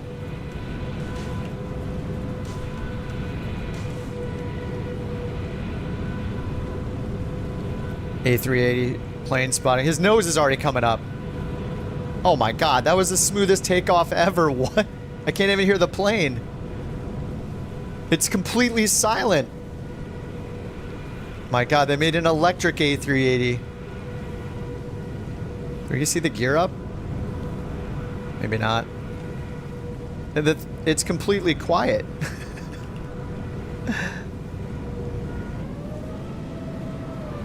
Here goes rocking the longitude. The baby rocket. I hear his plane.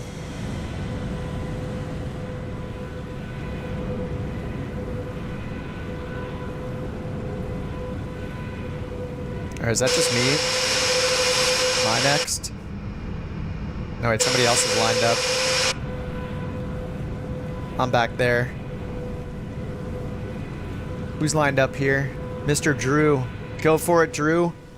Maybe we'll hear the engines this time. What happened? Did my engines just shut off? How many runways? I think it's just the one. There's just one giant 10,000 foot runway here. I think Drew's waiting.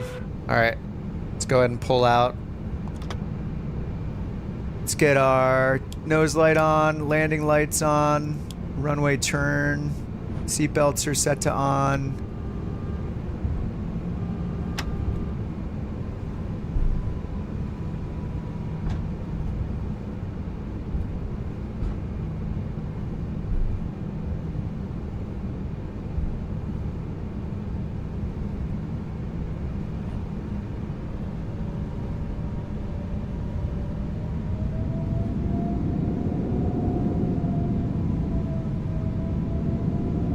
Alright, runway 31. We're gonna fly runway heading, and then we're gonna expect vectors to Ovnev, which looks like it'll be a right turn.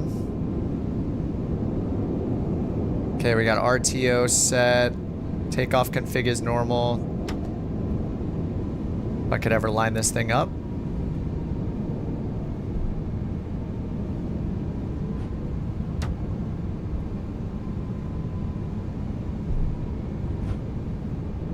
Alright, good enough. Alright, let's get TARA on up here. Auto. Oh no, we're just gonna do TA only. I don't want to get an RA like on the last flight. Okay, that's at RTO. I think we're good, right? Yes. Yes, we are. Okay, let's try the 50%. I don't know if we do this on an Airbus, but we're going 50%. And then we're going flex. Alright, there we go. Flex is set. Man, flex 66, SRS, runway, and auto thrust.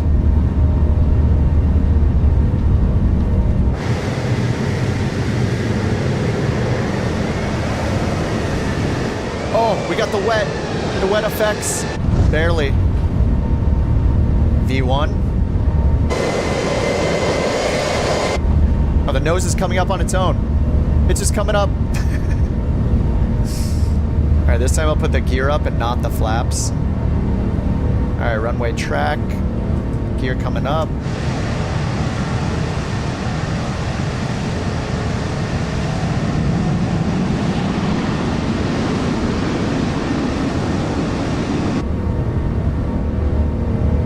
Alright, autopilot is on.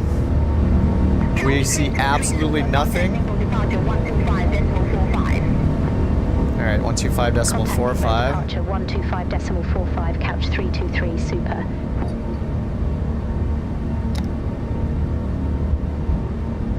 OP climb runway track.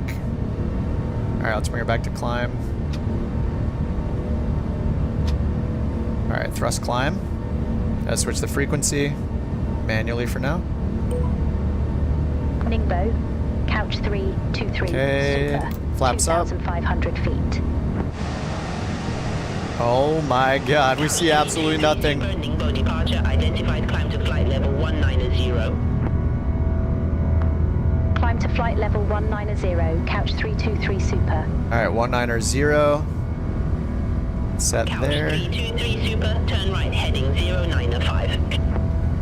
095. Heading 095, couch 323, super.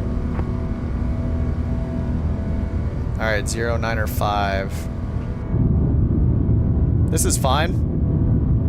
The wall of water. Yeah, this is awesome.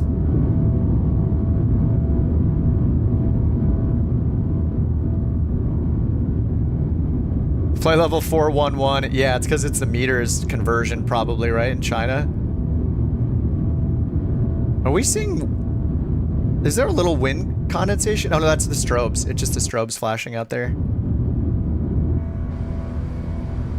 Alright, we're at 6,000 feet.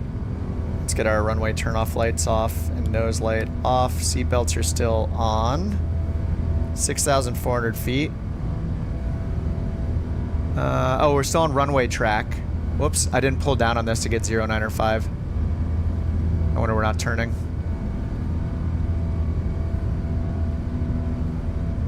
Alright, 0, 9, or 5. Good job, me. Diverting to Shanghai, need to go to bed. Yeah, this is a little later than normal for a stream. It's only 9:40 here, but... Yeah. Hey, had to do another one, you know? Good luck on your diversion, Beanie Baby.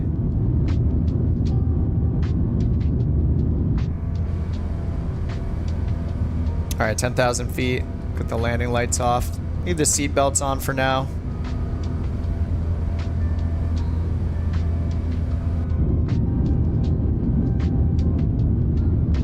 This is fine. Nothing to see out the window, just...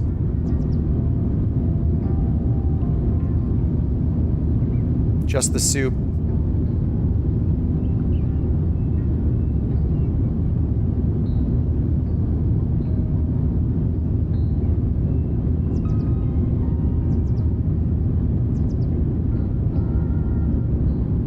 Yeah, landing light's still 10,000. Yeah, at least in the States. In a big plane, at least. I think a lot of small planes just leave their lights on all the time for visibility. But for like a bigger plane, it's like a lot of them are they retract, right? So like there's actually more drag, I think, when you have the lights extended. All right, hopefully we'll get direct. I guess it's standard now. Pull standard and push button standard. Super turn right, heading 155. Turn right, heading 155, couch 323 super. Alright, 155. Couch 323 super, contact Nanchang control 120.5. Contact Nanchang control 120.5, couch 323 super. Okay, 125, we'll change the frequency. She'll do the talking. Nanchang control, couch 323 super, through flight level 175 for flight level 190.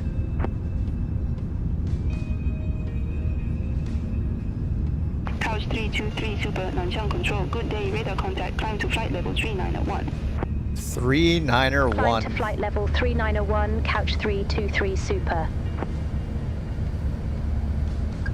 Couch 323 super, cleared direct of nav, resume own navigation. Cleared direct of nav, resume own Direct navigation, of nav. couch 323 super. Flight plan. OVNEV. From position direct to. Insert. Okay. Dashed. And left to OVNEV. Alright, 19,000. Oh yeah, I didn't put constraints on. We can do constraints and airport at the same time. Oh yeah, that's pretty cool. Nice. A little pro tip there from Rich. Yeah, that's cool.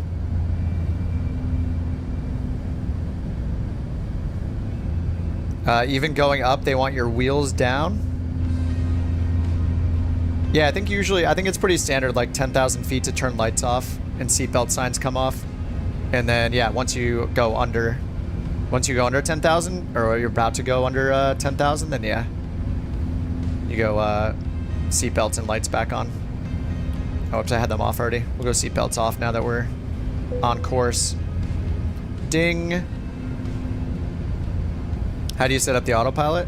I mean, if you rewind this video, or like any one of any plane I'm in, I'm pretty much always, especially in an airliner, always setting up to use the autopilot. But yeah, there are plenty of tutorials. There's checklists. Using the real world checklists, or not real world, but you know, the flight simmers that have made checklists. It's always good to use a checklist. But yeah, the autopilot is just part of setting up the plane. It's really easy in the Airbus. As long as you put in the flight plan in, it'll know where to go through GPS, and yeah, you just have to learn to import the flight plan. But pretty much every single flight I'm doing it, so you can just rewind or watch any of my streams or other people's streams. There are tons of tutorials out there for the Airbus, like, and the Boeings, just any plane. There's so many people that make tutorials for those. So yeah, there are many ways, many resources you can find to learn how to do it. And once you do it a couple times, it becomes pretty easy. Non-chain control, Dynasty 502 Heavy. Good day. Flight level 244. Am I going to stream back and forth? Oh, between 20 and 20? Unless I'm going to keep them both installed, but if 2024 is not a disaster, then I'm just going to be flying 2024. And I mean, I don't actually plan on doing much in 2024, or I don't plan on doing anything other than focusing on career mode probably for a while. I think it will get lonely. Somebody else pointed out, like, career mode is only single player. So it could get pretty lonely when we're all used to flying together. So maybe I'll break it up with a free flight here and there. But my main goal is, yeah, to do the career mode stuff, and then learn how to use the EFB in the tablet and any ATC changes. And then at some point I'll work on tutorials for that, like beginner tutorials on, you know, getting through career mode using the EFB, all that kind of stuff.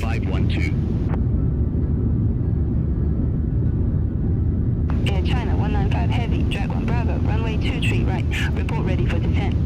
How do you deal with importing a flight plan on SimBrief?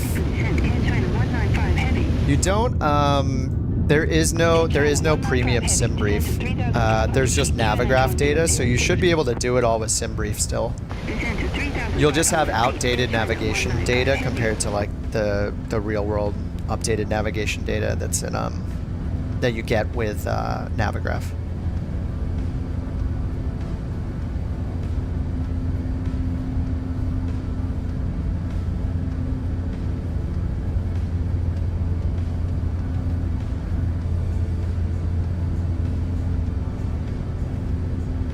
Do you have to pay to activate something on SimBrief? Yeah.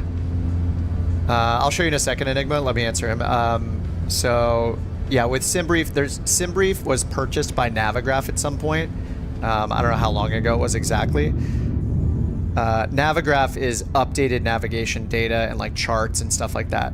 You don't have to have that to use SimBrief. You can use SimBrief. It'll use an outdated database, but it'll still work.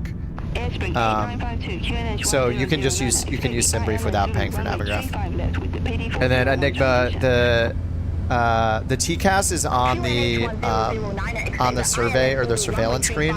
So you can either come up here and click FMS1 and then click survey, or a shortcut is to hit this serve button right down here, and then all the TCAS and transponders at the top of that screen.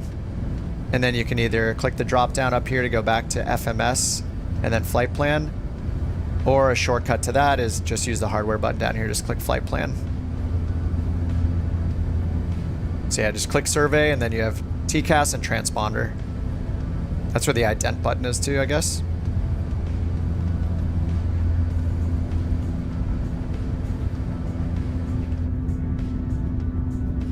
No problem, Enigma.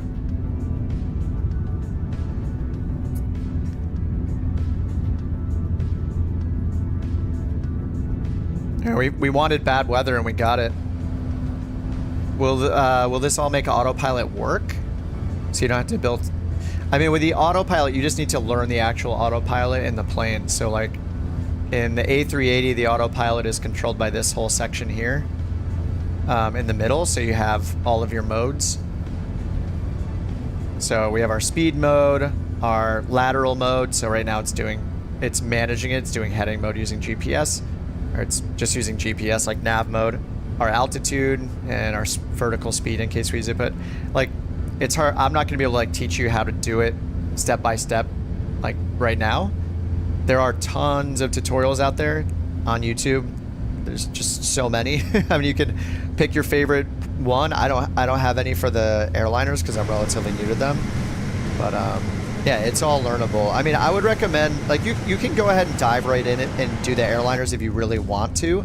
But it is, if you're learning IFR in general, like you're learning to fly with a flight plan and with the ATC, flying a specific route like we're doing here, and you know, you're looking at your route like this and flying a specific route, importing a sim brief, you can help you can simplify things by doing it in a small plane to start.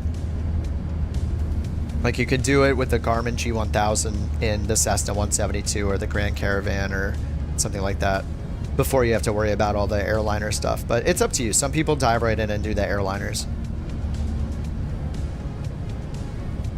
Beanie says, hover over the button under the dial under 39100. The button under the dial? The altitude button? Hover over the button? Yes. Oh, this button? Hover over the button under the dial with the altitude button?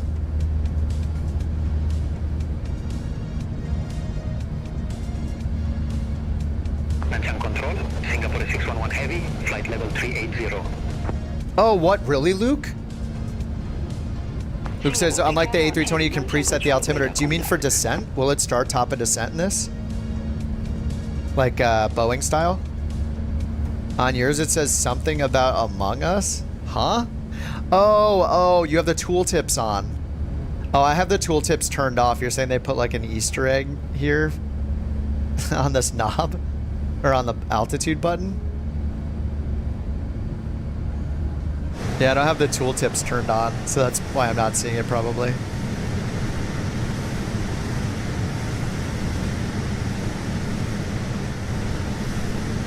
Just turn the STD button.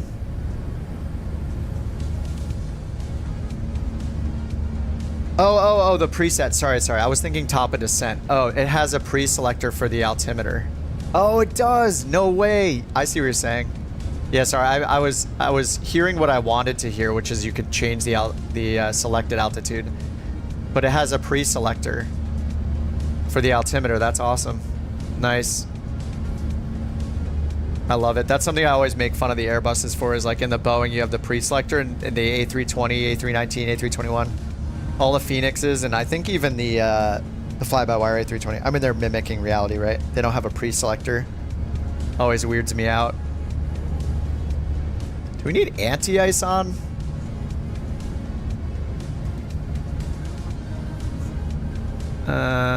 Is that under here? Wait, where do I find anti-ice? Fuel, hydraulics.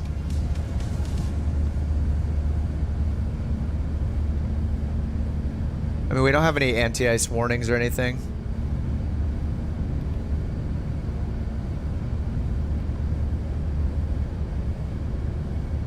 Actually, where is our like temperature information anyway? Oh yeah, TAT and SAT's right there.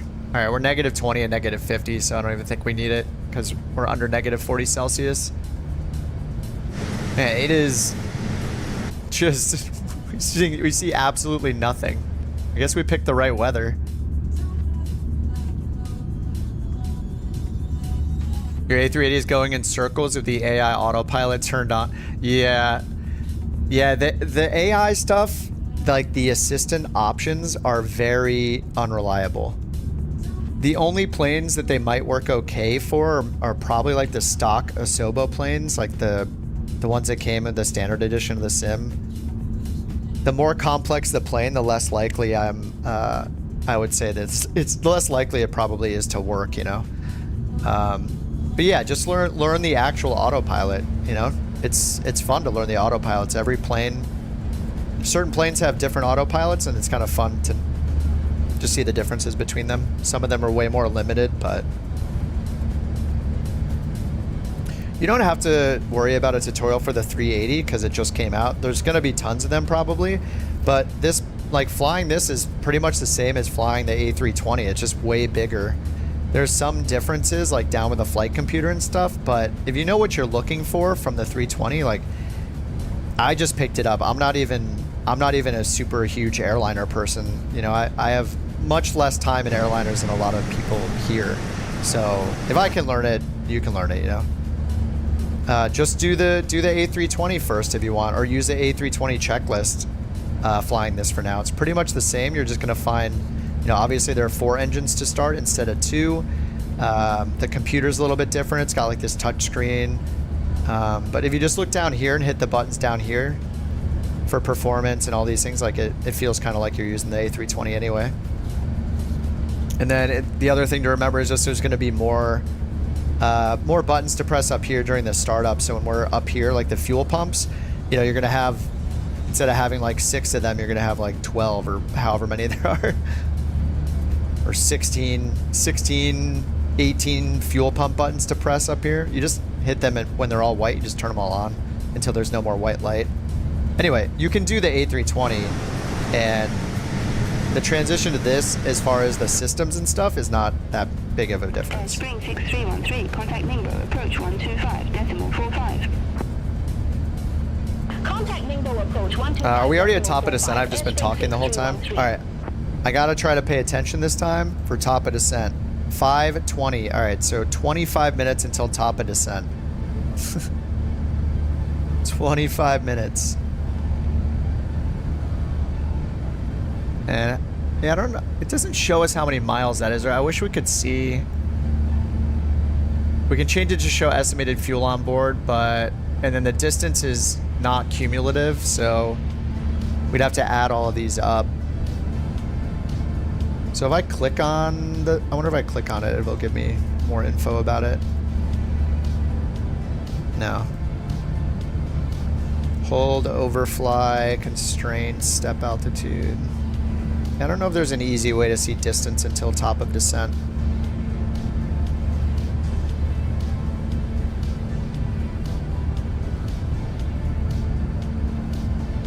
Even here, right, I don't think it shows. Yeah, this is our destination. Launch on control, airspeed 8921, flight level 158. Airspeed 8921, launch on control, radar. The tray and keyboard. We pulled out the tray, yeah, right here. What keyboard? You mean this keyboard? Which keyboard? Is there a keyboard that can come out? We pulled the tray out. This is all I've done is click this. Airspring 8952, cleared direct pad 401, cross P401 Oh, at whoa. 3,000 feet, cleared ILS Zulu, runway 35 What? left. That is so cool. This is like real life now. Look, it's just like playing Flight Sim. Oh, that's so cool. That is rad. Wait, can we actually use this?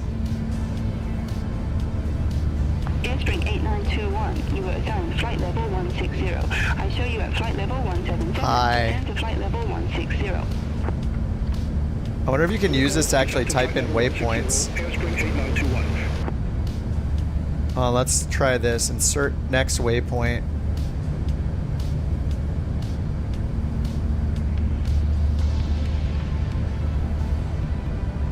Oh, it doesn't work. Well, you can just hit all the keys though, just for the sound, for the ASMR. Look, we're here for the ASMR now. Okay, everybody be quiet. Oh, that's good.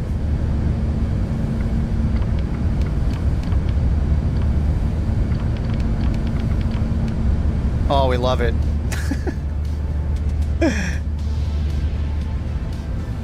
What's up, Brian? How you doing? That's so cool. There's a keyboard. Maybe they'll make that have some purpose later. I don't know. That's pretty rad. Yeah, the footrest. I saw the footrest too. Yeah, these are pretty awesome. Oh, I put them down again. Or I put them up again. Yeah, the footrests. Very nice.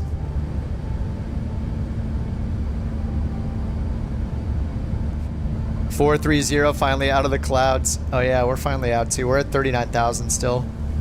We're pretty much out.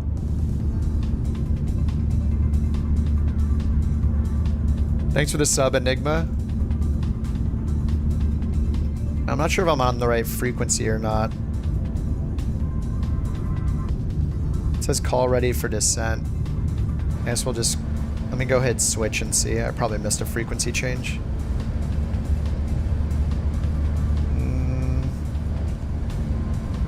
Yeah, I did. All right, announce on frequency. Ningbo, couch 323 Super, flight level 3901. Couch 323 Super, Ningbo departure. Descend to flight level 190. Descend to flight level 190. Couch 323 Super. All right, I don't know why, but we're just gonna do what they say. Why not? Super, cleared direct tonics. Resume own navigation. Oh wait, nope. Cleared direct tonics. Resume own navigation. All right, now we're gonna stay at 39.1. All right, never mind. Now we're not gonna listen to them. Who's that above me? Oh, Rich is above me. Is it 42,000? Holy, what is the max? What's the max cruise for the plane? I didn't even look that up. Yeah, it gave us 39,000, right? Yeah, 390. How big is the plane's, what's the EXP, Brian? What do you mean? The plane's what?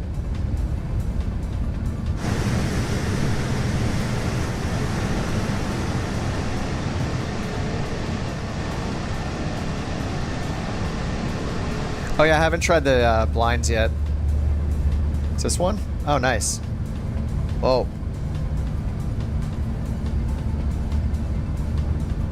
I don't like when you have to move the whole thing yourself. I just want to click. I guess it's nice if you have a really specific position for it. What the heck? What is this? Is that a little clipboard? What is this?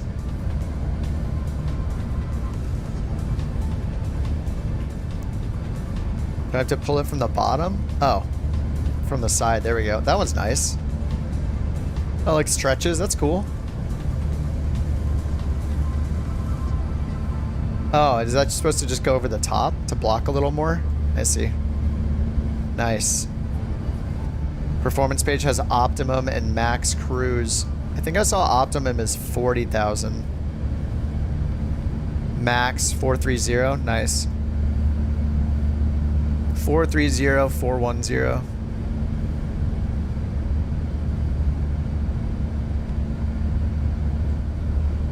All right, top of descent, 5:21. It's 5 o'clock. 21 minutes till top of descent. We picked such horrible weather. It's amazing. Oh, Beanie's back there in the A320. You were, oh, landing prediction time for your emergency landing. I see you down there at 4,600 feet. He diverted for bedtime.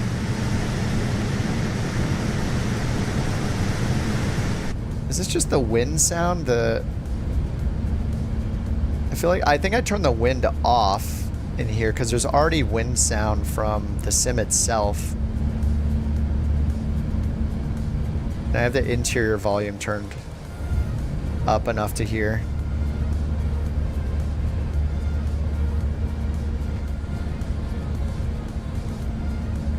All right, the weather at the destination.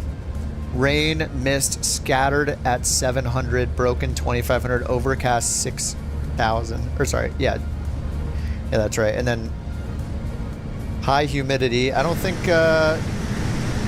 Actually, I can check. I don't. Does SimFX? I don't know if SimFX is doing anything for this. None of the immersion packs will work for this, I don't think. Yeah, just the regular SimFX for now, but.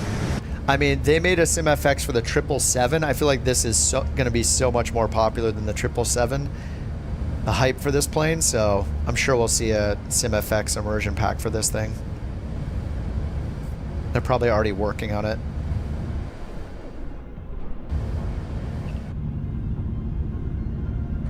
All right, let's go get a little cozy back here.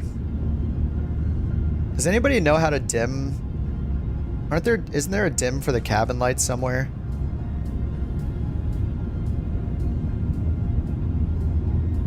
We can't do window shades or anything in this, right? Yeah. If I could come back here in the cabin and click a button and it actually puts a show on, and then I get served alcohol and food, and then in real life the alcohol and food also shows up when I get served it in the plane, then I'll be a big fan of the in-plane cabins as a necessity. These like portholes are so weird though. Are they really that thick? It's kind of crazy, right? I mean, it's probably hard to capture like what it's actually like in a sim, like with how our vision works in the real world, but dreams are free. Yeah, the regular contrails, yeah. Yeah, the regular contrails are still good. They're a bit more like swirly with the immersion pack. My beacon's been off the whole time. Oh no. I forgot the beacon and the strobe. Wait, the strobe's on auto, right? Oh, the strobe's on auto. I forgot the beacon.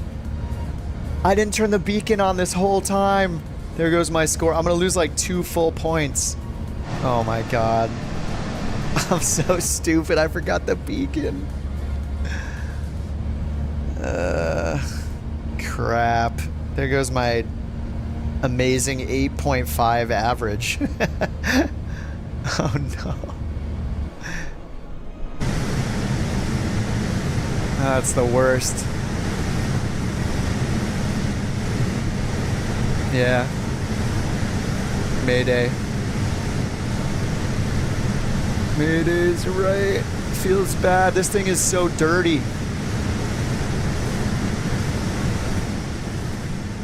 Yeah, it's so loud out there.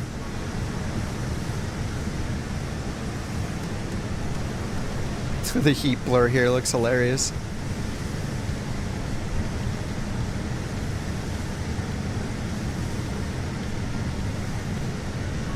Oh, we're catching up to Rich somehow. What's our cost? I think our cost index was like 200 on this thing.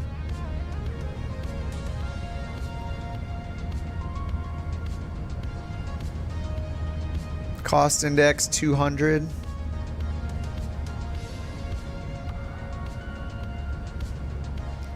All right, we're direct, sadly. 5:21. We got 15 minutes till top of descent. Guess we should. Traffic. Traffic. Yep.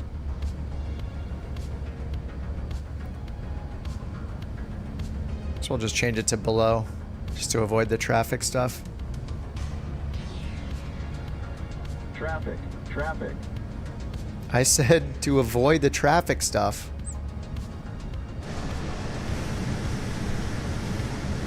Whoa. What the? That looks weird. What the heck? What's going on above us? That's probably something to do with a plane. If we fly up here, it's not going to look like that, right? Okay. There we go.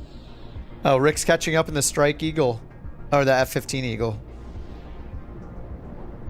He's hot on our tail. I don't think I have the Eagle, do I? No, it's a Bonanza. Contrails look pretty awesome.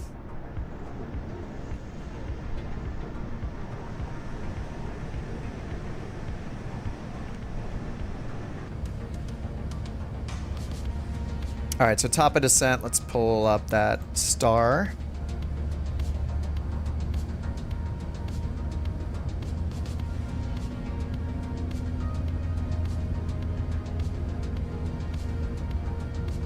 Okay, we got the sauce dough to Papa.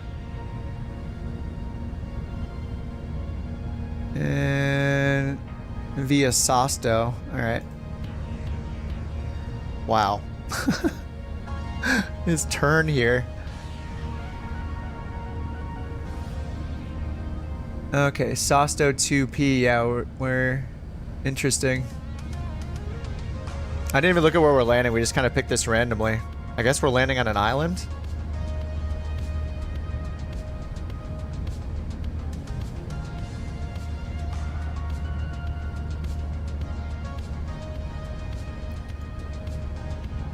Oh, you got minus 400 on your landing. Nice, Beanie Baby. Minus 400 feet per minute. Okay, so the Sosto 2P. Right here, we got all the waypoints. speed restriction from Manba to Yumen. All turns should be flown at 220 knots. Bank angle 25 degrees. I wonder if it's going to do that. Traffic. All right, we got ATIS 126.8. I guess we could try the ATIS and COM 2. I haven't tried COM 2 yet. Traffic. 126.8. COM 2. Oh. Traffic. Do I have to click here first? Oh, you do. Oh, okay. So you type it in, you hit the right, and then the left. Transition level 140. Bird activity in vicinity of airport. Advise on initial contact. You have information Sierra. Info Sierra. Transitions 140. Jeju Airport information Sierra. 0432 Zulu. Wind 105 at 13. Rain, mist. Ceiling 2500 broken. 6000 overcast. Temperature 17. Dew point 16. QNH 1017. Landing and departing runways 1307. Transition level 140. Bird activity in vicinity of airport. Advise on initial contact. You have information Sierra. Okay, cool. Alright, we got information Sierra. Top of descent is 521. We got 12 minutes. Alright, so altimeter 1017. One of you guys said that earlier. Alright, 1017 is set here. And we'll wait for this one. Okay, and then our bottom altitude, I guess we're at Sazdo. We're flying all the way around like this down to 9,000. Whoa. What did I do? Down to 9,000, right? Sazdo to Papa, 9,000 bottom altitude instead of 7,000, which is the dot hole. So we're going to do this huge 270 degree turn, basically. And then we're just left off down this way, and then I guess we'll get vectored to wherever the airport is. I don't, where is the airport? Yes, it's right down here, but... Alright, 9,000 is our bottom altitude then. 161 heavy. Contact Nanchang Control 120.5. Contact Nanchang Control 120.5, Dynasty 161 heavy. Alright, 9,000 is set. And we'll be ready for top of descent in about 10 minutes. Okay, and then we got the altimeter set, and then for the approach, we don't really know yet, but they said landing 1307. Our sim brief said runway 07. Contact Nanchang Control 120.5. So let's see the runways here. Oh yeah, 13 is only a 6,200 foot runway, so it looks like we're gonna land on 7, which is 10,400 feet. Alright, so we'll plan for runway 07. And then on the approach, yeah, we have the RNP Zulu. Because otherwise it's just a VOR approach. The weather got a little better though, right? It said rain and mist, 2,500 broken, overcast at 6,000. What did it say? Scattered? Scattered at 800. Incheon Control, Nippon Cargo, 225 Heavy, descending via 901 Alpha, flight level 338. Alright, so we'll see how the RNP goes. Nippon Cargo 225 Heavy, Incheon Control, radar contact. RNP DA is 360. 360 Barrow. Alright, let's put that in. Down here, performance, destination, or approach, there we go. And I got the ATIS and I wrote it all down. So 105 at 13. Outside air temp was 17, and QNH was 1017. And then our Barrow minimums, what did I say? 360. I don't know if it can do an RMP approach. I guess we'll see. It's set up for a visual 7, yeah. What could go wrong? Yeah, I don't know. I feel like a lot could go wrong setting up for an RMP approach in an alpha plane, but who knows? Traffic. We'll see how it goes. Alright, so we got all that set. Let's go back to our flight plan.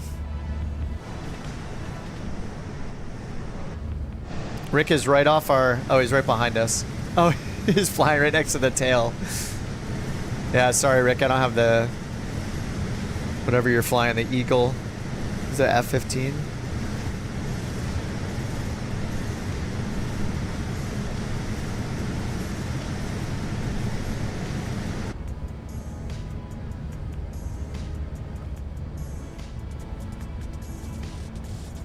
I guess we should figure out what exit we want to, right?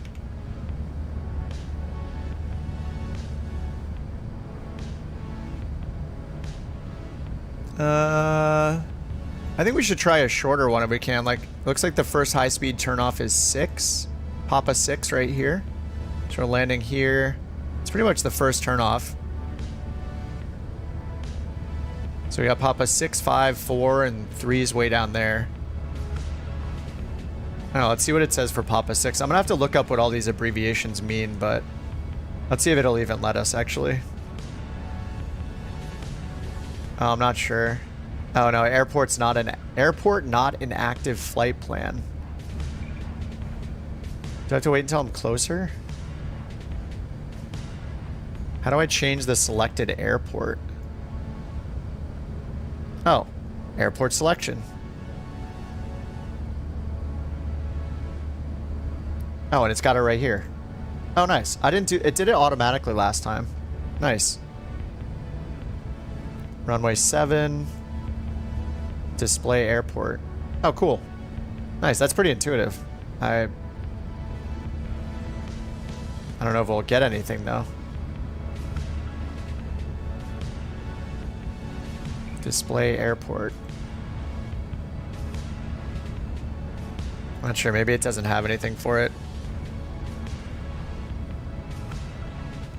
TA only. I mean, I assume if it's blank, there's just nothing available, right? I have the zoom level pulled down.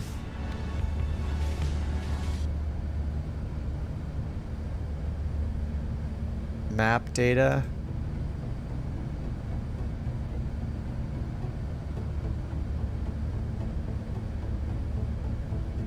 Yeah, I mean, it shows the landing distance available. I think it's just maybe only on more major airports. Okay. So no RTO for us, or no, sorry, no BTV mode for us. Because we'll just use like auto brake 3 or something, just to make sure we don't run off the end.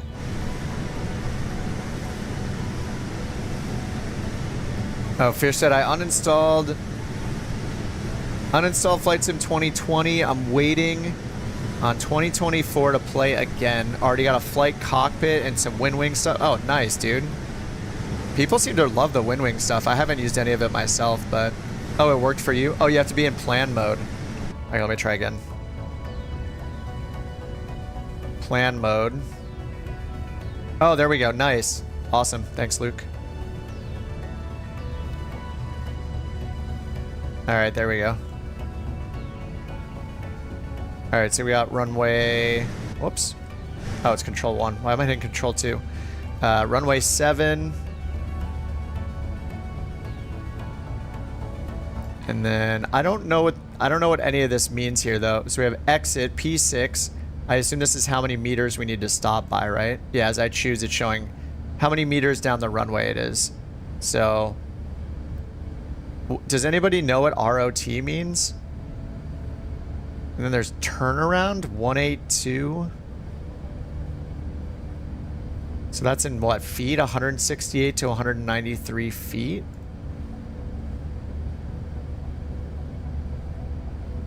The numbers are smaller the further away it gets. Yeah, I'm not sure what the ROT and turnaround means. Let me just Google it. ROT and turnarounds. Oh yeah, it's wet, yes. Incheon Control, Air Junior 1334 Heavy. Good day. Flight level 320. What is this? Brake to BTV mode, Airbus, ROT meaning.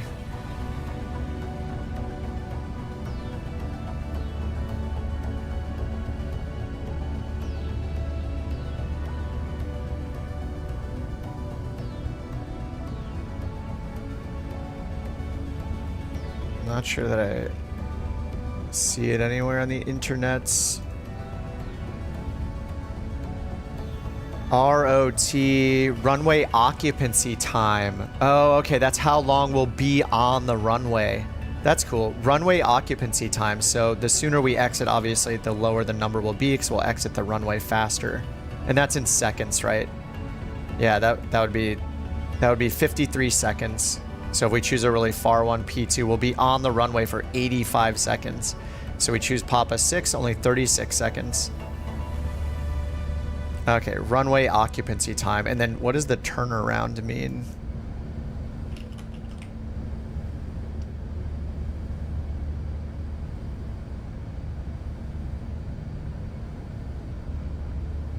I'm not sure what those are. Turnaround, is that? I have no idea. All right, well, that's enough. We learned one of them. Okay, so we're going to do P6. And then I'll just make sure to choose BTV on the descent. Is it time to descend yet? 5:20. All right, about 1 minute. Let's tell them we're ready for descent. Couch 323 Super, ready for descent. Aircraft calling did not copy. Couch 323 Super, ready to descend. Couch 323 Super, say altitude. 9,000.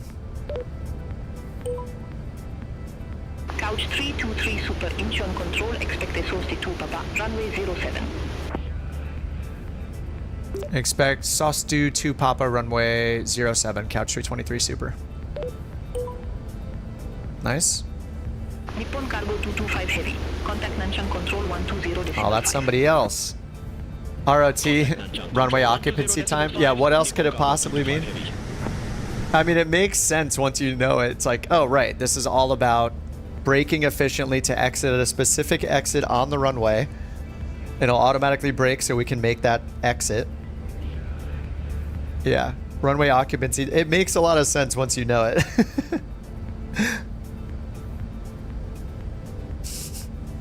I mean, I never would have guessed it. And I was also, I remember earlier I looked at it, I was like, inches? It's like, oh, but no, we use a single tick and a double tick for minutes and seconds too. Not just for feet and inches. I'm just like, inches? What the? Traffic, traffic. Someone's in front of me. Or no, someone's above me, 400 feet above me.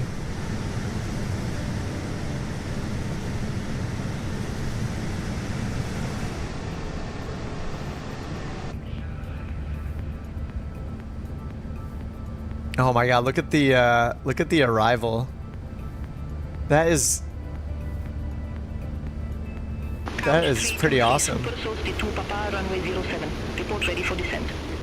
This is the shape of the flight. Yeah, we're just gonna overfly the airport on this arrival. SOS 2 Papa, runway 07. Call when ready.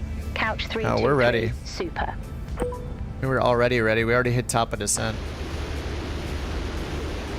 Air Junior 1334 Heavy, inch on control. Expect Dome 901 Alpha. We're gonna start the descent now. Otherwise, we're gonna Expect Dome 901 Alpha.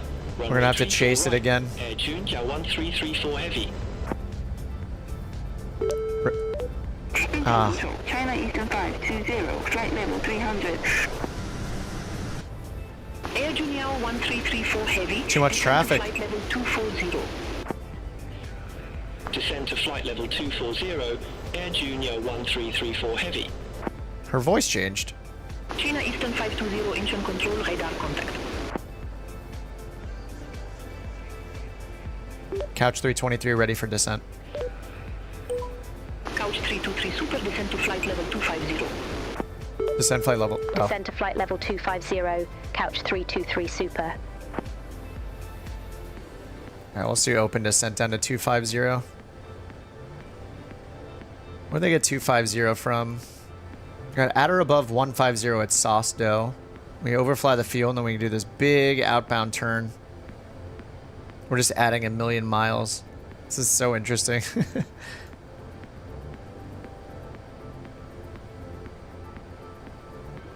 Does say intentions still suck?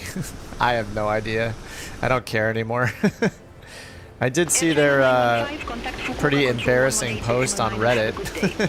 They're like shameless advertising of their product for the A380 release just to get involved. So I was like, it was pretty cringy.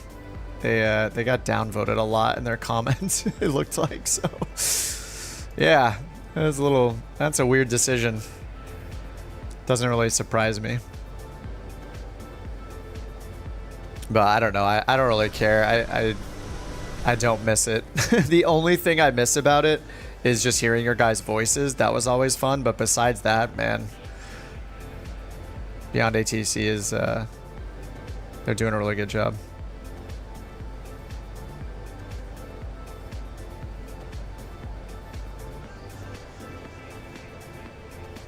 All right, 250.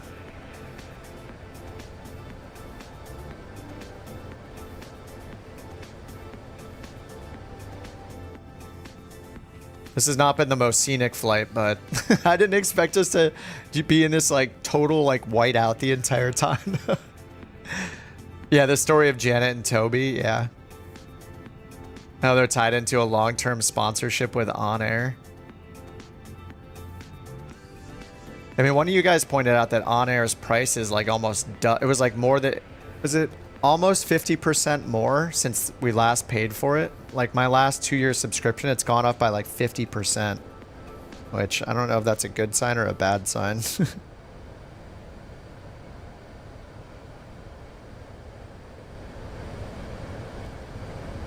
But I mean, I do like the multiplayer. I think the one thing that Say Intentions has going for it, the cabin crews were pretty fun too. I like the cabin crews. It's basically like everything except the ATC part was good. Like the moment I realized that it wasn't enforcing anything at all that I said to it, and that then they said that that was a new feature, which is so off-putting. Like how do you trust a product after you realize it's all smoke and mirrors? It's so weird. It didn't used to be that way. It used to read stuff back and tell you when you got it incorrect, and then at some point it got turned off, and apparently nobody knew. I don't know. I don't know that anybody knew about it. I didn't know about it, and I used it every day. Yeah, it's just, it doesn't make you trust the development of the product when they do that kind of stuff. It seemed kind of, it seemed dishonest, and I didn't like that about it. Having integrity is free, and that means a lot to me.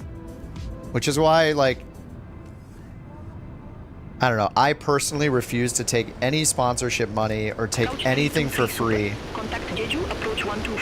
Like, my channel is pretty small, but despite the size, like, even if there were like 2,000 people here, I would do the same thing. Like, I don't do this for money, I just do it for fun, and I like hanging out with you guys. And I would be spending the same money off if I didn't have a channel as I do on the channel. I don't want it to change my opinion of any product, so I always pay for everything myself. It's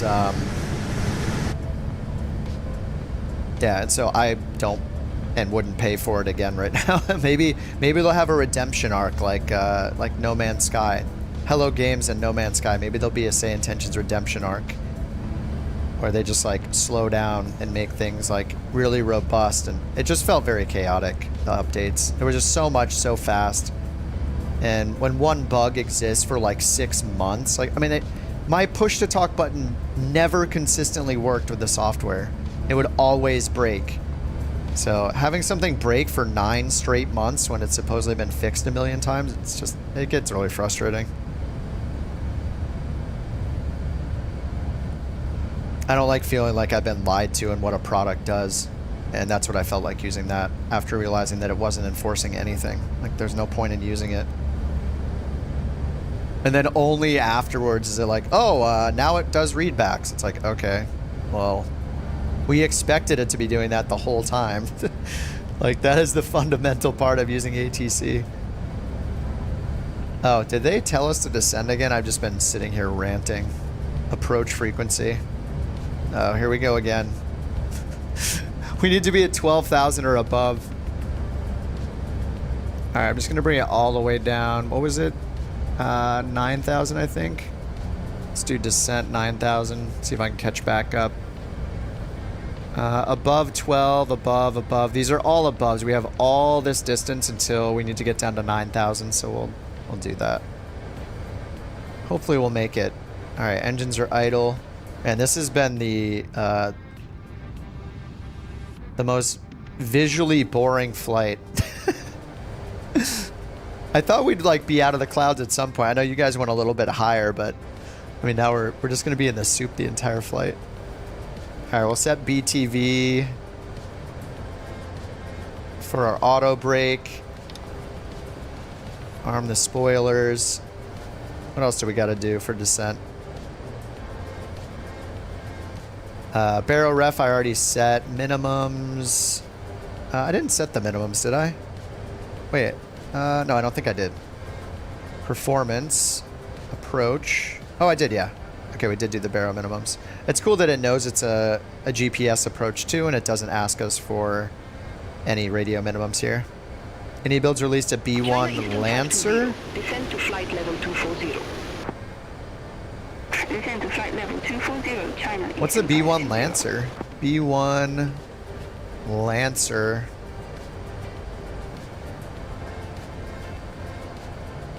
Oh yeah. Quick flight launches B1 Lancer Bone. B1 Lancer Bone for Microsoft Flight Simulator.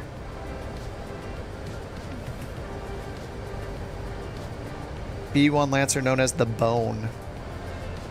Second aircraft. Oh, they did the B2.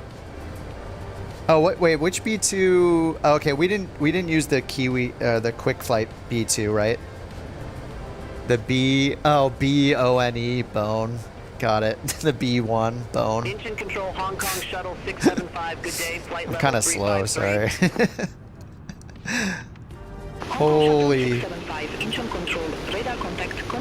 right, this looks a little ridiculous. We do it for the breakout. Who's right below me? Trojan's right below me in the 777. 777 sighted. Look at the glitches. It's glitching a little bit, but it's fine. All right, we're at 16,000, still descending. Yeah, thankfully all those were aboves, and we can. We're gonna get below 9,000, but we got a bunch of speed restrictions coming in though. I guess that's why it does this arc, right? We're getting down to 220 knots. Okay, we got brake to vacate is set. BTV. What else do we have over here? Yeah, auto brake is set. Seat belts on. Let's go ahead and do that. Seat belts on. We're at 15,000. All right, that's done. Landing checklist. Landing gear down, flaps to landing. All right. All right, let's see if this changed. 1017, it did change a little bit. 1017 instead of 1018. Let's change that down here. Oh, I had 1017. All right.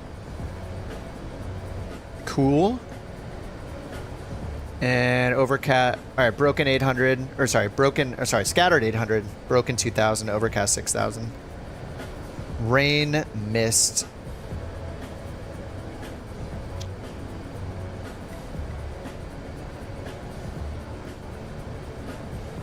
All right, we need to be above 10,000 there, and then we slow down this whole way 220 knots, and then we'll see what they say. Oh, we're supposed to be on approach, aren't we? I don't think I switched again. Jeju, couch 323. Super flight level 145 with information Tango. Couch 323, Super Jeju approach. Good day, QNH 1017. Expect the RNAV Yankee runway 07 with the human transition. RNAV Yankee. We have RNAV Zulu. QNH 1017. Expect the RNAV Yankee runway 07 with the human transition. Couch 323 Super. All right, human. RNAV runway 7 Yankee via human. Couch 323 Super. Descend to 11,000 feet. QNH 1017. 11,000. Descend to 1,000 feet. QNH 1017. Couch 323 Super. All right, 1017, 11,000. Couch 323 Super. Descend to 9,000 feet. Oh. Descend to 9,000 feet. All right, open Couch descent 9,000. Super. Oh my God, the couch right in front of us. Yes. What's up, Rich? Couch sighting. He's got the other livery. Okay, let's switch to the Yankee then.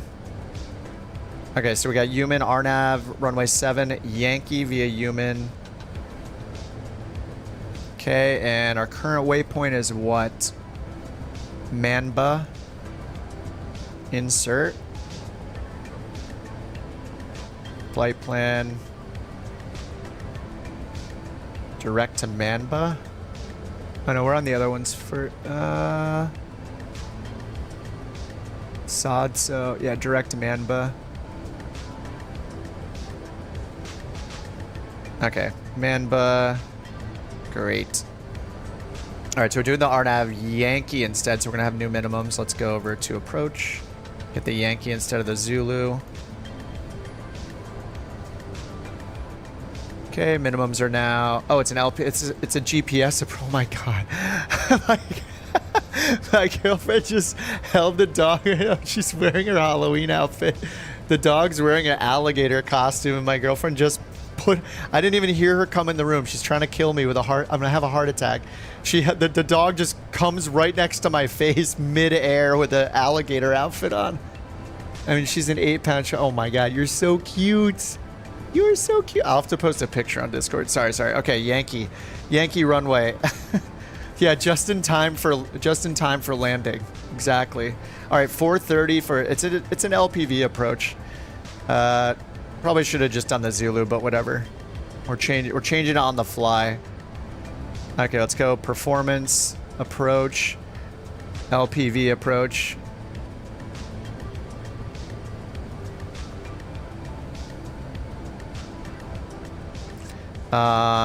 Three, whoops, 360, 430. We should have just done the RNAV, but whatever. All right, back to flight plan. Okay, still descending here down to 9,000, open descent. Standard altimeter. Transition was at 14,000, so we need to go to standard 1017. Okay, turn the music down a little. Sterile cockpit. All right, 430. Traffic. And final approach course is 066. So on approach. And yeah, we still have 1017 in. 8 knot crosswind, 10 knot headwind. All right, let's listen to the ATIS again. Should have it in still. Yeah, the Zulu's the same. That's fine. I'm practicing. We switched over. Do I not have the ATIS in anymore? 26.8. 126.8. Swap it. Transition level 140. Bird activity in vicinity of airport. Advise on initial contact, you have information Tango. Tango. Jeju Airport Information Tango. 0517 Zulu. Wind 125 at 12. Rain. Mist. Ceiling 2000 broken. 6000 overcast. Temperature 17. Dew point 17. QNH 1017. Traffic. Landing and departing runways 1307. Transition level 140. Okay, good. That's all updated. All right, we're at 9,000 feet, and we're supposed to be at 9,000 for the star, so they're going to have to start descending us. This will be interesting. And we're at 2,900 feet, 1,800 for final approach fix, or final approach point. Yeah, 1,800. All right, do I have this pinned? Yes, I do. Okay, back to the star. We're just finishing this curve, and then they need to turn us... I think the airport's right there. I'm stupid. I was like blind. I was looking down here. I was like, where's the airport? Yeah, it's right there. Yeah, so as soon as we get to the end here, like we're gonna need to have like a 80-degree left turn for the airport. And yeah, I'm gonna there'll be one day where I'll go, oh my god, the dog, and then, or something will happen. She'll have sneaked into the room, and then it'll be silent on the microphone. That'll be the end of me. I'll be taken out by a surprise from behind, not knowing somebody came in the room. It's like, oh god. What's this with this? What is with the insane DME arc? I'm sure there's a reason for it. I have no idea what the reason is, but yeah. I mean, they're bringing all the traffic around. I guess it's probably just a way to get all the traffic around. I don't know why it's from this side, but yeah, I mean, everybody like pretty much overflies the airport and then turns all the way around, and then they must, yeah, I have no idea. No clue. Oh my god, we're so in the soup. Who's right next to me? Trojan's like right behind me in the 777. This is pretty insane. Alright, we're at 9,000. I didn't get the landing lights on, so let's do that. Seatbelts are on. They can use their phones. That's fine. Since you're at 9,000 most of it. Oh yeah, they could give you shortcuts from anywhere on the arc. Yeah.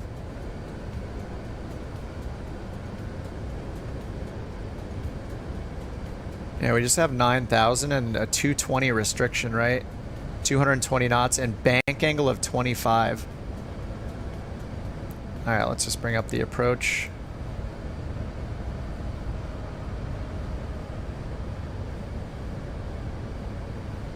Now we're just chilling at 9,000. We're like right on top of each other.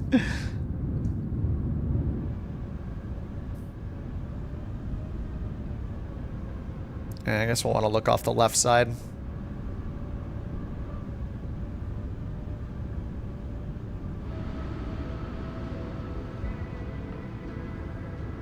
Captain says, question for you or chat. Only my Airbus throttle moves 1 and 2 engines, and 3 and 4 only move with your mouse moving it up? On your Airbus throttle. Are you using the TCA Airbus throttle, which has two levers on it, right? What you're going to want to do is, if you want to use a split throttle still, I would recommend, you're just going to have to double bind things, right? If you only have 2 throttle axes, then and you have 4 engines, set throttle axis 1 to both throttle axis 1 and 2, and then set your second throttle axis to throttle axis 3 and 4 in your settings. Just double bind it. So right now I just have throttle axis. I'm just using 1 right now. I also have 2 available. So if I was going to do 2, I would bind 1 and 2 together and 3 and 4 together.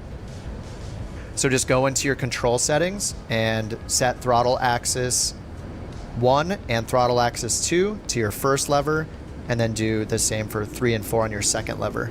So you'll have them double bound. So when you move it, it'll move 1 and 2 with a single lever, and 3 and 4 with the second single lever, you know? Does that make sense? Or alternatively, if you don't want them to be split, I don't like them split because I don't have D10, so I don't really need to do...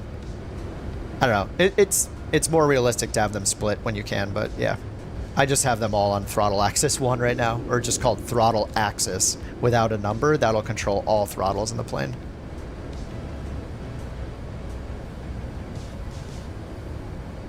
All right, we are coming up to the... I'm going to go ahead and activate the approach now. We're getting real close.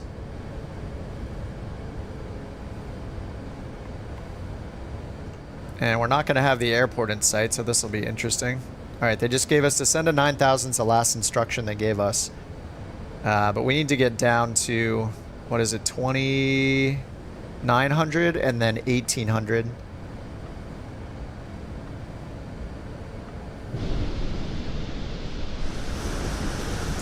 This is ridiculous.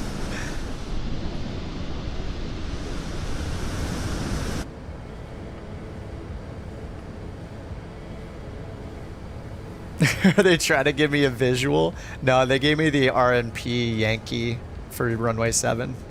Or sorry, the GPS one, the RNAV Yankee, which is a GPS approach for 7. Maybe they'll change their minds. I don't know. We'll see.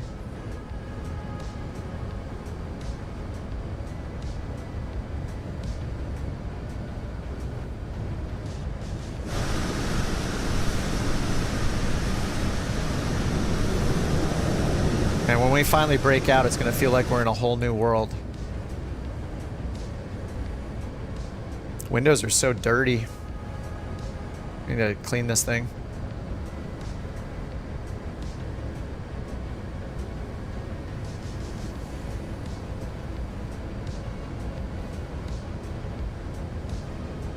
Wait, what, Rock? You zip tied it? I have all my engines on a single axis. Zip tied your 2 throttle levers together so you have one big handle. That's kind of smart. Yeah, I on this little TCA or this little Sharka control panel I have, the Virpil one, they're really small handles. Like it's like 2 fingers. Just a finger on the left and right is the width of the handle pretty much. Yeah, they're pretty small. I just use the little first handle. I've kind of gotten used to it.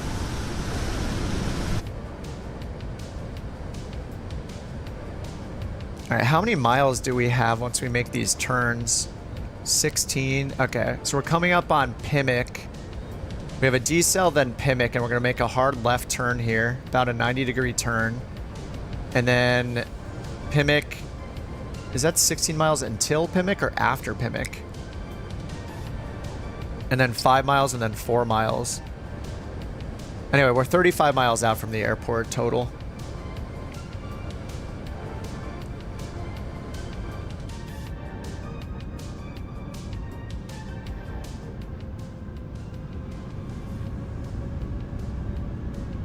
This is ridiculous.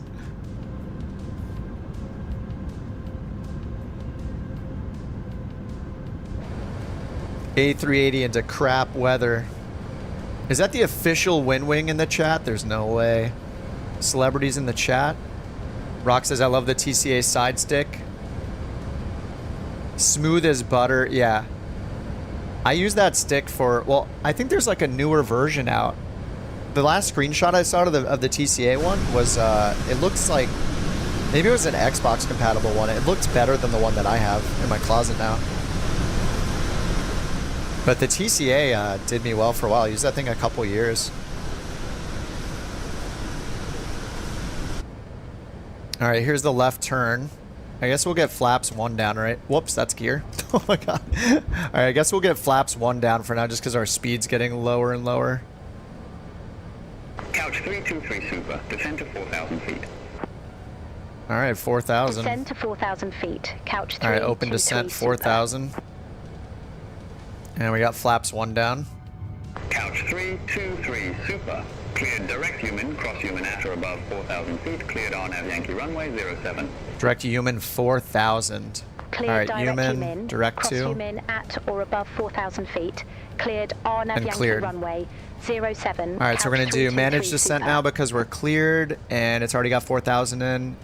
And it looks like we need to get down to 1,800. All right, 1,800 is set. All right, auto brakes, BTV, ground spoilers are armed. And we got, I guess we'll turn on runway, turn off lights, takeoff. We'll do all the lights. Seatbelts are on.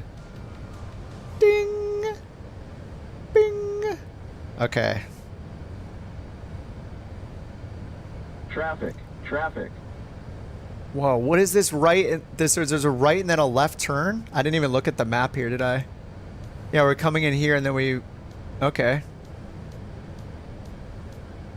Tiwu and then runway 7. Traffic, 1,800's our FAF altitude. Traffic. Traffic. We're at 8,100. Yeah, yours has Xbox buttons on it. Traffic. Oh, you doubt RNAV vertical works? Shall just do open descent. Yeah, I'm not going to... I'll do open descent down to 1,800. Traffic. I guess we'll hit approach now. Oh, we can't hit approach yet.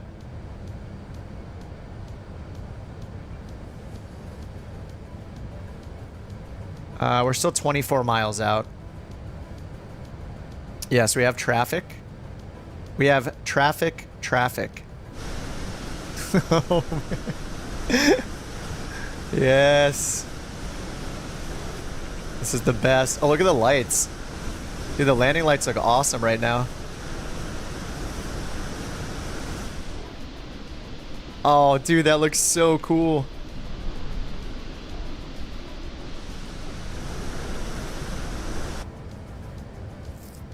All right, this is fine. Don't worry about it, everybody.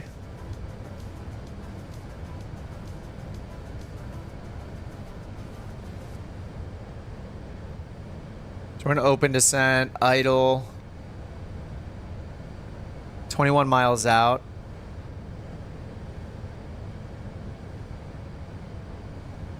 Direct to Limso. Yeah, he gave me direct human, right? Yeah, he gave me direct human, cross at or above 4,000, but then he said cleared RNAV.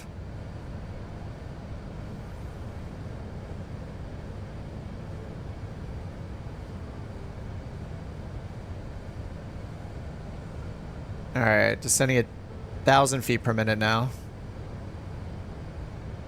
How far are we out? 19 miles out. This is fine. This is fun. I like when we fly into these crappy situations. I mean, for now. When I'm just about to touch down, I hate it. For now, it's fun. Soon, it'll be terrifying.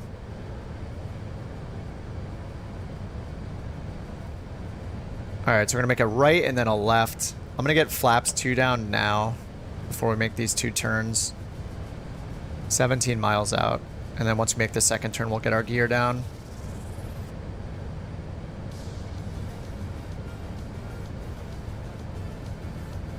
Alright, 6,000.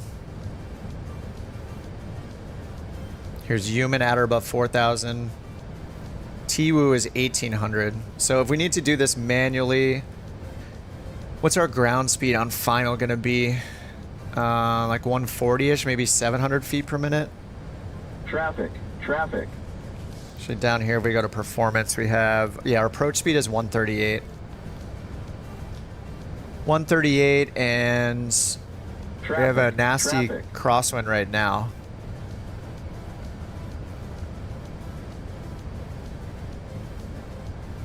Are we gonna have a tailwind landing again?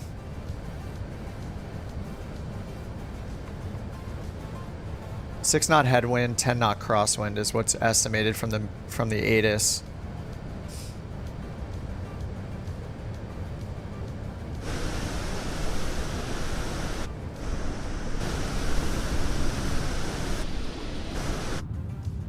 We'll find the camera. Where is it? Alright, there we go. This is a good camera. This is like the only usable fixed camera on this plane so far. Alright, 5,500 feet, flaps 2. We're going to make a left-hand turn. Coming up. Oh, I didn't set the chrono, did I? I never set the chrono.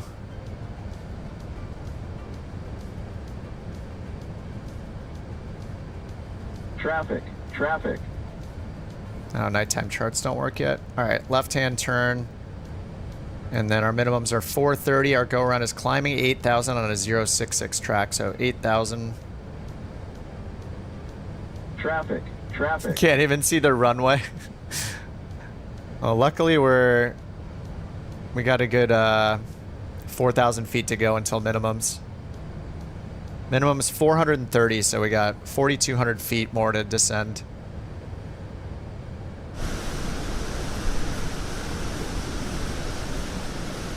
Is anybody down there already? Alright, looks like a couple of you guys are in front of me. Luke is on the ground, 92 feet.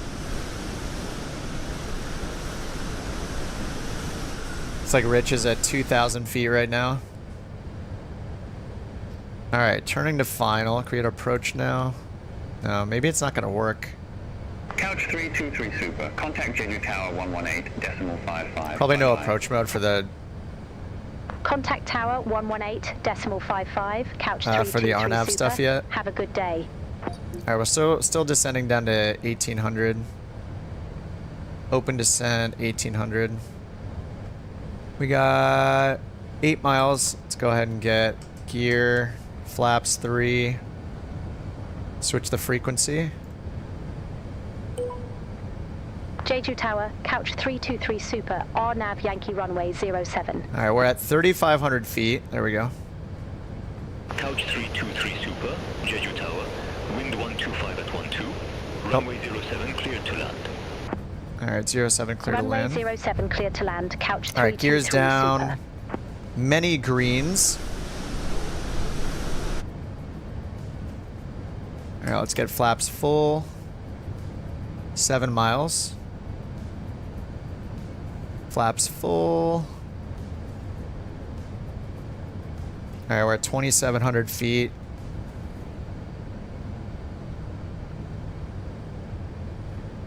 Going down to 1,000. I guess we'll just, I don't know. It doesn't have approach mode for this yet, so I guess we'll just bring this down to like 5.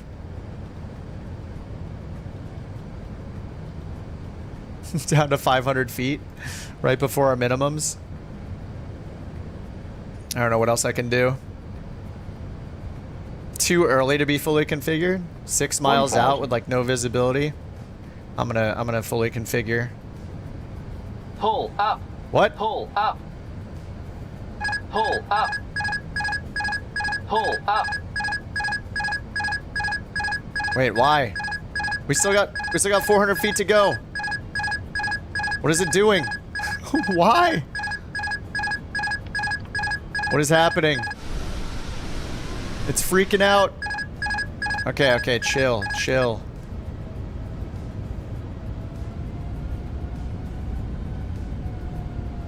Oh, I'm flying it manually. Where's the runway? Oh my god, I can't see anything.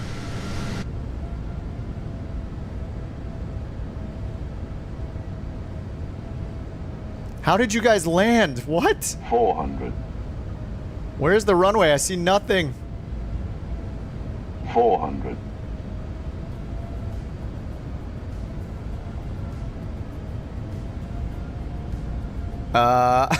How did you guys land?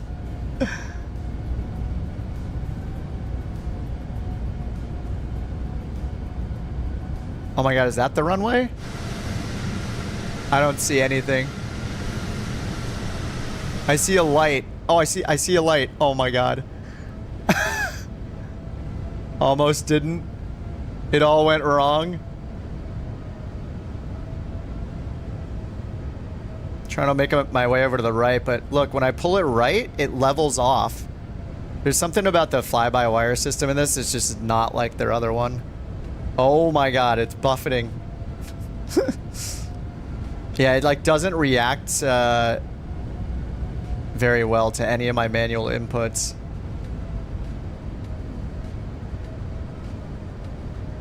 Hundred above. 400. I don't know why it was it just like dove through the autopilot selection, didn't it? Through the selected altitude. Minimum. I don't know, I got kind of like off course.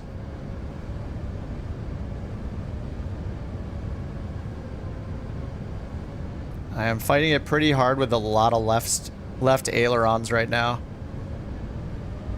It really doesn't want to give me control.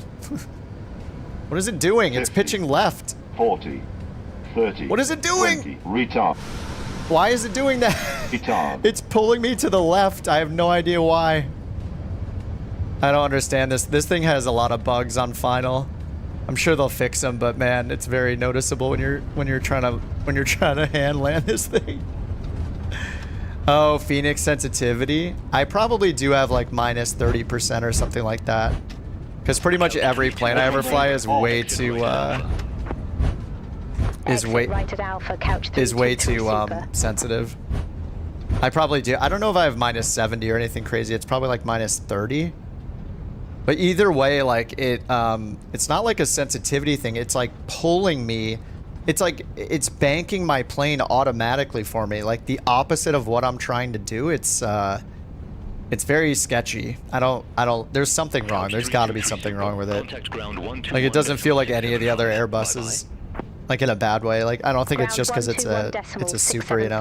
Couch 323 super. I feel like it's like another mini game where it's like it's trying to mess with you on final or something, you know. Like I'm sure they're aware. Like they have to be aware. Oh, Jewel just got down.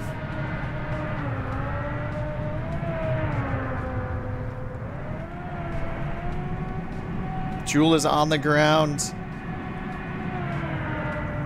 Oh, was that he was the last 380. I didn't see him touch down. Feels bad.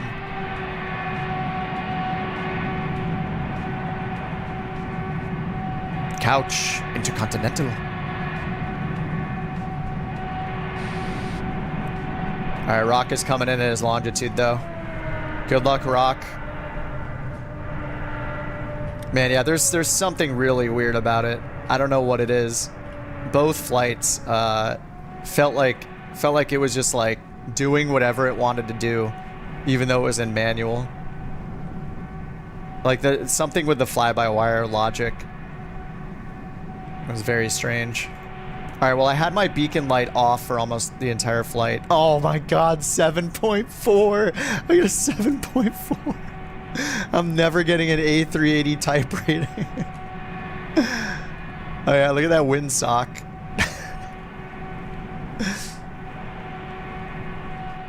Good luck, Rock. You got this.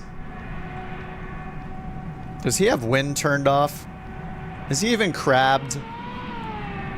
Oh yeah, he is crabbed. Oh yeah, he's crabbed. He doesn't have the wind off.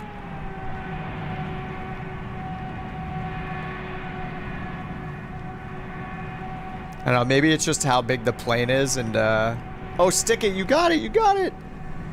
He's going around.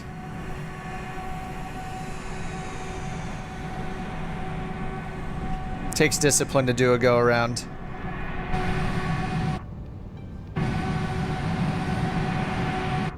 All right, parking brake. Let's keep the parking brake on. Let's get the flaps up. I think I already did. All right, auto brake disarmed. Landing lights off, taxi light. Strobe off. Nav and beacon and taxi light are on. Seatbelts remain on. New message from system. Flight. Was that... Did I get yelled at? Maybe I got yelled at by our own system. Why did the News Guy just automatically open the wiki? It's trying to tell me something. It's trying to tell me get good. Look at that beautiful livery. Dude, the gold text looks so good on the side. It's beautiful.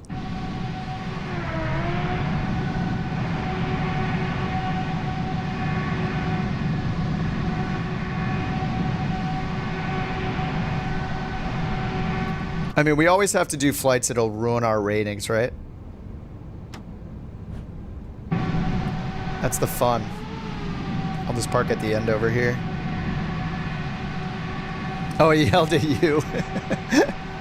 Oh man, Josh is gonna be like, oh my God, where did Kip make you guys fly yesterday? What's with all these ratings?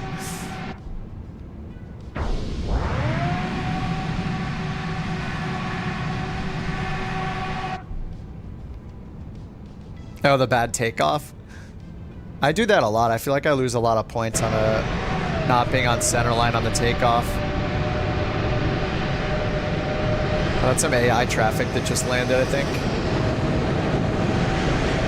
Or is it taking off? Oh, it's taking off. It's a Korean Air flight taking off.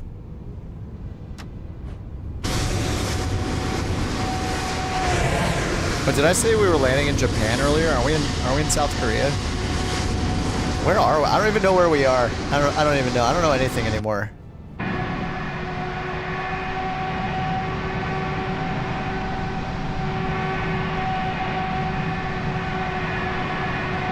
For some reason I thought we were going to Japan. And I said that earlier, but I'm pretty sure we went to South Korea.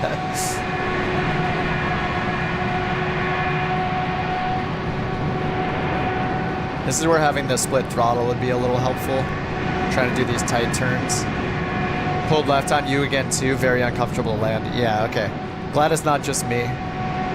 Yeah, there's something weird about being on final with it. It doesn't quite work. I mean, whatever. It's the very first version. I'm sure they will fix it. I'm gonna park over here between the lines, like someone with a gigantic truck at Costco. There we go. I mean, these are big boys. They need their space.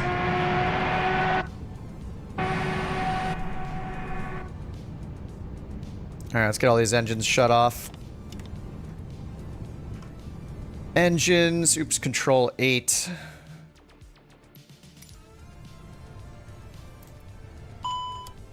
Lights off, off, off, off. Everything off.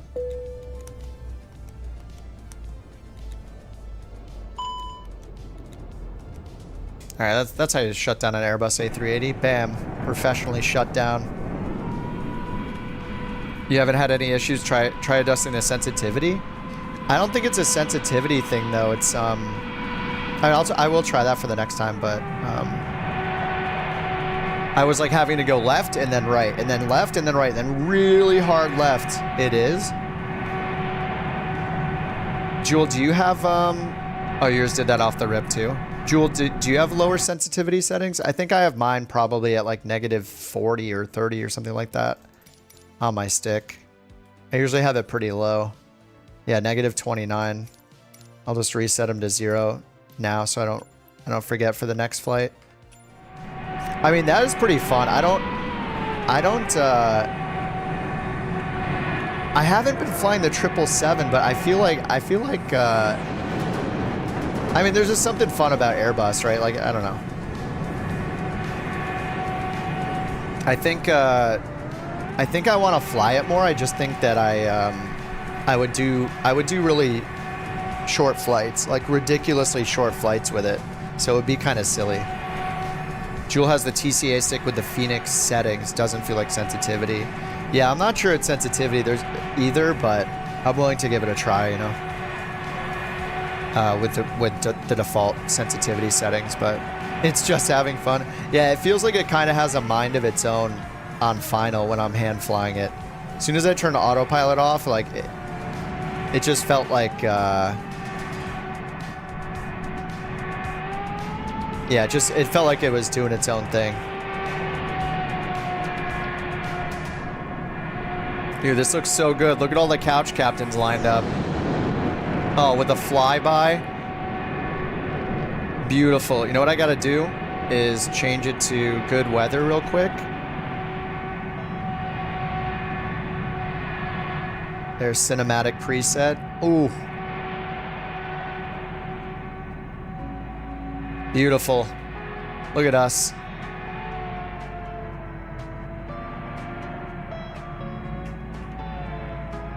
Man, it's really pretty here. You wouldn't even know. Look at this. Holy.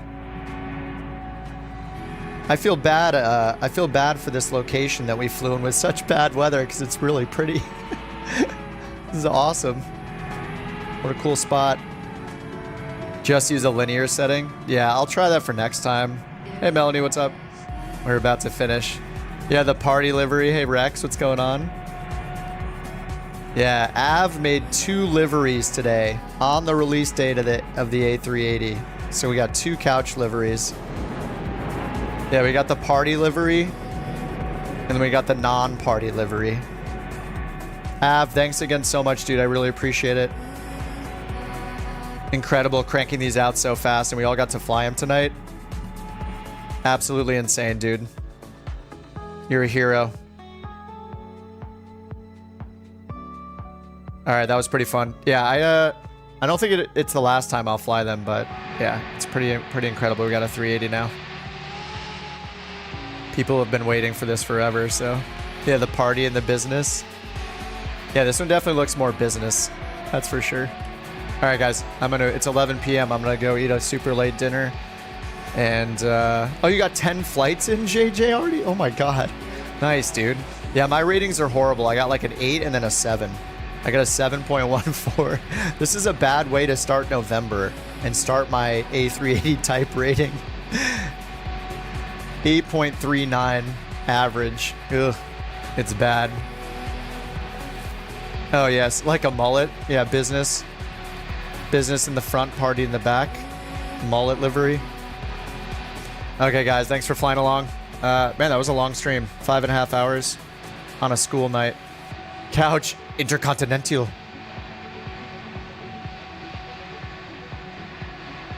I just think of Monty Python, The Life of Brian. Intercontinental. And there's an extra I in there. All right. GG's. Thanks for hanging out, guys. Av, thanks again. You're incredible, dude. Appreciate the liveries. They look incredible. It's going to be fun seeing them A380s everywhere now. Couch A380s, though. So I think you'll go back to the 319. Yeah, I'll probably go back to the Max a bit and the 737s just because I always fly the short ones. But, you know, inevitably people are going to be flying these on the short hauls anyway because it's going to be funny. So, okay, guys, have a good night. Thanks for hanging out. And I'll see y'all. What's today? Today's Thursday. It's already Friday tomorrow. I mean, I'll be around. Maybe not tomorrow, but I'll be around this weekend. And we only have... Where is it? Where's the countdown? Days until... We have 18 days left. 18 days and 50 minutes until November 19th. Flight Sim 2024 time. And I'm going to go become a supporter of FlyByWire. I just learned tonight that they have a supporter thing and they take donations, but I'm just going to put their URL. It's another amazing free plane by them. Looks like if you go to their site, scroll down to the bottom, there's a donate link. You can be like a member or you can do a one-time donation. I'm going to sign up actually right after the stream for the $5 a month membership to support them. But they also show like what they spend the money on, how much they need to keep the services running for downloading all that stuff. So, I mean, these planes are completely free. So if you want to support them, go to their website, click the donate button at the bottom. They never advertise. I didn't even know it was a thing until tonight. So pretty cool. Crashed on the bounce. No. All right, guys. Good games. I'll see you all on the next stream. Probably Saturday. Have a good one. Talk to you on the Discord. I'll throw the Discord link in the chat too if you guys want to join. If you're Discord people. If not, maybe we'll see you on the next stream. All right, good games. Good night. Bye-bye. Thanks again, Av. You're the best. See you guys.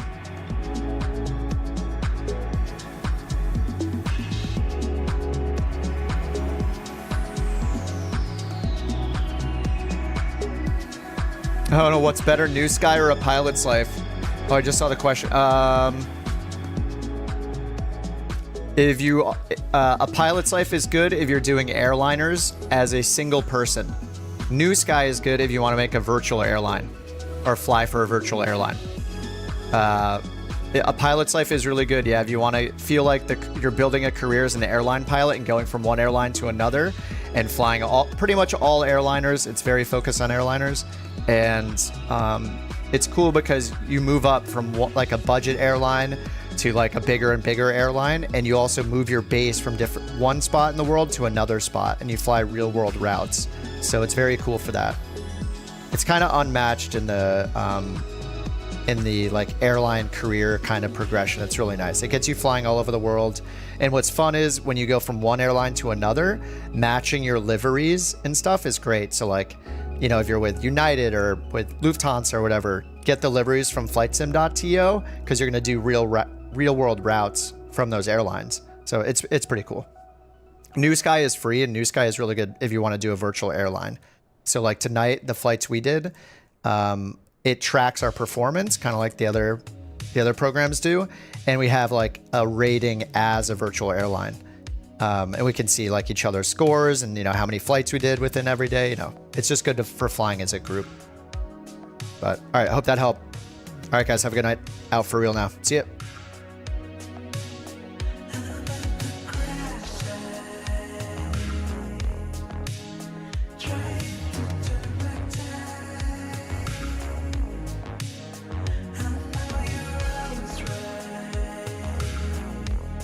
Bye-bye.